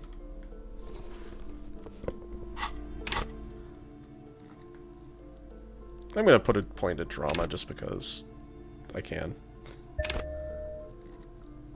Individual calculus. Because both of those I still have like 4 to 6 rerolls, even with those that I just added in. Okay, let's return to Suno.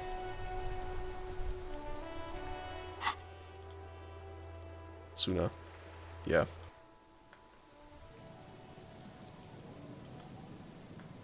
She's like, "Officer, are you drunk?" I'll be like, "Yeah, sure."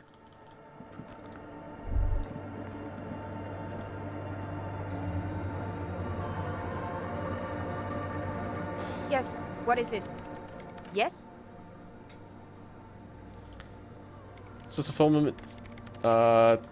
Thanks. Looks like it's the one. It's gonna happen now. Now I'm going to print it out to see what's left of it. What are you hoping to find? I have a theory. Lintel was able to divine the location of the anomaly from this broken copy. I want to repeat their calculation, only this time with better equipment. Watch. What an intricate display of failure. The paper starts filling out with ink, soaking it in a gleaming blackness.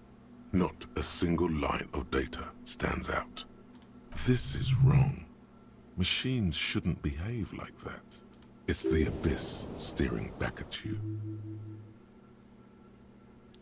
Now what? Something's very wrong with that filament memory. Please, just stop. Stop playing with this thing.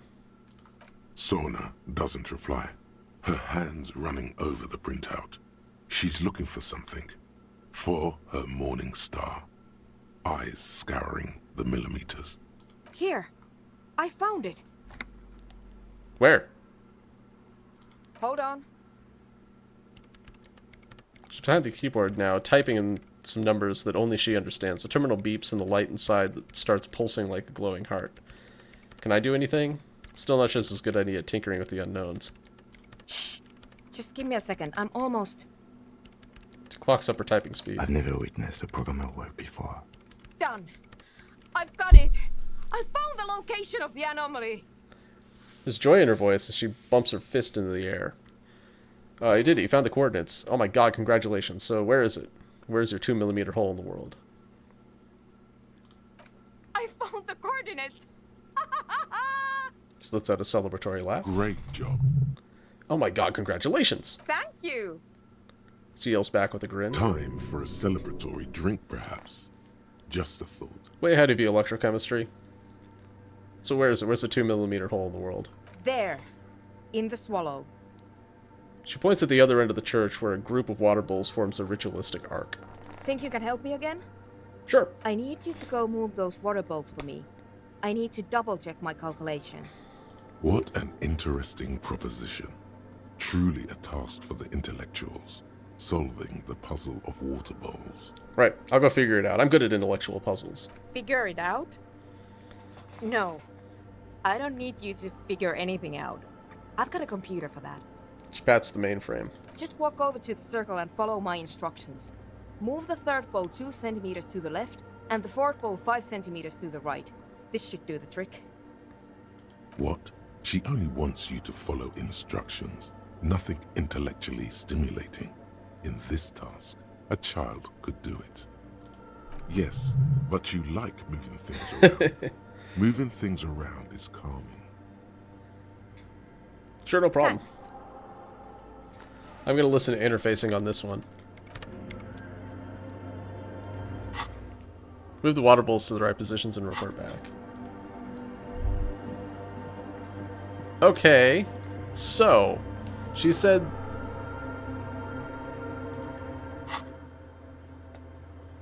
the second one and the third one or something like that, but which one's the second, which one's the third? Is it this one?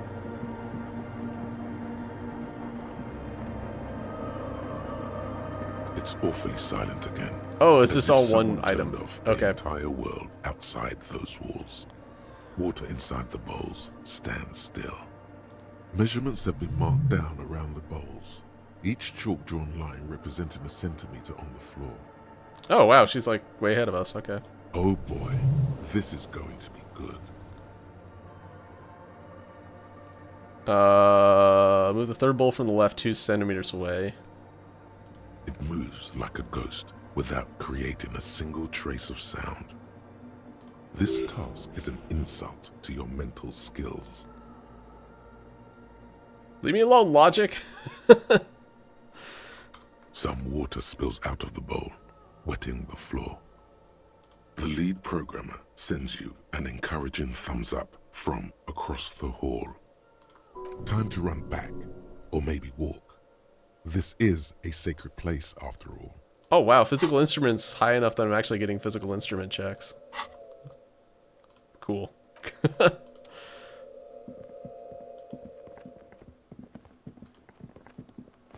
I guess that's kind of what I'm missing right now is I'm not getting a lot of play on stuff just because I'm not putting points into skills.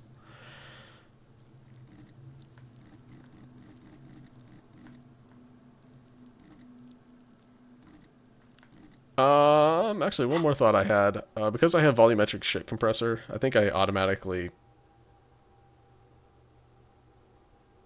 pass endurance white checks or something. I don't know.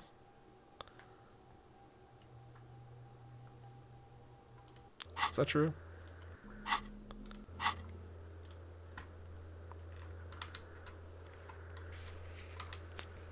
Anyhow, I think I can drop a point in endurance and it's not a big deal.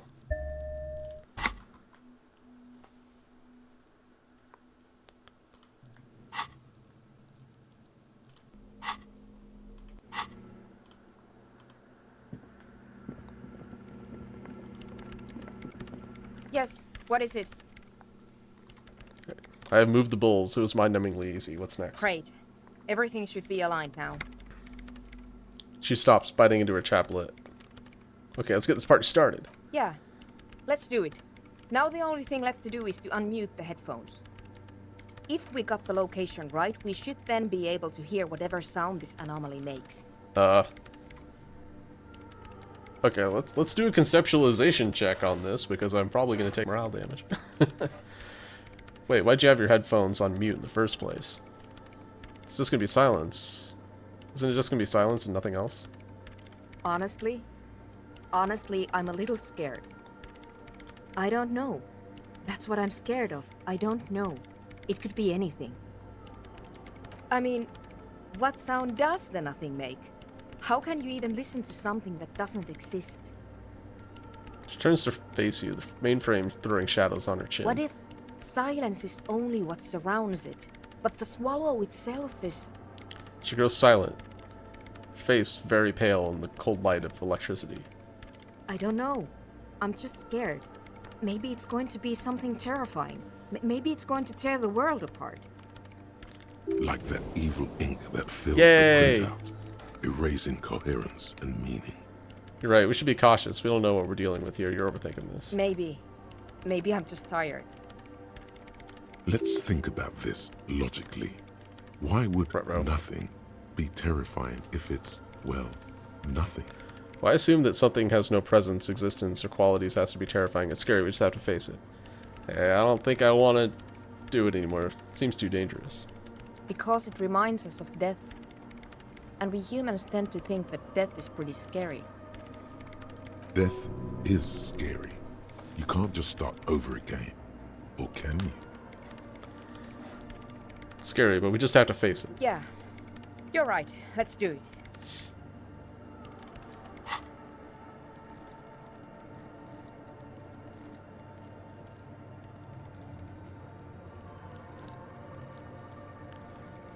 Alright, I'm gonna do something crazy here.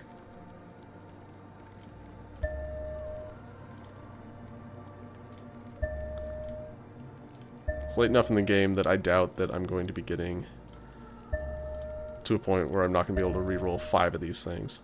And look, we're back under 12.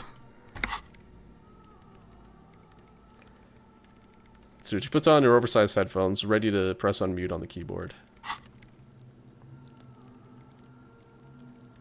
Anything else that high? No. The lieutenant takes a step back. What you so scared of, Kim? And then, nothing. Nothing happens as Sona Lokanen-Kilda presses unmute on her keyboard. Nothing but silence. You can hear some small animal cross the floor in the chancel. It's that quiet in the sanctuary. She doesn't talk.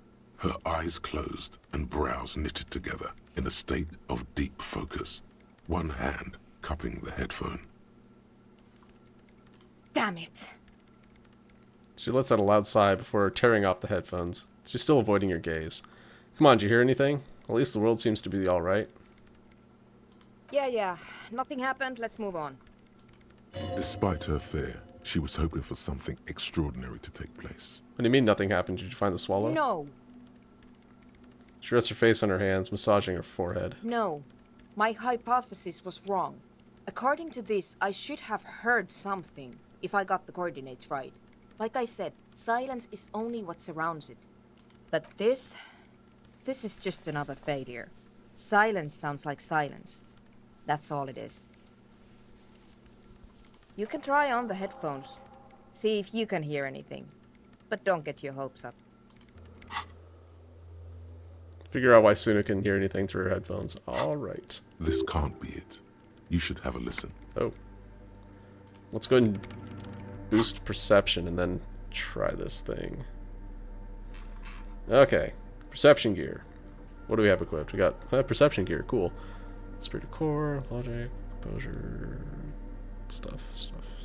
Oh, that's perception. Okay.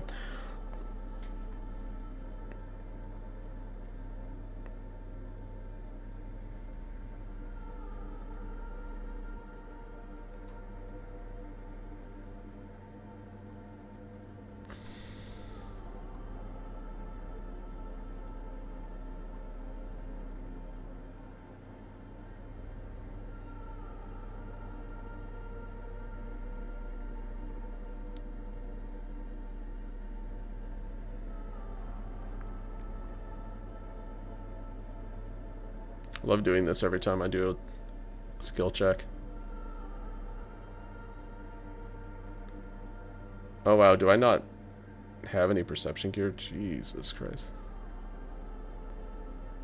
I guess I'm wearing it all already.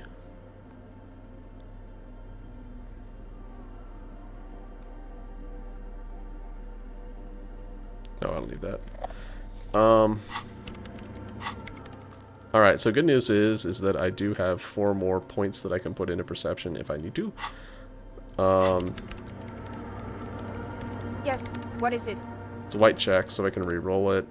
Do I have any other perception checks out in the wild that I should do? No, I don't. Alright. Yeah, these are all pink and purple. That's not surprising. Those are my low stats. So. Everything disappears. You are draped in silence like a drowning man staring into his puny little headspace. And then the pressure changes. What does it mean? It feels like flying on an aerostatic, or when your ears pop, or like a subtle difference in the atmosphere, a weather change hanging in the air. What if the sound you're looking for is too low for you to hear it? What if we just need a better sound A system? better sound system? Alright, but where would we get one? Suddenly, a rhythmic beat permeates the walls, causing a small patch of decorative stucco to crumble onto the wooden floor. They should really allocate some renovation funds to this place. Remembers the lieutenant inspecting the damage done to the arabesques. No. What they really should do is shut down the disco men for disturbing neighborhood peace. Yes, but they could help with the speakers. They only have 1 speaker, though. You mean the speed freaks? She closes her eyes as more dance music invades the holy silence of the sanctuary. Of course. The speed freaks. They have a fantastic sound system. And you think they would help me? They would if you wouldn't mind them moving in with you. Sure, if you agree to let them build a drug lab. I guess I could live through a week or two of peaceful coexistence. Great, I'll go talk to them. Sure. Let me know how it goes. Thanks, officer.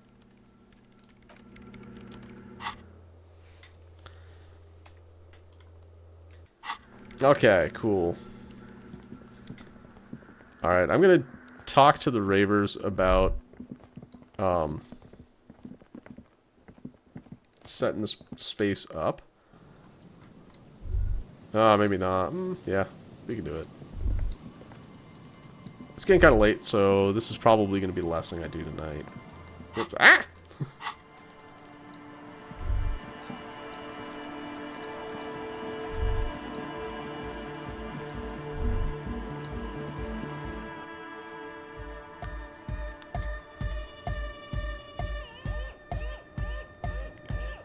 Hi again. So, how are things going? Yes? What's the deal? Good news. I managed to convince Suna. She's okay with you guys moving in, but on one condition. She needs your speakers for her project. We are grateful, Cotman. You're an augury of a new era of Nordic dance music. Speed Freak smiles happier than he's ever been before. We're gonna have to share the space for a couple of weeks until she gets her research finished. That's fine. We can manage. He grins, excited. And what about the side business? Have you made up your mind? You mean the drug lab? Yeah, that's not gonna happen. It's illegal, you see. Oh man, really? You're a complete ballbuster. Just don't get caught. Fine. We can make do. It's going to take us a bit to move our stuff inside. A couple of hours, maybe. Come check back later. Let's get moving. Oh! Hey, it's gone. Wait, hold on. What if...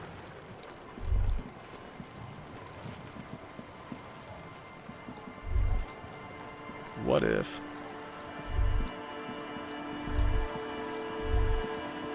No, okay.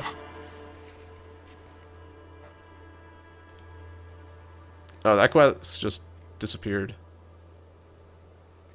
The help the Speed Freak set up a meth lab.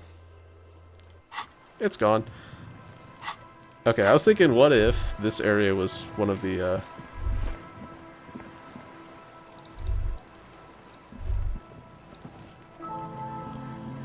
points where I need to search for the shot. I don't think it is, but I think what it actually is a place where I can collect tear.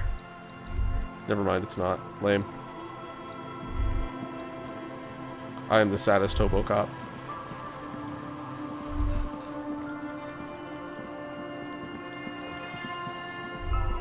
I'd like to get to the island somehow, that'd be great. Wait, oh. You see that seagull up there? Remind you of anybody? Kim? What? Kim? No, it's you. You and the seagull are just alike. Why am I like a seagull? Think about the seagull's story. It's one of endurance and adaptation. The seaside was paradise once. They were birds of that paradise. Then their paradise became Shit City. And what did they do? They became urban survivors, eating burgers out of trash cans, killing and eating pigeons. No time for that sentimental bullshit. They're hustlers, getting shit done. They're one pair of track pants away from gangsters, just like you. Hey man, I've got the track pants. Yeah. Hold on, have I ever eaten a burger out of the trash? Fucking right. Whatever it takes to survive. I am the seagull. Yes, I am a bit like the seagull. But I'm not like that, I'm still romantic. Own it. Steal hot dogs. Oh, hey. Shit in the sand.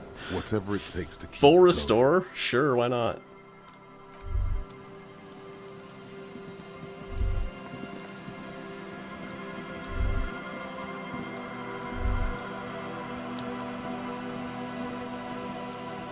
Alright, so they said it's going to take a couple hours to set up their sound system.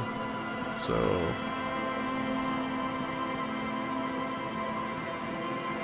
I guess I'll try this again.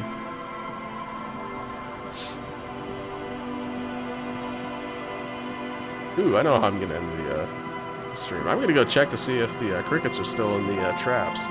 What if there's a phantasm in there?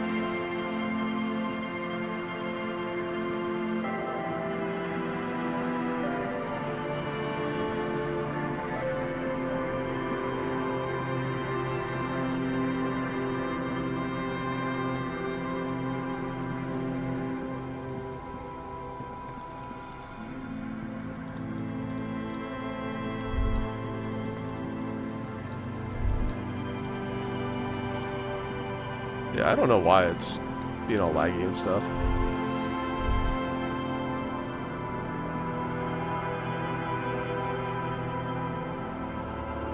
The trap is filled with dead and dying locusts. Most of them aren't moving anymore. You still can't see a phasmid anywhere.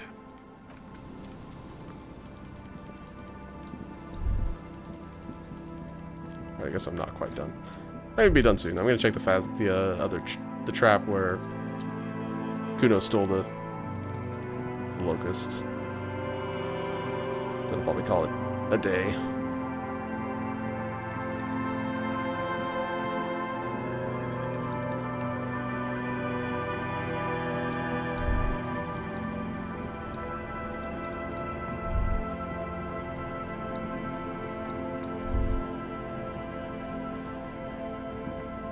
A few locusts trudge along the wall of the trap. The rest are piled in a heap in the corner, dead. No phasmid anywhere.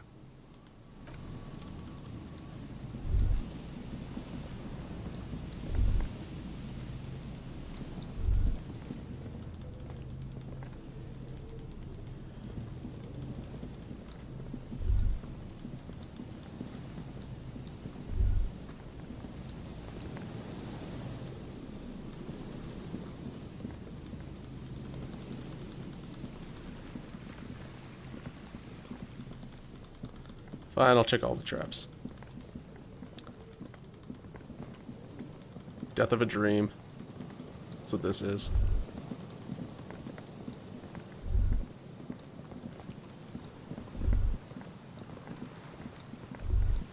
Oh wait, I have the Omega Pry Bar. I wonder if that helps with this. What if I equip it?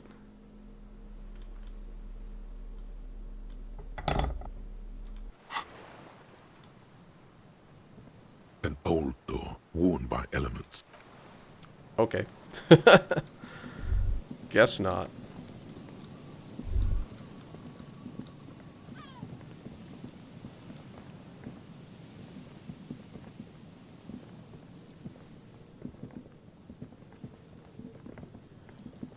Just dead and dying locusts, and the slow swaying of surrounding reeds.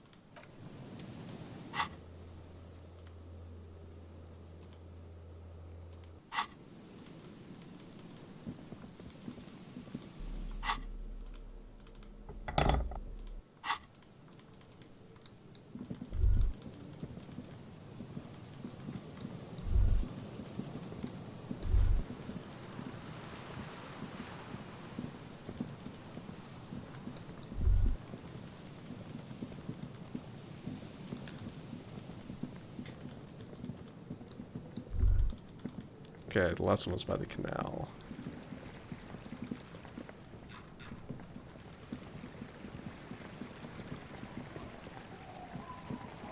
Ugh, it's having a rough go of things, man.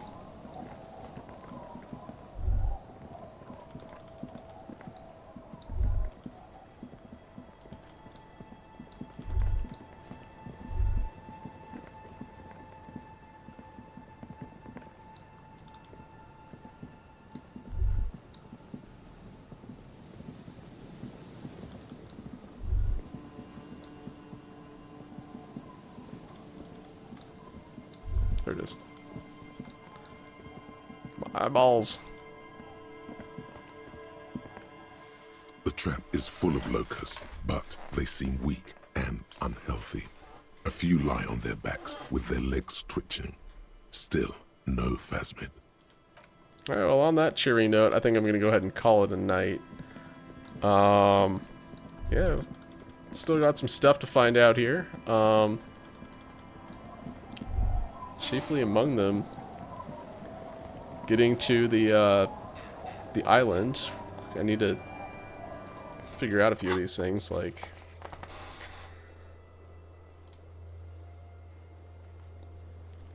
I need to get Titus to give up Ruby's location. And I think having the gun and checking out the, where the shot came from are key, but I can't find the boardwalk one for the life of me. And I don't know how to get to the island. I kind of wonder if Lillian can take me out there because she has access to fishing boats and stuff, but I don't know. But yep, in the meantime, I'm going to keep helping Suna with her project and the Ravers set up their nightclub.